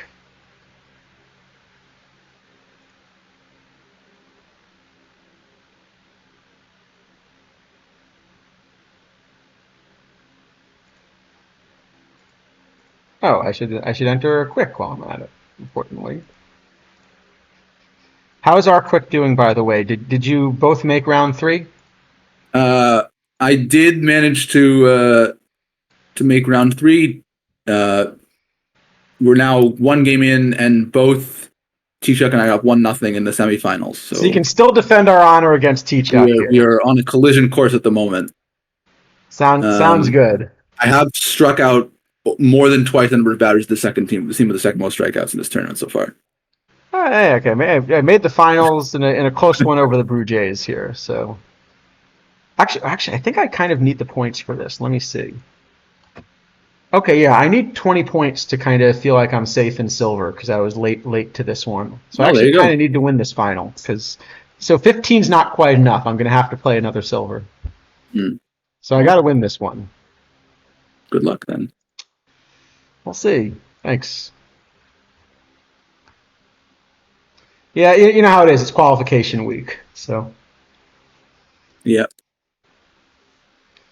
Always try to get your points where you can get them. Anyway, what do we got? We got Bartolo Portuondo. Yeah, I don't think we've had him before. I don't remember him before. I mean, I could just be forgotten him someplace, but I think it's a new one. So it's a little better early era profile even than anything else. I'm trying to remember, we don't currently have a bronze floor format, right? There is one. There's a high iron floor. The tournament lab is a bronze floor. Oh, that's right. But that's era restricted, right? Yeah, I don't remember if he's in there. I guess I can check. This card's 1920. See, in the era, that format is 1920 to 1969. Okay, so he is eligible. So he'll play there and nowhere else, probably, yeah. So I do have him as the best, exactly 60 overall. Probably at third is where he's most useful. Yeah, I mean, I have him sort of like in a tier with some of like the launch guys, like Sean Rodriguez, but he's been, well, there's Stevens and there's right. No, but I'm saying, but this one's exactly 60, so that's what's giving him the value. Yeah, he's not going to play an open, but in low bronze, if it existed, he might play. But yeah, bronze floor in low bronze. Let's see, you're always running Stevens ahead of him, but you're probably running Stevens at short. You're not going to run an Eric Young because he's ineligible. We're not going to run Connie Day because he'll be ineligible.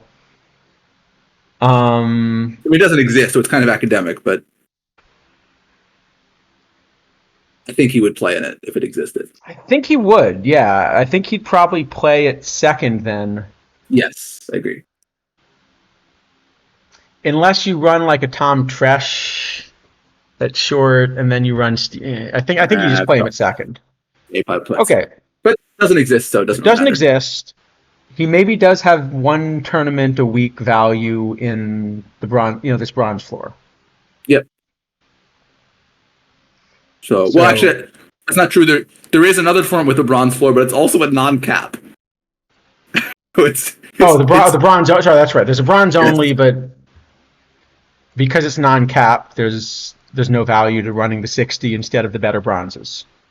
exactly. All right, so he's like a D probably then.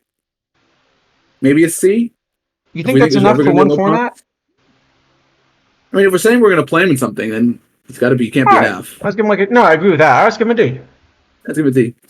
All right. It could be a D minus, I guess, but what? It could be a D minus, maybe. But yeah, that's probably fair. But I think there is a format to play him. How about Dizzy? Are we playing Dizzy in anything? This is a really splitty card. It's very splitty. The two-way is useless, unfortunately. So we're not playing him, I don't think. The problem is even VR, I don't have many anywhere close. No, I mean there's cards like, for example, Andy Hansen or Arnie Stone, who are 60 and 61, but 60, also yeah. Wong is 60. Evaldi, of course, is 60.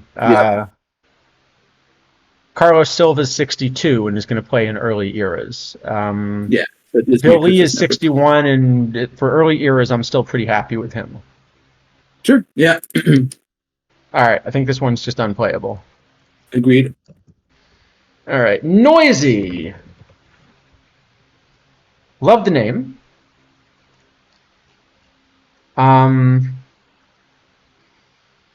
Okay, so with the 59 framing, I don't think I have any interest at catcher.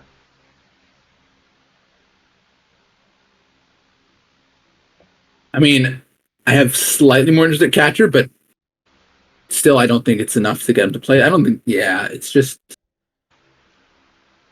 not quite doing it. Yeah, so I think the problem is a catcher. He's not good enough defensively. It's a good bat for a catcher, but it's just not. No, but actually, but hold on. The thing is, if I pull up like Raritan, for example, this is a lot more bat for a catcher, and he's also iron eligible. I have Raritan and Wallace similar VL, and Wallace a little better VR.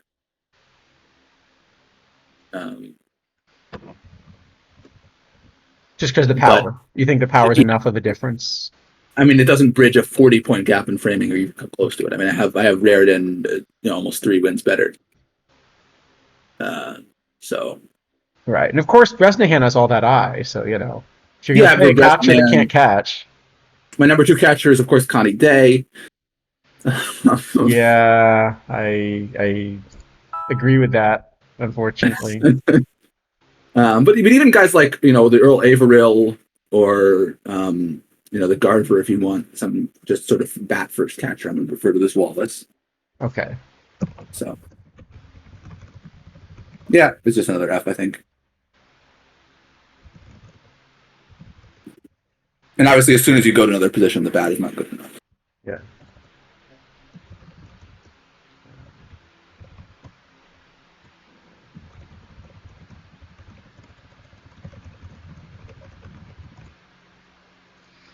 Yeah, all right. I think I was just trying to find some way to kind of use him because he has interesting positional eligibility. I guess the problem is it's a good bat for a catcher, but a bad bat for a first or third baseman.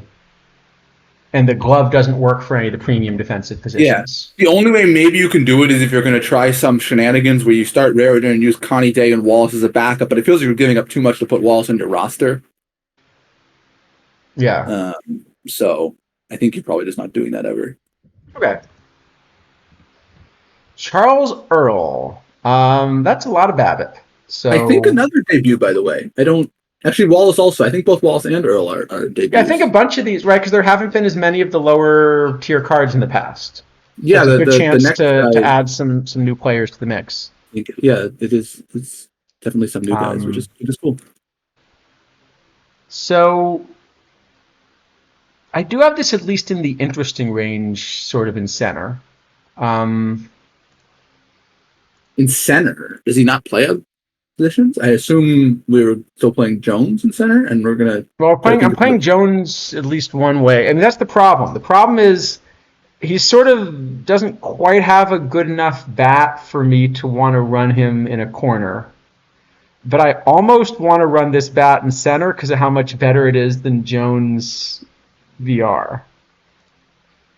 I don't quite want to do it. Then you're gonna take Jones off your roster to do that? That seems really, really No, bad. Hey, Jones. Haven't you seen Andrew Jones's card? He's a right fielder. Read the card. Uh-huh. Uh-huh. Definitely. um, Yeah, I just don't really see a use for this. Like it's Kike Hernandez's bat with a worse glove, and but it's not that far off. I keep looking for a way to make it work because it's a 3-position card, and the bat's not that far yeah, off. the problem is that like the Dunn type outfields are just so. No, I think in modern, I think he just does get clobbered by that shape. But in an early era, he's much better. Now, in the early era, Jones is still gonna give you a lot. Hernandez just the same bat but better? I mean, Yeah, but do you actually want to run 2 of them? Like, what's the rest of your outfield in that era? Jones still. I don't care if he doesn't hit. His team might be so good. And then, I mean, there's Tom Brown maybe. And you probably are still going to run Gosselin one way. Yeah, isn't Tom Brown better too? Okay, I guess in early era, yeah, probably. All right. It's an F. I was looking for some way to run him. Yeah, it was a valiant attempt, but all right. Well, here you go. Now this card is completely flat, like completely flat. yeah, I mean, I these are to me always the hardest cards to judge by eye, but my model says it's bad, and I have no reason to think it otherwise. So, yeah, I mean, I don't know. These kinds of cards are basically they have enough stats, and the model says they have enough stats, and they work, or it says they don't work, and I don't know how to evaluate them other than that, basically, because they're just flat and just very hard. No, I think I mean,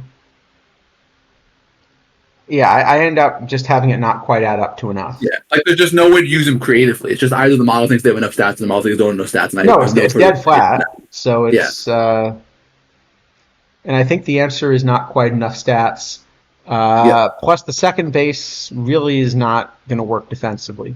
No. So it's now all right. Yeah. Max Manning. We might finally get an F. This one's pretty playable, I think. Yeah, I mean, I like the shape of this one better.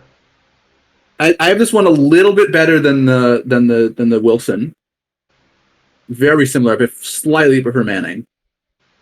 I definitely prefer Wilson to this, but so I have this closer to like, 5th-ish among starters, but definitely up there. Yeah, so starters in bronze, I have Splittorff, then a gap, then Evaldi, then a gap, then Manning and Wilson, and then another gap, and then some lives and Pipkins. So I still think people, since I'm still kind of optimizing for playing against the Adam Dunn types, then I end up with more like sort of Wilson, Splittorff, Silva, Evaldi, Manning. Mm-hmm. Yeah, but of course, Splittorff isn't combo eligible, so Evaldi, Manning, and Wilson are basically required if you want to play bronze. Yeah, I think if I'm comboing, probably Strincevic still could get up there. Maybe a combo Bill Lee actually ends up playable if you're okay with the stamina. A combo Pipkins would be okay. I don't know how easy it's going to be to build this card as a combo. Probably kind of. I mean, it's again with all these Negro League cards, it's you can only use the other Negro League cards. So, but then of course, as soon as there are a lot of them that are good, everyone's competing for the same irons and bronzes, so the prices go like crazy. You have to spend 10 hours a day adding 2 to your bid. Oh, speaking of which, you reminded me. Yeah, time to go add 2 to your bids. No, anyway, I think this is a. So I think this is a card that you should be looking at in bronze, even if he's a little tougher to kind of boost than some of the other alternatives. Evaldi, if Evaldi is going to cost you what's Evaldi costing you? $75K plus to get in the door right now. Let me see. Yeah, he's going to be a lot easier to boost, but yeah, but if it costs you $75K to get in the door, then if you could find Manning for 10 to 20K, yeah.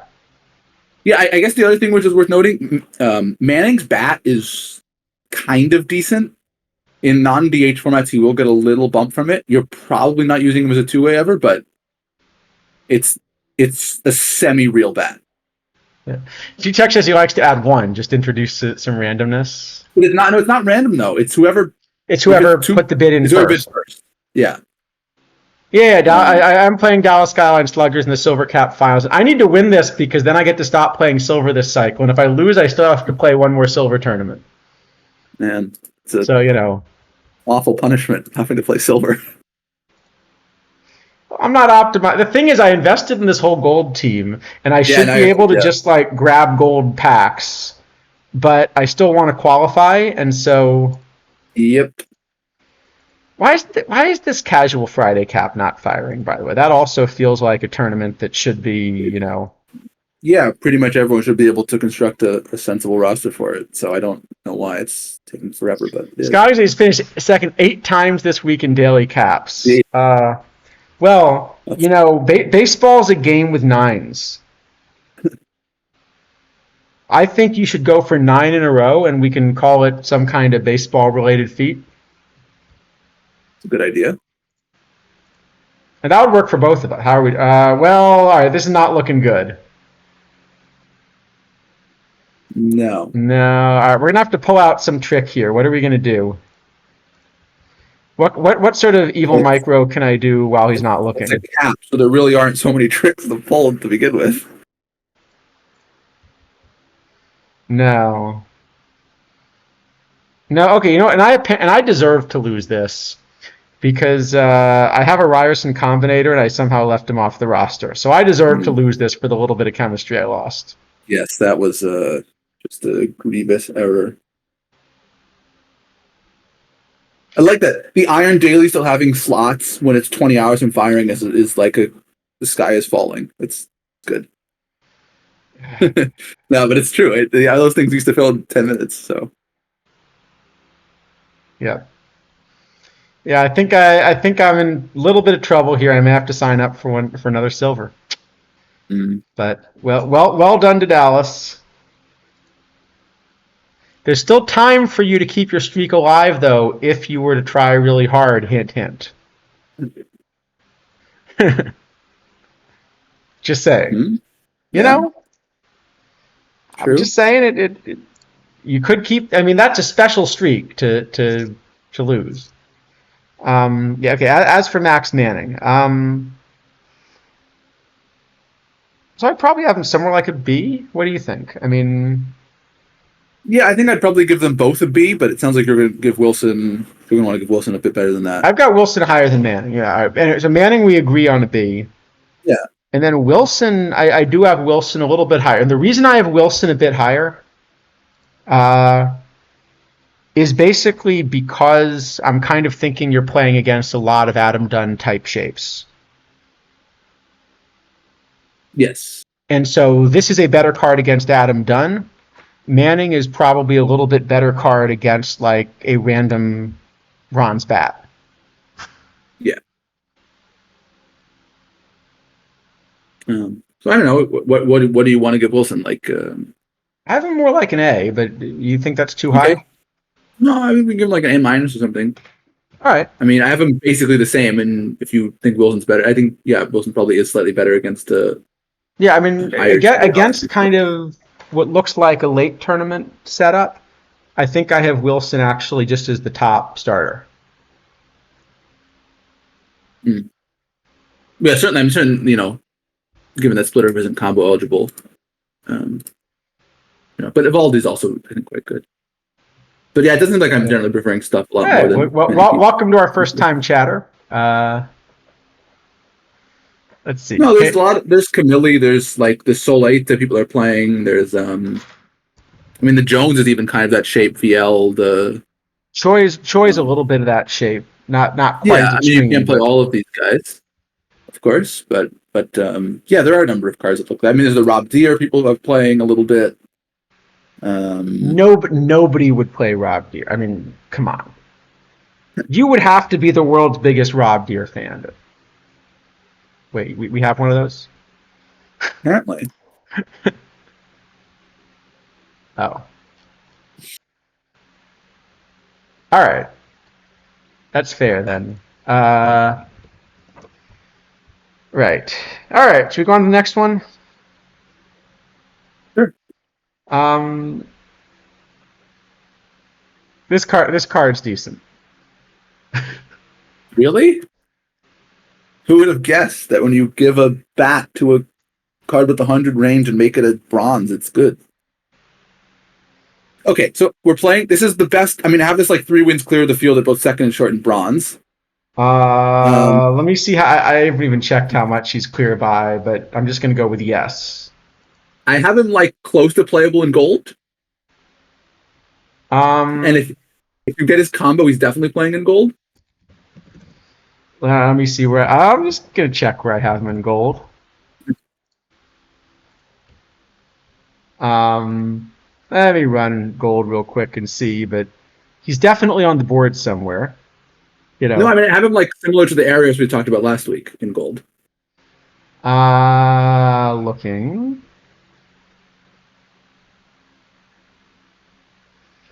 Oh, okay. So I have him a little better at second than short in gold, I guess, Sure. just because it's harder to find the second baseman. Um, Basically, because Nicky Lopez is still really good. Um, yeah, I have him just behind Bingo DeMoss. Yeah. Uh, and then on my team, I guess I would throw in a couple combinators. Yeah. Plus, the other thing is that the fact that he plays catcher allows for some potential shenanigans at some point. Yeah, because this is actually a real bat. So Yes. Like you can legitimately kind of try to do some silly catcher stuff at some point. Like, even if, like, at say some point this becomes kind of a, utility player. All of a sudden, you can start to do some catcher weirdness if there's like a really strong primary catcher at that point. So I mean, this is probably the yeah, easiest I S think plus of the the only year. reason I'm never doing that is that he's so valuable in the middle infield that I never want to run him somewhere else. Yeah. Well, I mean, Lopez is like 5 extra range. It's a good bit. I think I have them pretty similar. Um, Yeah, but this card's going to beat Lopez VL. yes. I mean, the interesting question is if you could only have one of this card or Buddy Bell, which do you put on the roster? And I think it might be Connie Day. Do I get a Combinator Conning Day? Because then definitely him. But even without the Um, combinator, it's close, right? I think I have Bell a little bit ahead, but it's not Well, I have Bell a little by bit any ahead at means short, ridiculous. but Bell is going to give you short and third, and Connie Day is giving you more flexibility. Yeah, I think it depends a lot on like what the rest of your build is like, and importantly, if it's a gold do or die or not. Because gold do or die, you can get away with some silly thing like you're going to have Colt Keith be your backup second baseman if you're platooning or something like that. Like you can get away with a lot of silliness in gold do or die because you don't have to actually have real backups. Isn't releasing this card as bronze just embarrassing? I mean, I think it's a misevaluation. You know, Yeah, it's a misevaluation by 15 points of overall, which is I mean it's anyway, I think we agree this yeah is an S plus.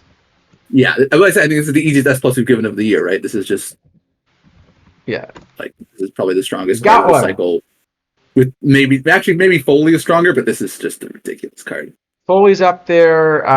Maybe Andrew Jones. Maybe Jones, yeah. Um, Um, Utley, maybe. yeah. But yeah, this is an absurdly strong card. And the funny thing is, this card doesn't suffer as much as you might think in early eras, because he still has a lot of BABIP in there too. Yeah, and gap power, which will help in early areas a bit, and his defense is still amazing. So it's like Yeah, the defense always plays. there's just nothing bad about this card. It has everything. Well, if he had more eye, Yeah, who needs that? yeah. But like 45 power is What is the combinator version of this card going for? All right. Well, there's a buy order up at 50K and a lot of that's interest. entirely too low. I Actually, mean, I think I will add him to my card watch list. if Jones is a 250K card, this is more for sure. I guess it's a lot harder to boost than Jones. Jones It's is pretty hard to easy to boost. boost, and then also, well, but if you're paying 250K, you're going to be willing to pay 125K to boost him. Yeah, but I mean, Jones is probably costing you. I think we did figure it was less than 50K to boost Jones, right? I think so. So probably But you're not gonna. also, Yeah. Jones was never in spotlights, and this one. So if this one's in spotlights, it makes a big Well, difference where the spotlights will or will not include the bronzes. Spotlights almost never include the bronze. It's only like the those exclusive packs that had the bronzes in. Yeah, but this isn't a bronze. Okay, fair enough. It's a gold that happens to say 69 on it.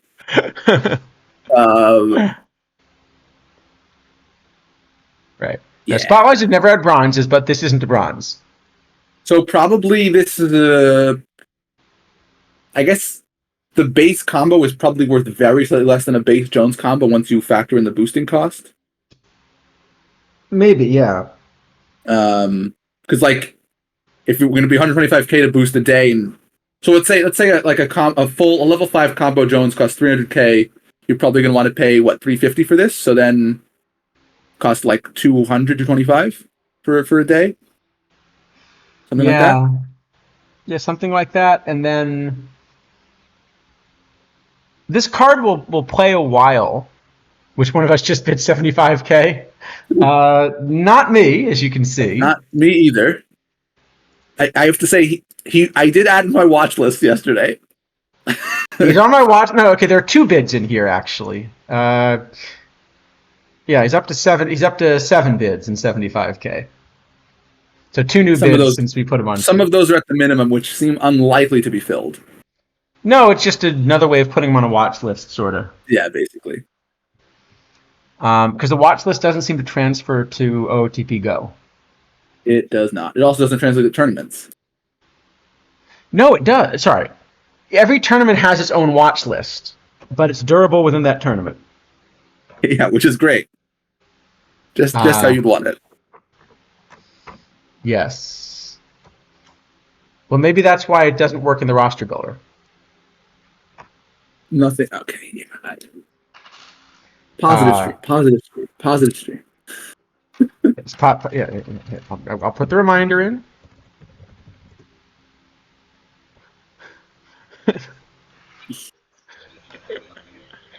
Yeah. Right. Okay. So, anyway, I think this is clearly an S plus. Oh yeah, by it's you know, it's an I easy, will easy say, one of the things about cards like this kind of massive power creep at a position is a way of dealing with combinators because it means their lifetimes are shorter.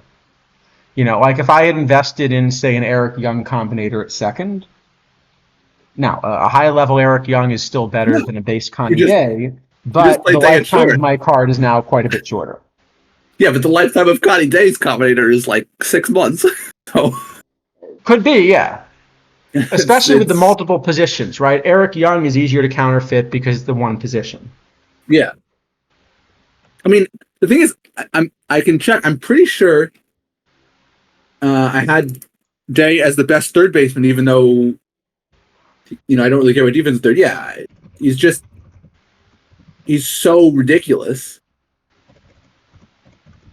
that like even out of position with a bat shape that doesn't really suit the modern environment well, there's so many ratings. It doesn't matter. Yeah.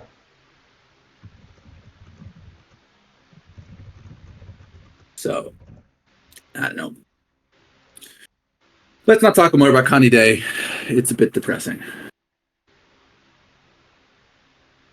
Yep. But a good card. How about Bill? Did we decide it was B or I'm guessing B, but it could be like Bay or Bia as well, right? I would guess B unless someone knows otherwise. I certainly don't. We're at least trying to pronounce them right. Music lessons. we did our best. If we just say them all, then we got it right. Well, we're not misreading it. There legitimately are different ways it could be pronounced, and it's not in, that we can't find a canonical one. Yeah, I don't know if there's anything. Anyway, so pulling up some silver modeling. So this, again, looks like sort of a better early era bat. I don't think I want to do much with this in modern. And the pitching isn't really good enough to think about him as a two-way option, except in case of emergency. But as an emergency pitcher, you are actually getting sort of a good iron level pitch. I mean, isn't Welsh better? He's 42, and York and Ryerson, and like yeah, but I would consider this a 12th pitcher in a draft, for example. Sure. But I mean, you're never constructing a roster with the idea this will be an important pitcher. No, the pitching's not part of roster construction. It's just a little bonus. Just there. Yeah. It's better pitching than like a Curry Fuller. Yeah, yes, certainly. I mean, as far as the bat, I mean, Whitey Herzog is definitely better in early era. Geyer probably one way and is combinatorable. Wally Moon is also probably better, but he's not combinator. And then you still got Jones. Still Jones, yep. There's AG, again, not combinator. So probably just not playing, right? That seems like too many. No, I think he just doesn't play. Yeah, and at late times he definitely doesn't play. All right, Romy. Let's go Romy. Another new card. I used my Romy joke on Sporer's stream, so I got nothing here. Combinator version. So flat profile. Right, another of these flat ones, but now on the pitching side instead, right? Yep, and I just don't have him anywhere remotely close to anything. No, I can tell you who I've got him very remotely close to. Okay. The original version of this card, before he got bumped up to gold. So not playing. No. Yeah. But if he gets bumped up to gold, okay. Now I guess the other question is, are you interested enough? So this is a pretty real bat as a two-way option. I mean, I think the problem with all these real-ish bats is Curry Foley. So best ever, exactly. Tactile next. So best ever. Isn't Foley just a better DH and he's 41? Or actually, I'm running a combinator Rizzo now because because I can bump combinators too. I guess the only thing with a card like this is that the combo of a two-way card does kind of get double. It does boosted, get both. I mean, but it's still probably worse. Yeah, I think this is where if you were able to kind of make more like a 20-man roster, this gets to be a really important card.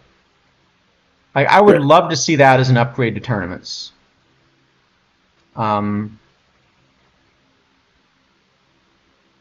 think it would fix a lot of the early era issues also, right?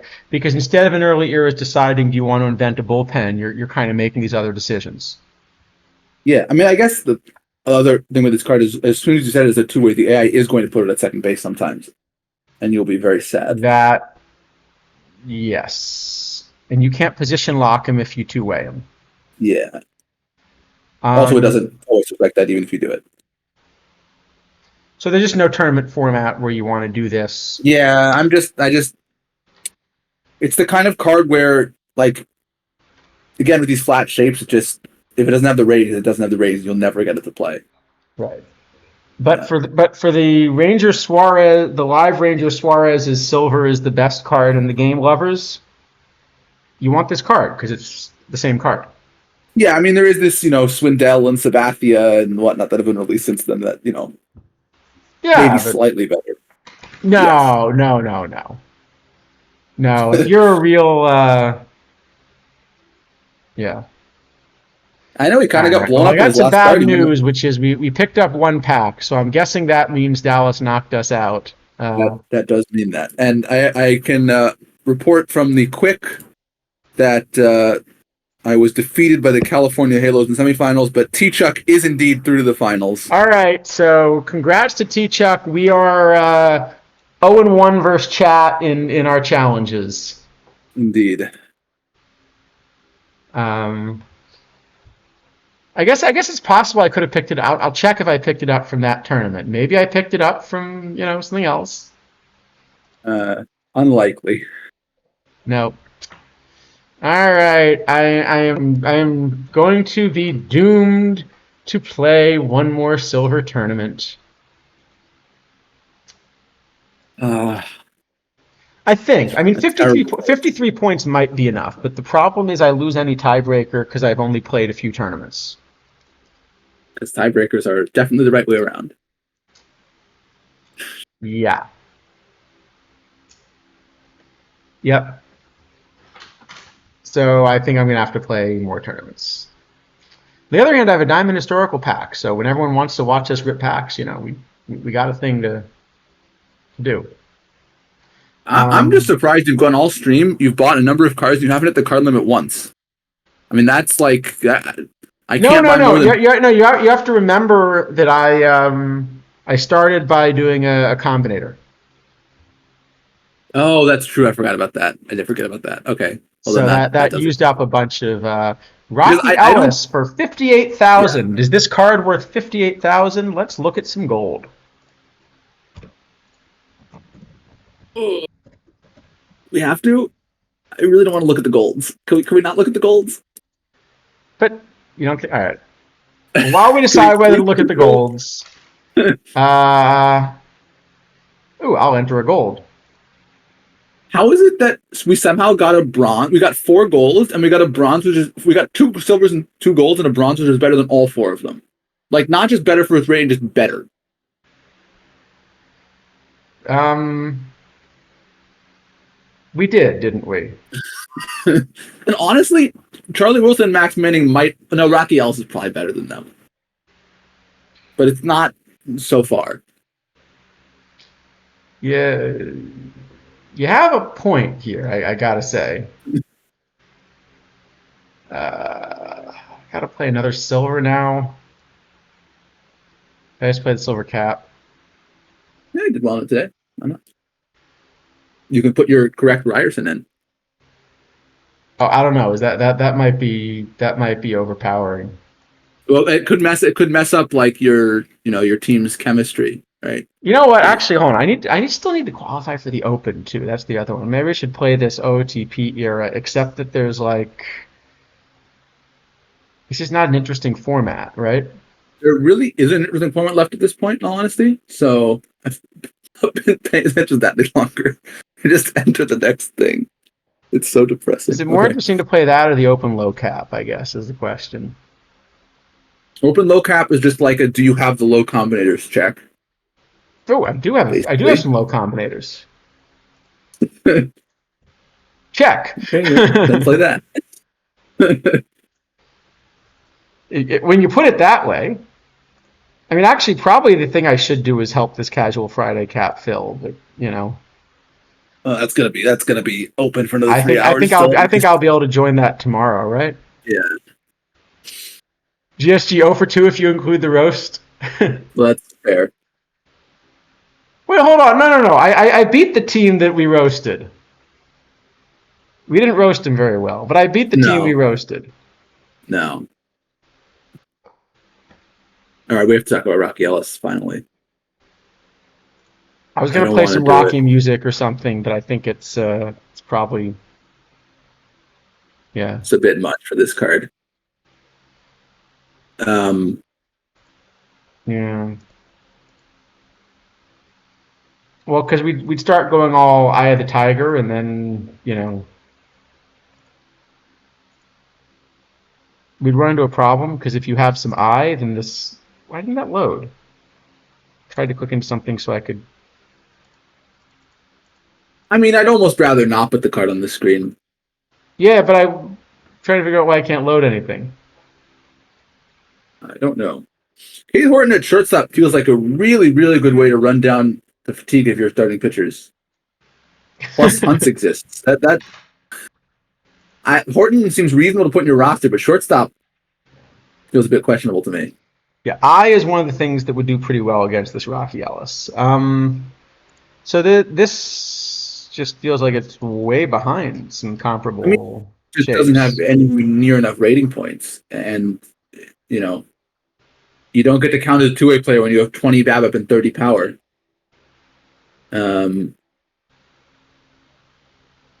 So it's just awful. No, I think it's behind a bunch of. All right. We'll move on.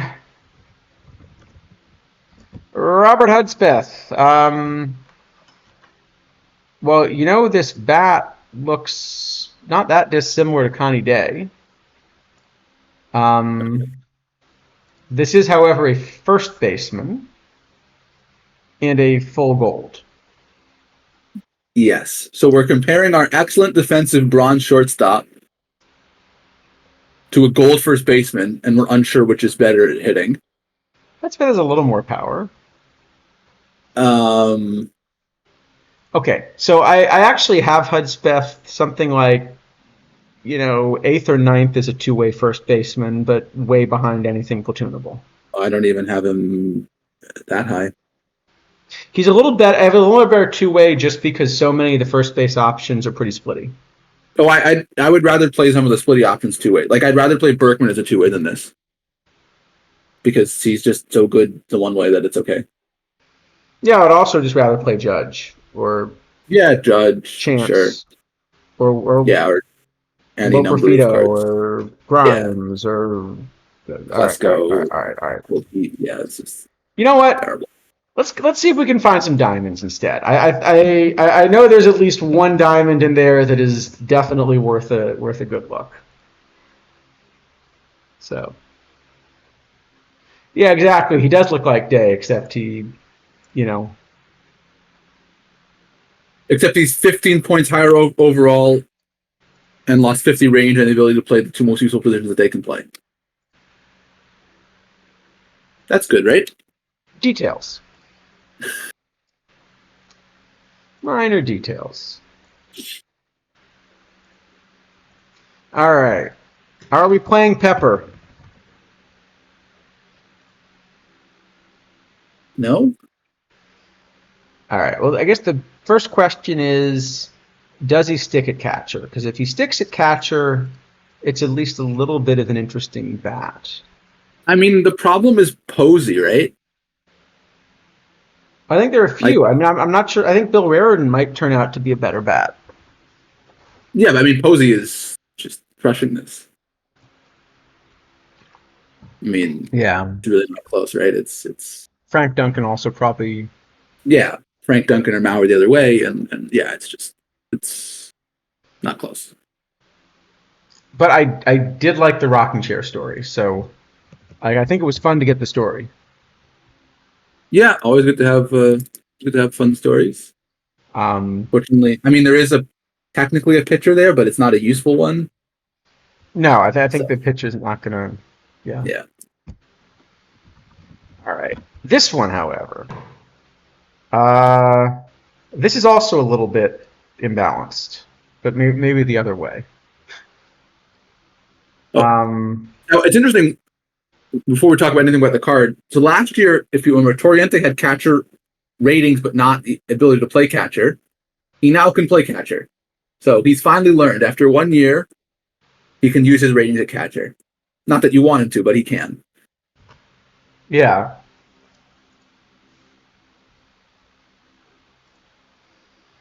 Well, but hey, we brought Graffinino. Finally, I can. You know what that means? You were probably supposed to feed him to Burley, weren't you? Oh wait, hold on. Did actually, you know what? I think I was supposed to feed him to Burley. Well, I guess you don't need him anymore. Nope. So now you have to go through the list and find your various Tony Graffinino orders at different prices. I see 2 more. I know. You know what? You know what? Hold on. He's missionless, right? No, he's I, not missionless, so I can't even spec on him. I saw at least 2 other ones. Oh, there's some Lunches there that probably also should go. uh, Isn't this fun? this is peak gameplay right here. Yeah, something like that. This right here is what Oh, passes for peak gameplay. the Uribe was also probably intended as a Burley booster. Was Uribe Burley or was he? I mean, he played with Burley for a few seasons, right? He played with the White Sox for a It's bit. probably yeah, it's probably Uribe. All right, you know what? Whatever. Just give up at some point. It's gonna be easier to buy them and then realize I don't need them. uh, okay, but Toriente on the other hand, not Graffinino. So I have this as the best VR and overall option at all three outfield positions. I agree. I mean, I don't have it enormously ahead of Max Clark, only like half a win. No, and I don't have him enormously ahead of Chu because Chu's so splitty, but this is a better two-way card by a lot. The Like other I thing have him is, I have him as like a top 5 VL option. yeah, this is finally this is a real 2-way player. Like it's not a great pitcher, but it's like a silverish pitcher. Right, which is enough that you're getting that for free because you just kind of want to start him in the outfield. You have to be a little bit careful. You have to be a little bit careful as a two-way player, just because there's going to be fatigue issues if you're also starting him every 5th day. Yeah, you have to be a little bit careful. But But it's you probably play Clark and you put Clark in center and you put this in the corner and that'll be fine for the most part. yeah, but I think even without the pitching, this would probably be about an S. Maybe an S Yeah. minus, but like in that range. But he can also pitch enough that you will use him as a two-way player. Yeah, and certainly if you get a combo of this, he might actually just be a real 2-way, even a non-cap. I mean, like the combo does boost the pitching too. That's true. He'd be close. In fact, let's add him to the watch list. I'm not seriously adding him to the watch list. Well, I mean, I'll put him on the watch list, but I mean, I think it would only make sense for me to buy him if I were going to buy a bunch of diamonds. It'd be the I rare don't have one those where points yet. if he sells low enough, it might just be worth buying him for caps. Yeah, He is if you want to sell him to me at a Syndergaard price, I'll do it. Yes, of course. Yes. But the diamonds are the ones that are most likely to sell at those kind of prices because they get pulled so rarely and it's they often aren't buy orders up. This someone might have listed for way too low. Like That's true. very easily. Which I mean it's not a great game design that like the best way to get these cards is to basically take advantage of people who don't understand how much their cards are worth. But the good news is that's no longer a successful path because we're knocking all of those people out of the community. That's true. There you go. We fixed it. Game design problem fixed. So I've got this at least as an S. Maybe just an S plus though. What do you think? Yeah, I mean, I guess there isn't like a super obvious cap to play him in at the moment, but it's a very strong card. I don't think he quite plays in full diamond, so maybe that makes him just a regular S, not an S plus. I think he'd play in a full diamond cap though. He would play in a full diamond cap, certainly. Okay, yeah, I mean it's a really strong card. I think I'm somewhere between S and S plus. Well, let's see what chat thinks.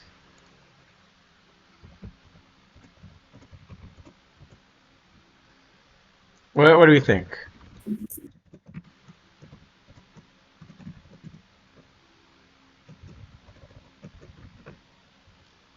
Put up a little 1-minute poll. See what chat wants to do. Yes, in the meantime, we can Not a combinator, because if you pull a Toriente combinator, I will give you. Now I was going to say 50,000, but you know what? I'm going to be generous. I will give you 50,001. Well, that is the minimum. Yeah, but I was hoping you didn't know that. Oh, sorry, I just ruined your scheme a bit there. All right. 50,002. Oh, there we go. Yeah, it's too much for me. I'm out.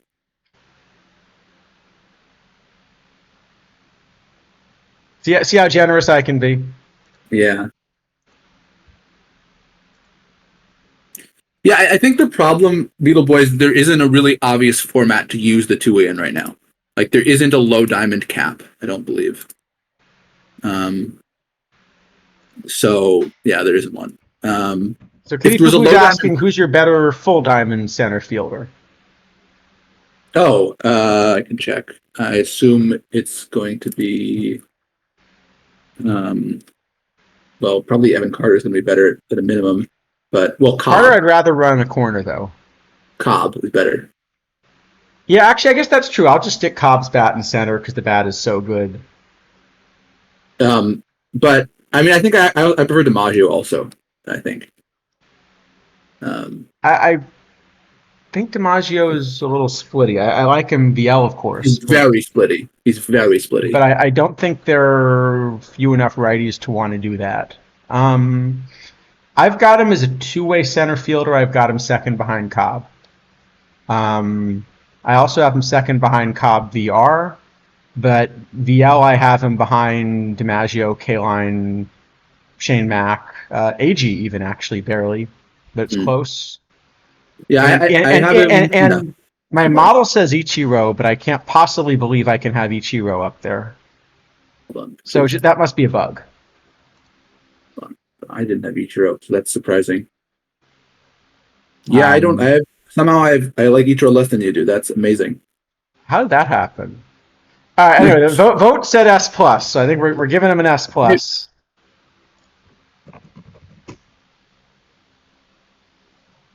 So.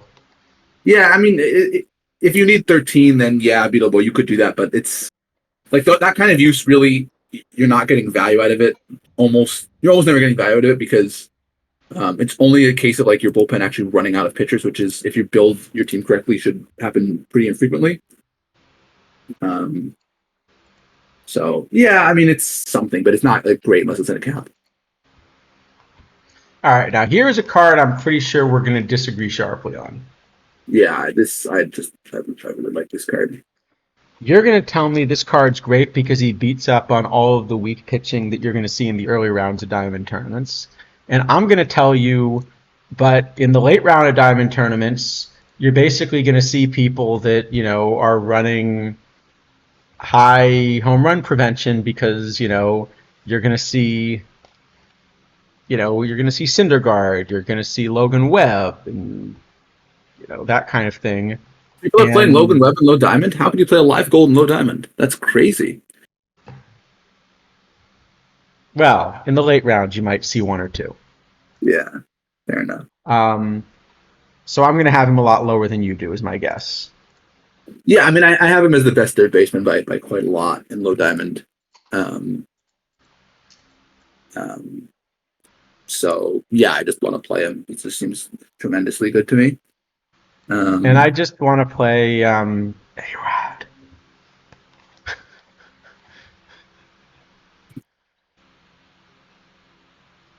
Yeah.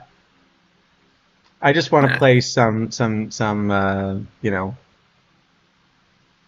Centaur guy. I mean, there's always Connie Day available. Yeah. Can I just play my Combinator Eddie Yost?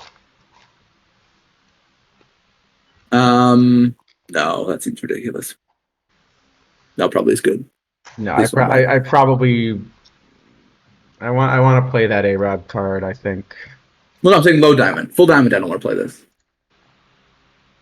Oh, okay, Low Diamond.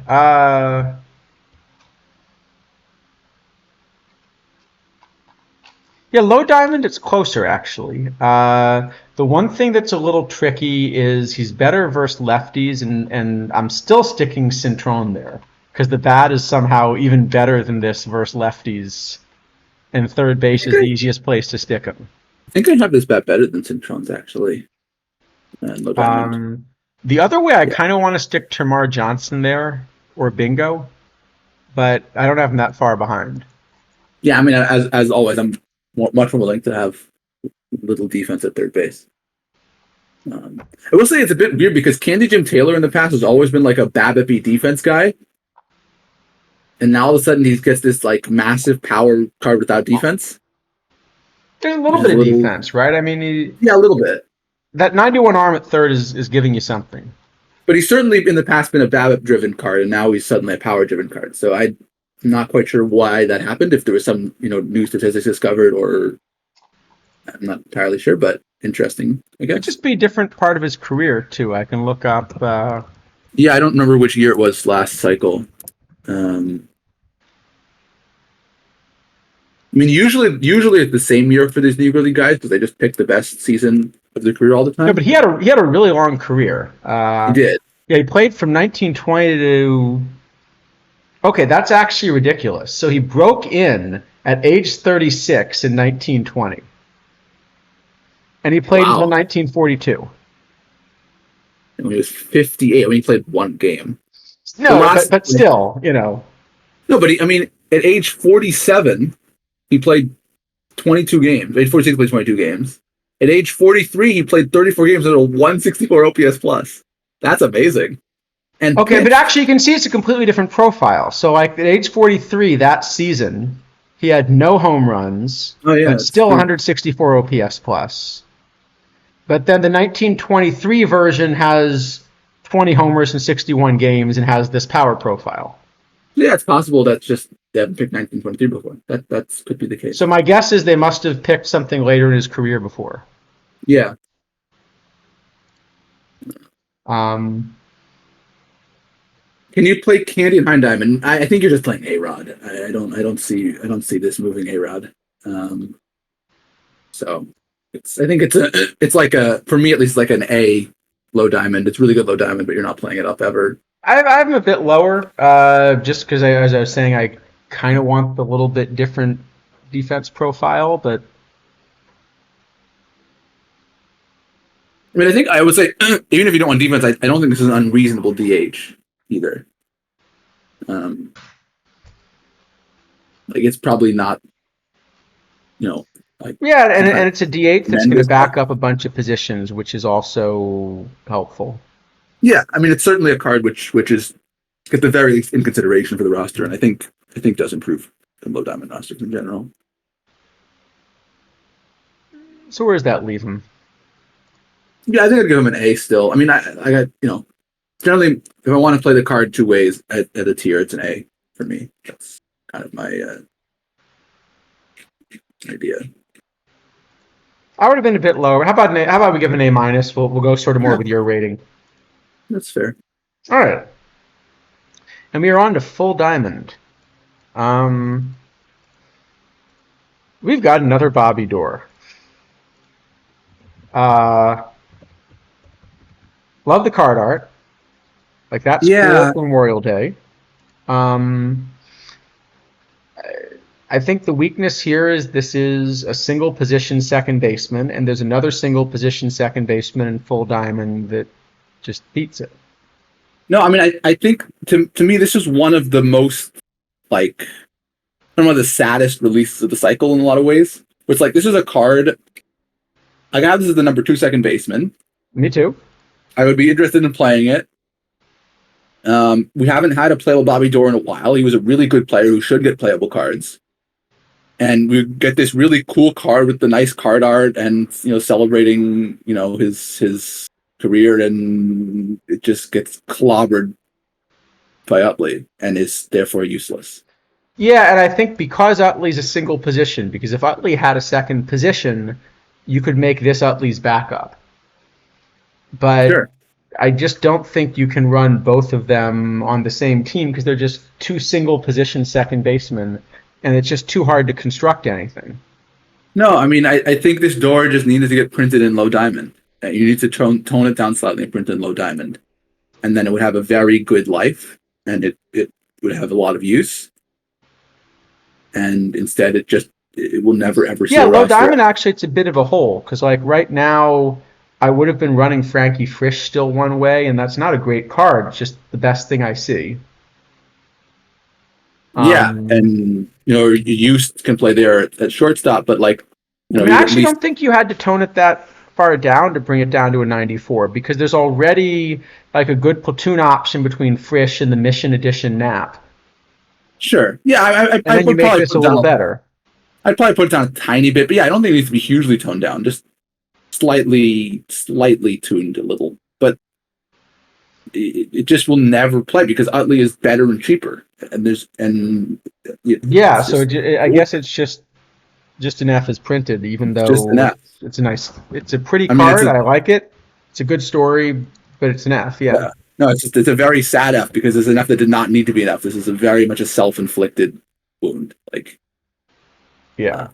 yeah, it's a shame. But anyway, All right, Barney Brown.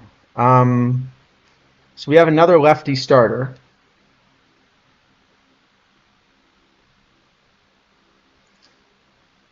It's relatively flat, and then I have it just too few points by a little bit. yeah, I have it. Well, I don't really have kind of 2 points by a lot. I don't think this bat is really ever useful because the pitching is too far behind. So I don't Like have it as far behind as you do, simply because the AI manager, if you run this card out of the pen, the AI manager is going to be pinch hitting righties against it all day. yeah, but I mean, it's still behind. No, it's still too good. far behind. But I'm saying that's why I have him closer. But like for example, like Horton, I have as a better pitcher and a similar hitter, and already Horton is Horton has more kind of points. borderline. And Horton has more points. Yeah, but Horton has the typical split. That's the one difference. Yes, but I mean Horton is already borderline, and Brown is kind of worse. Yeah, no, I don't think there's a way to play the card. I agree. No. Yeah.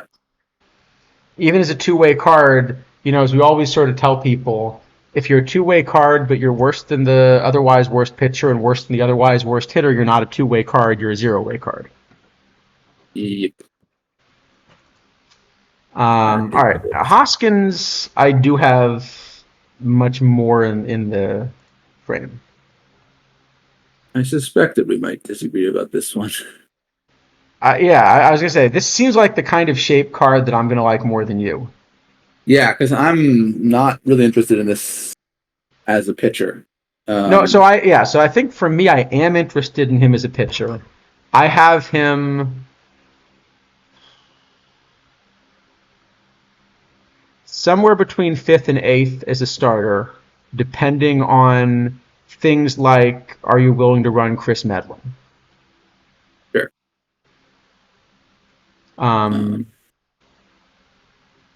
So somewhere in that range. And also one of the ones ahead of him is Logan Webb, and there's a decent chance that tomorrow Logan Webb will no longer be ahead of a bunch of these. It's possible. I mean, I will say that my top 3 starters in Diamond, Syndergaard, Adams, and Webb are like quite far ahead of the rest of the group. Yeah, so I'm still going to have Adams and Syndergaard ahead of him.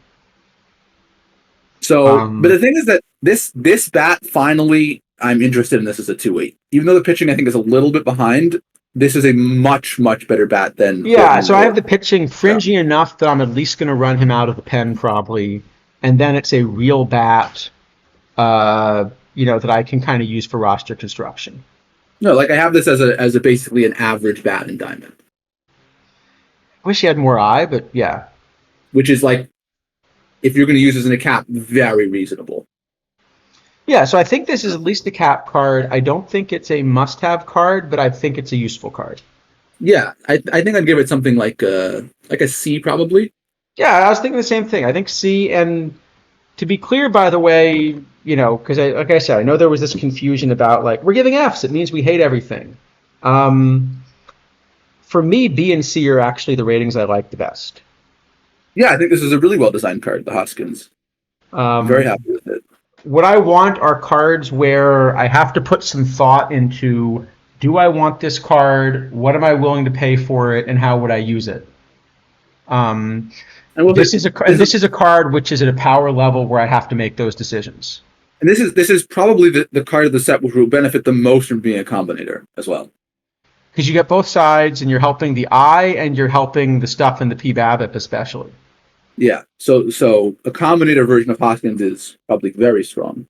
Let's see how that's doing. All right. This is just aspirational at this point. As you can see, I don't have the resources to try to build diamond. I've been building other things. Yep. So you got to choose. You have to Ooh, choose. I can try to spin around Carl Crawford again.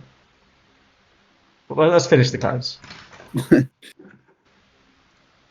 All right, Edsel Walker. So the current mission topper. Based on the purchase price, doesn't seem like he's that convincing. So I know you tend to have a better league model than I do. I tend to more focus on the tournament stuff. Tournament-wise, I don't have this anywhere in the frame. It's just behind, say, a card like Grenke is like a similar shape, but just more. No, I don't have this anywhere in League. I mean, I think the card which I think it's the most comparable to is Henry McHenry. McHenry's real two-way, though. Well, this is also real two-way. I mean, this you know, I mean, I like McHenry a little better as a two-way, but Walker's bat is not awful. It's probably like a good silver bat. Yeah, but I mean, that's useful. The problem is I think the pitching is super behind. Like Mackenzie Gore from last week, we already kind of thought was like, okay, if you're in the right build, you can use him. Otherwise, he's probably in the bullpen. And this is, I think, a good deal worse than Mackenzie Gore as a pitcher. I also think I have McHenry's a better pitcher, too. Yeah. And McHenry's got a better bat.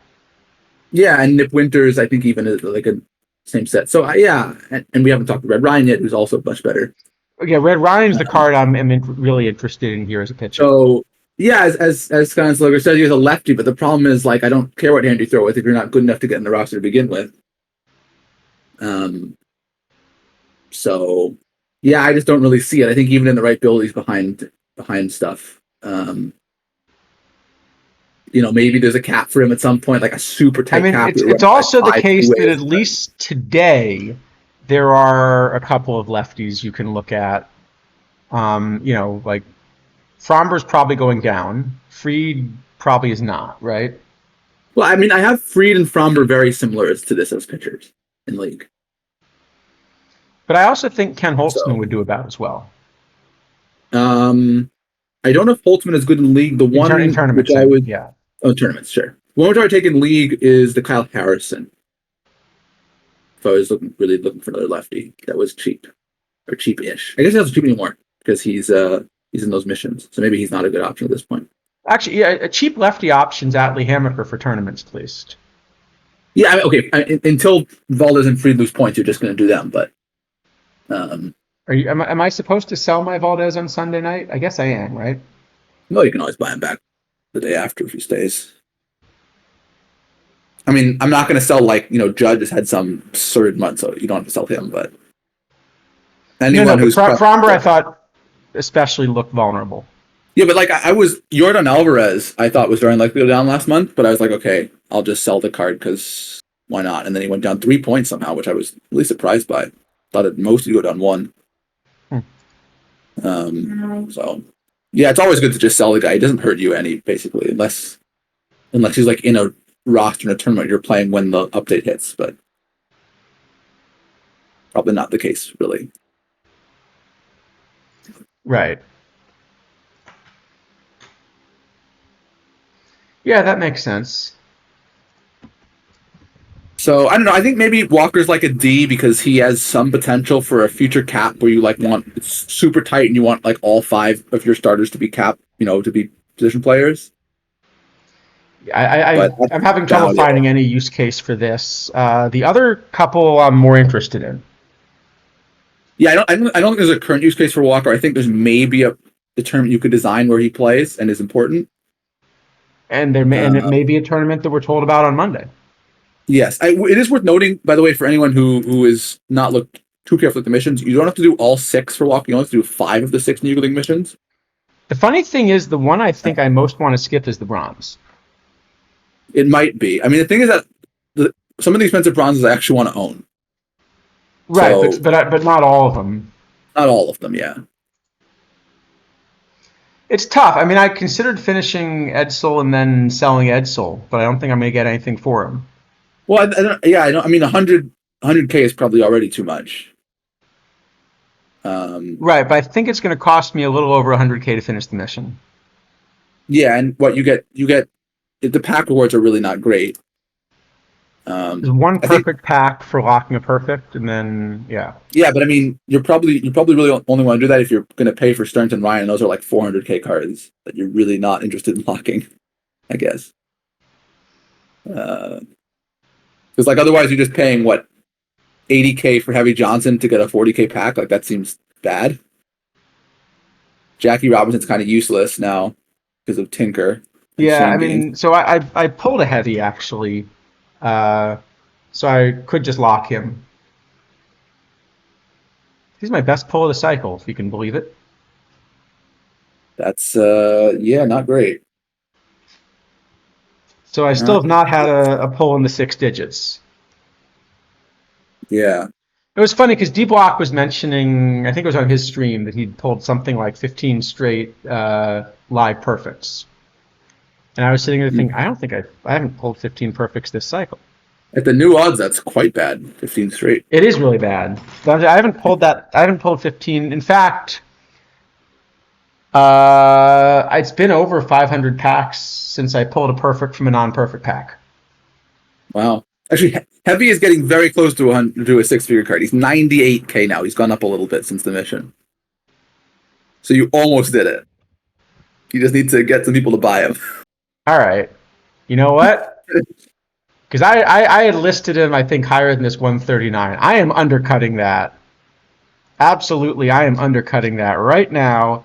Heavy Johnson, 135. You can have him today, and you can give me a 100,000 point card. Yep. I don't think that's well. To be fair, by the time you sell him, you won't own him when he's 100K because you won't, you know. So that's true. Yeah. All right, Edsel Walker. So I think Walker's probably an F, but the others are going to be more interesting. It's probably an F. I think maybe you could argue for D based on like you can. I think constructive format, but yeah, it's probably an F. All right. Now Turkey, on the other hand, I guess we should do Turkey and Musial together because it's very similar situation. I think. Sure. Well, I have Turkey and Musial as the two best hitters, but I have Musial slightly ahead of Turkey. But the difference is that Musial really should be a DH, I think. You can stick him in left. And Turkey, I think, can even play center. So I think Turkey is much more valuable. I think for the moment, I think probably what I do for the moment is to do Musial, Beltron, Stearns, Cobb DH.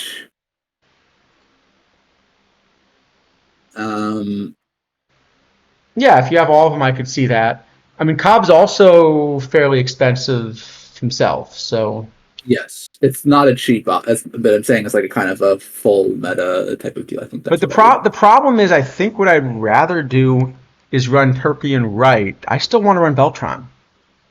But yeah, Beltron center for sure. Beltron should be someplace. Yeah.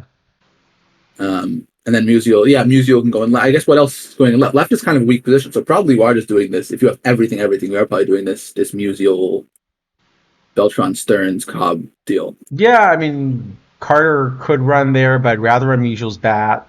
I could see running Torriente in some parks is the third outfield. Yeah. Yeah, Torriente seems... I'd rather run Torriente than Carter in League, for sure. So Turkey seems to me the best of that group. I'd agree. I think also he's slightly less splitty. I mean, they're both pretty splitty, but I think Turkey's slightly less splitty than Musial. Yeah, it reminds me a little bit of that Oscar from, I think, 2 years ago, where the card looked splitty, but then just sort of kept surviving because he was actually good enough on the weak side. There's also like 1.5 left-handed pitchers that are available to play in League at the moment. Yeah. Maybe not caring too much, I guess. Yeah, and then also I think that the Oscar would happen. I'm trying to remember who it was, but there was an even splittier bat that came out, and I was somehow running Oscar as the VL side of a platoon. and pinch runner. Yeah, yeah. I mean, I will say I think it's a really nice. In previous years, Stearns has always gotten partial training in left and right, and I think it was a really good decision to give him full, Yeah. because it will actually let people use him right away. Yeah, I think Um, so. I think Stearns is at least an A. I don't know if he's better than that. What do you think? I think he's at least an I A. mean, yeah, I think maybe if only one of them comes out right now, they're that one's an S, but I think probably it's like A and A minus. I think that's fair. I think Stearns is the A then. Yeah, Stearns is definitely the card I would prefer if I had to pick. Okay, but definitely one that you're interested in. I don't think I'd pay 400K, but if there's spotlights that come out tomorrow, I'm guessing Sure. you'd get him for 150. No, I mean I think both of them are pretty significant league upgrades. I would And want. Red Ryan, I also have as a pretty significant upgrade. I like him a lot better in tournaments than in league. I still like him in league, um, but I'm less excited in league than in tournaments about him. In tournaments, I definitely want to run him. In league, I think he's kind of borderline, kind of similar to like a Christian Scott, with a very different shape, but um, yeah, still a card that probably is useful to people. Let me see how far ahead I have him, but I have him reasonably far ahead actually. So Red And check. Ryan, I mean,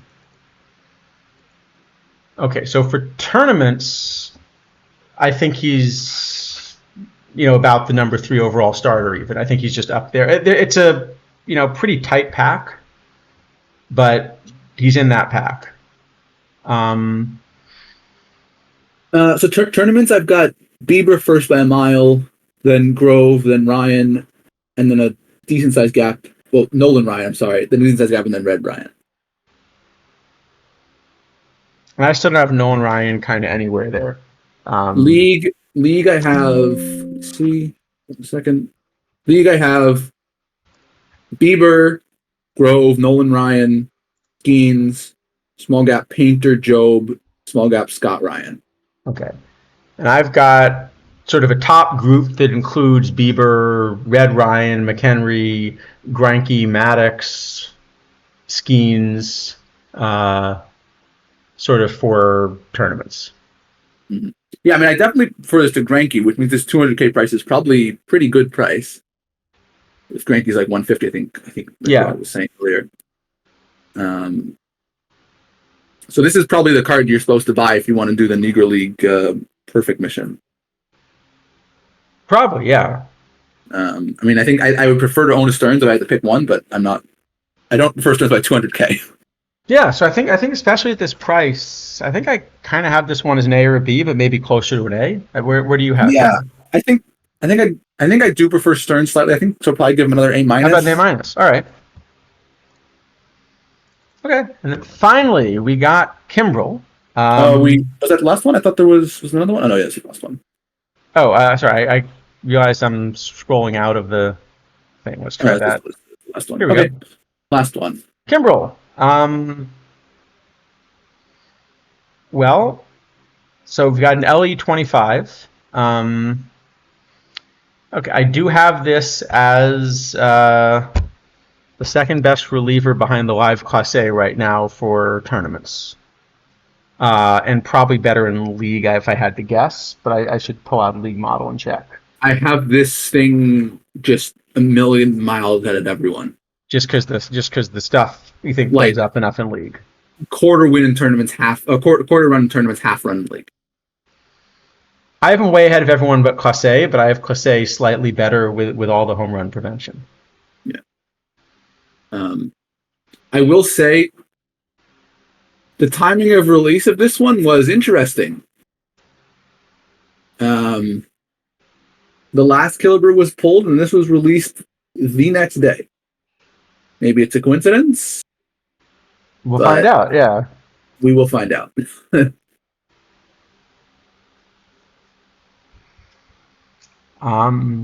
So yeah, it's a solid card. At 700,000 for a reliever, it's not for me. So I will say, I think this is the first card where Perfect League being 36 teams this year instead of 40 is actually impacting the value of the card. Because very often now in League, if you want to win Perfect League, you will have to play a 3-game series. In the 3-game series, this may be the most valuable card in the game. Because he's possibly pitching twice. Yeah. Like you might be able to get 4 innings out of this guy in a 3-game series. Is the 9 stamina a problem for that? Maybe, but I think it will be kind of forgiving enough. So I think that is a real boost to his value. Like it's that series is very coin flippy, and having at least my model 4 innings that are half a run better than any other pitcher you could possibly throw is really, really impactful. If I buy this LU 25, will Nico tell everyone? Possibly, but I'm not buying this one. If you buy it on stream, you won't have to. That's true. Don't think I'm going to do it though. Probably a good decision. No, it's not worth 700K. I don't think it's worth even the 400K buy order, but yeah, I mean this to me at least looks like very, very strong. I do card. think the 9 stamina is a weakness, but I think it's still a really strong card. Yeah, no, I mean I'd rather have more stamina for sure. But yeah, I have a very hard time ever giving relievers S unless it's like, I mean, you managed to convince me last cycle on Rivera, which was definitely the right grade in the end. But I think this is worse than Rivera was last year, and it's also not endgame, so yeah, I agree. It's probably give an A then. Probably an A, yeah. All right, we made it. See, that wasn't so bad. Not terrible. Only 5.5 hours so far. Could have been worse. Right. Why don't we do a quick draft and wrap up then? Sounds good to me.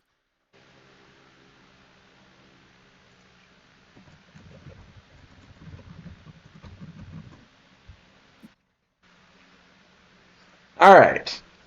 We never seem to really make a deep run. One of these weeks, by accident, we've got to stumble into a deep run, right?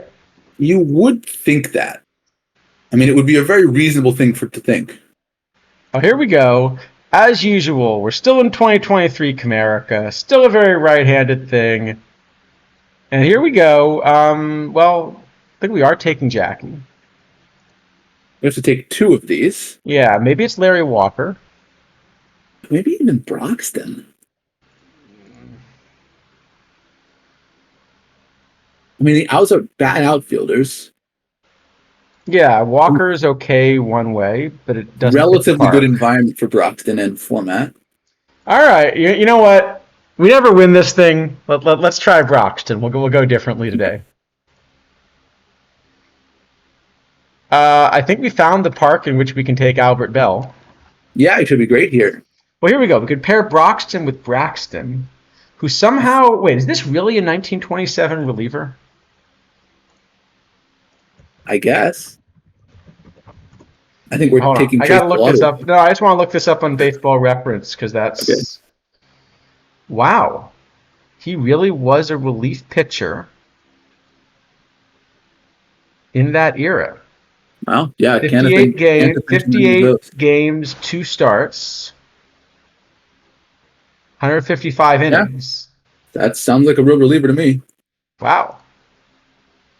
Okay. It's probably Chase. Is it ever Boggs? I mean... No, Camp Boggs is not very good. It's probably Chase. Yeah, it must be. But Boggs, has all that... Yeah, it's Chase. All right. Yeah. Well, Kiner clearly fits the idea. And then probably Joey Bart is better than Well, okay. Pineda, if he had any... Yeah, he seems very scary in this park. So. If he had any stamina, I think it might still be Pineda. Yeah, it's maybe. Yeah, it could be. because Joey we Bart, catch you're like still not some getting game. quite enough, are you? Probably not. Yeah. All right, to Pineda. Um, well, okay. I guess we got to take the goat, right? Can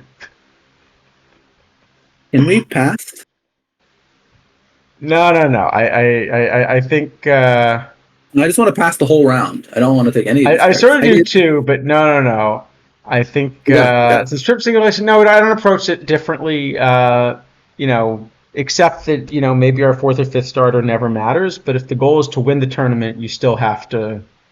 You know, I think the only we're gonna have to take the goat, yeah, right? and probably Kearns is the other card, I guess. Right? We're gonna put Kiner. We're gonna put Kiner at first, Yeah, why not? and All Kearns is right, like all right, all right. Y'all convinced us, chat. We're taking the goat. You win. Um,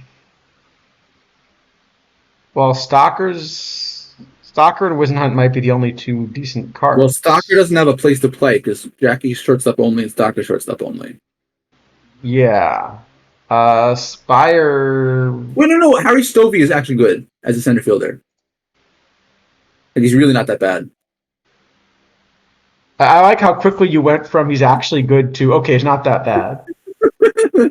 No, but it's like And I guess a it's sort of a real Wizenhunt for card. the other. Yeah, it has to be Wisdom. It's the only real All pitcher we offer. right, all right. We'll go with your okay. Vito Tumulus actually is fine for this park. Yeah, Timulis is fine. Wish he was right-handed, but Mogridge isn't awful. I like Nady though, yeah, we have a but million outfielders. maybe it's supposed to be Mogridge then.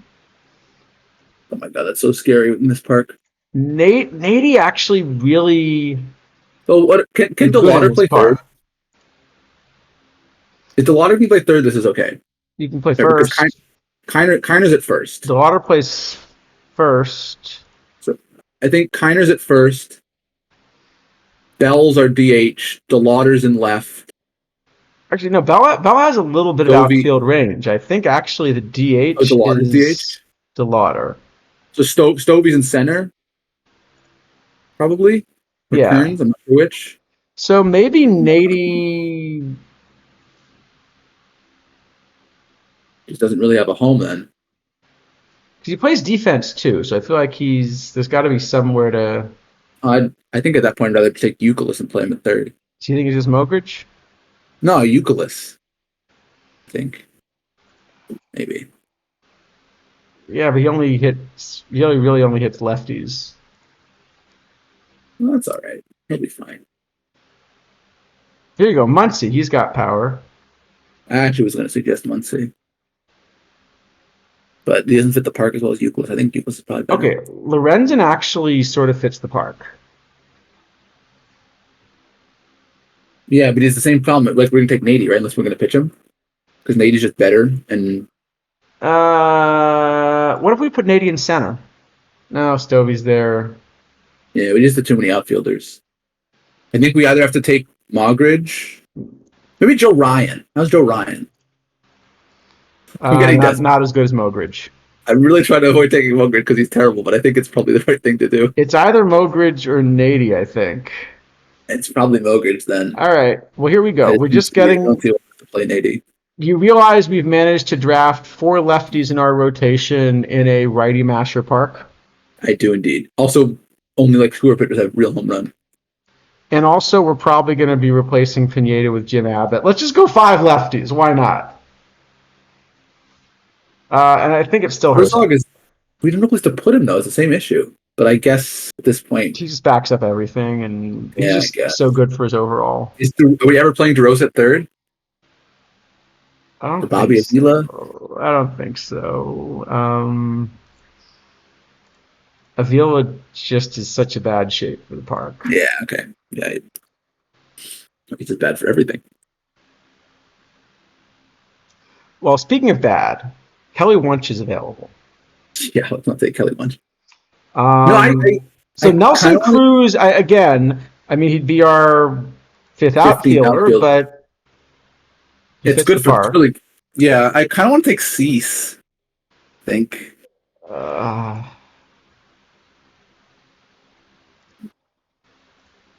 Fine. I mean, he's not good, but I mean, Tony Batiste is awful, but has righty power. Well, at What least am he I plays the supposed to do position. here? He plays the position we need at Okay, least. it might be Dylan Lee actually is the other. No. We could take Parrish. Yeah, I was just looking at that. Okay, let's just take Parrish, I'm gonna and take it's Parrish. a righty power hitter. Yeah, it can't be that bad. All Well, it right. can be pretty bad.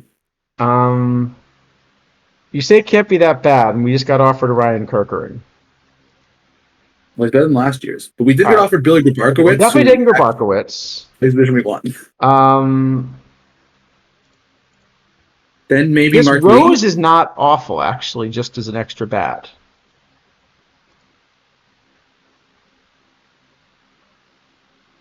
Could also run. Actually, should we just run Downing at catcher in this park? Oh yeah, it's probably good. I like that.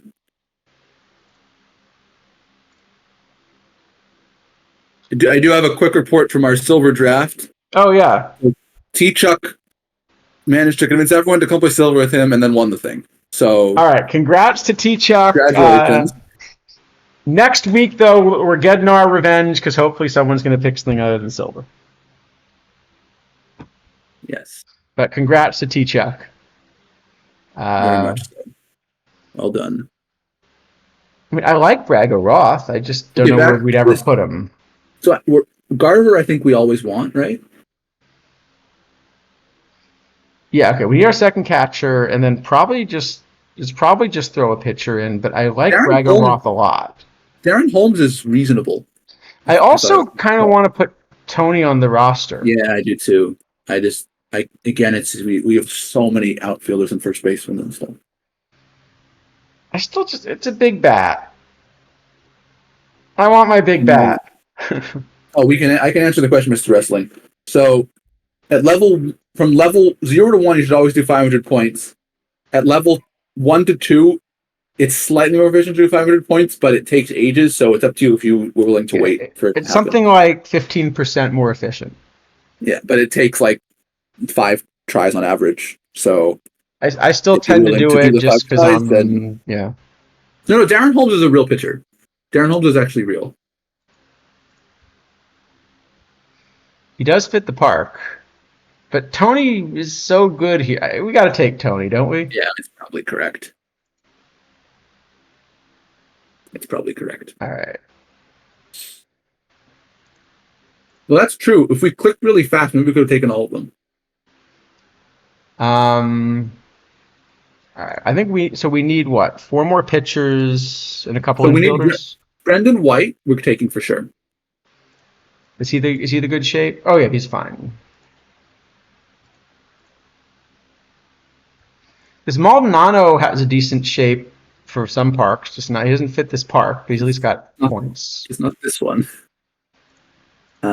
We probably do want 2 pitchers though, so I guess we're taking him anyway because the other cards are worse. Yeah, I was wondering, is Brock Burke? I was wondering if he's better. They look pretty similar to me. But we already have a million lefties, so let's take a righty, I guess. Here's the head-to-head. Actually, head-to-head Burke looks a little better. It's close. Yeah, let's take the righty. Let's take the right. It's close.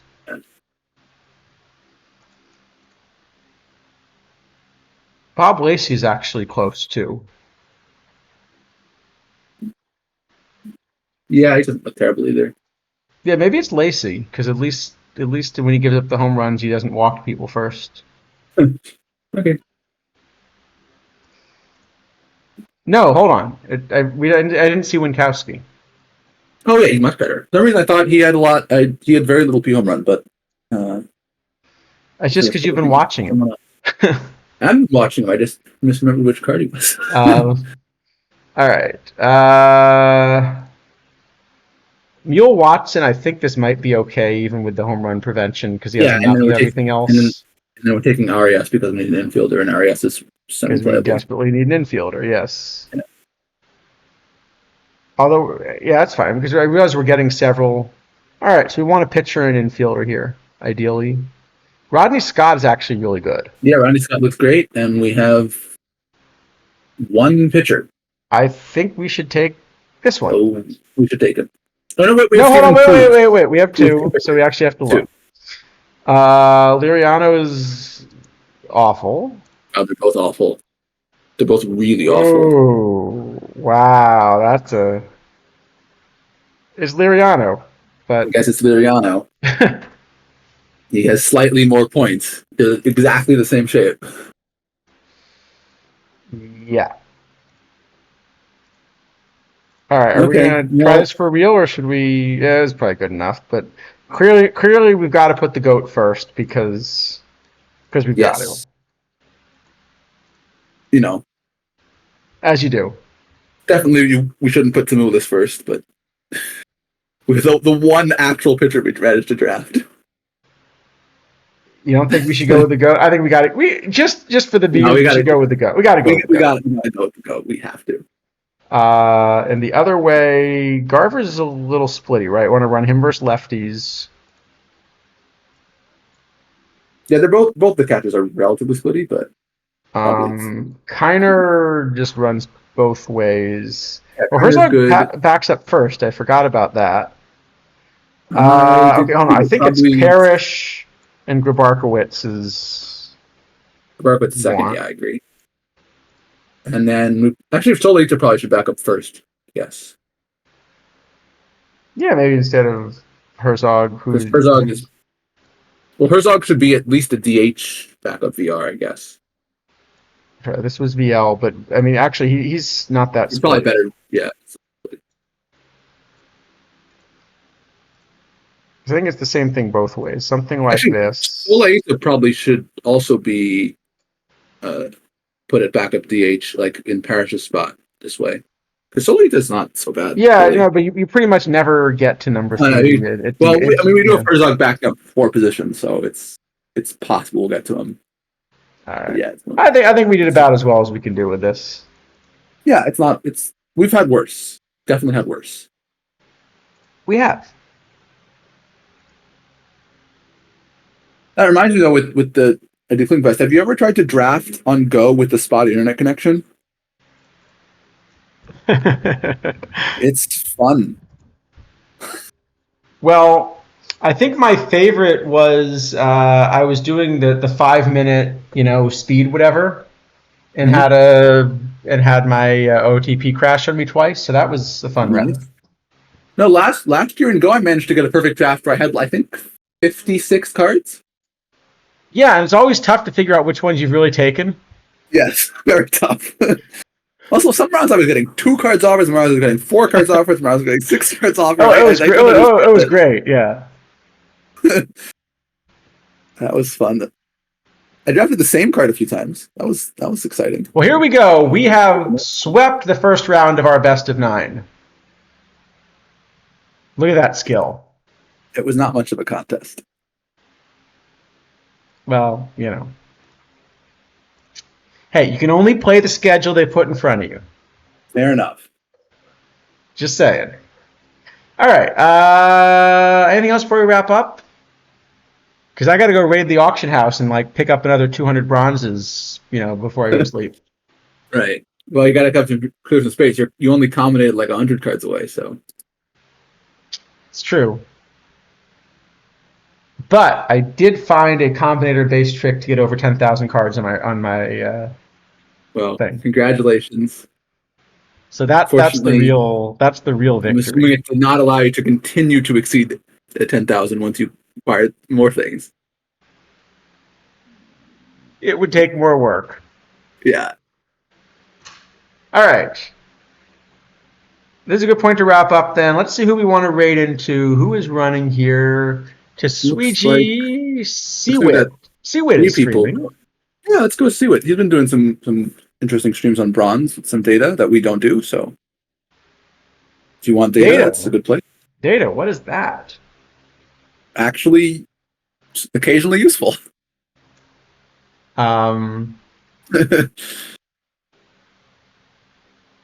Although I don't know, because the problem is if we raid into his stream, I'm thinking about what the strategies are. what's the strategy? What's the strategy for like drawing buys?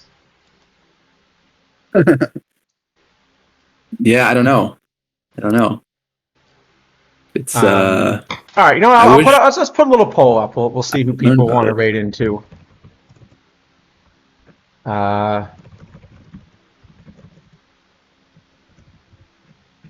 Were there any questions that we missed while we were? No, I don't think so. see Okay. what. Oh, and Minerva is also streaming, but not OOTP.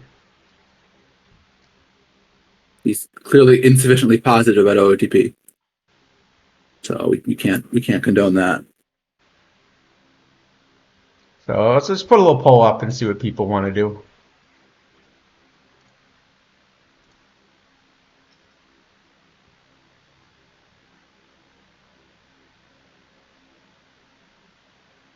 Uh,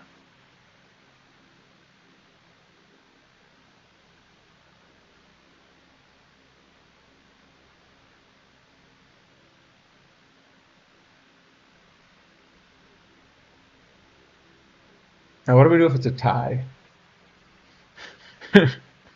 Another poll. Because clearly that'll work. Yeah. That's always the way to do it, right?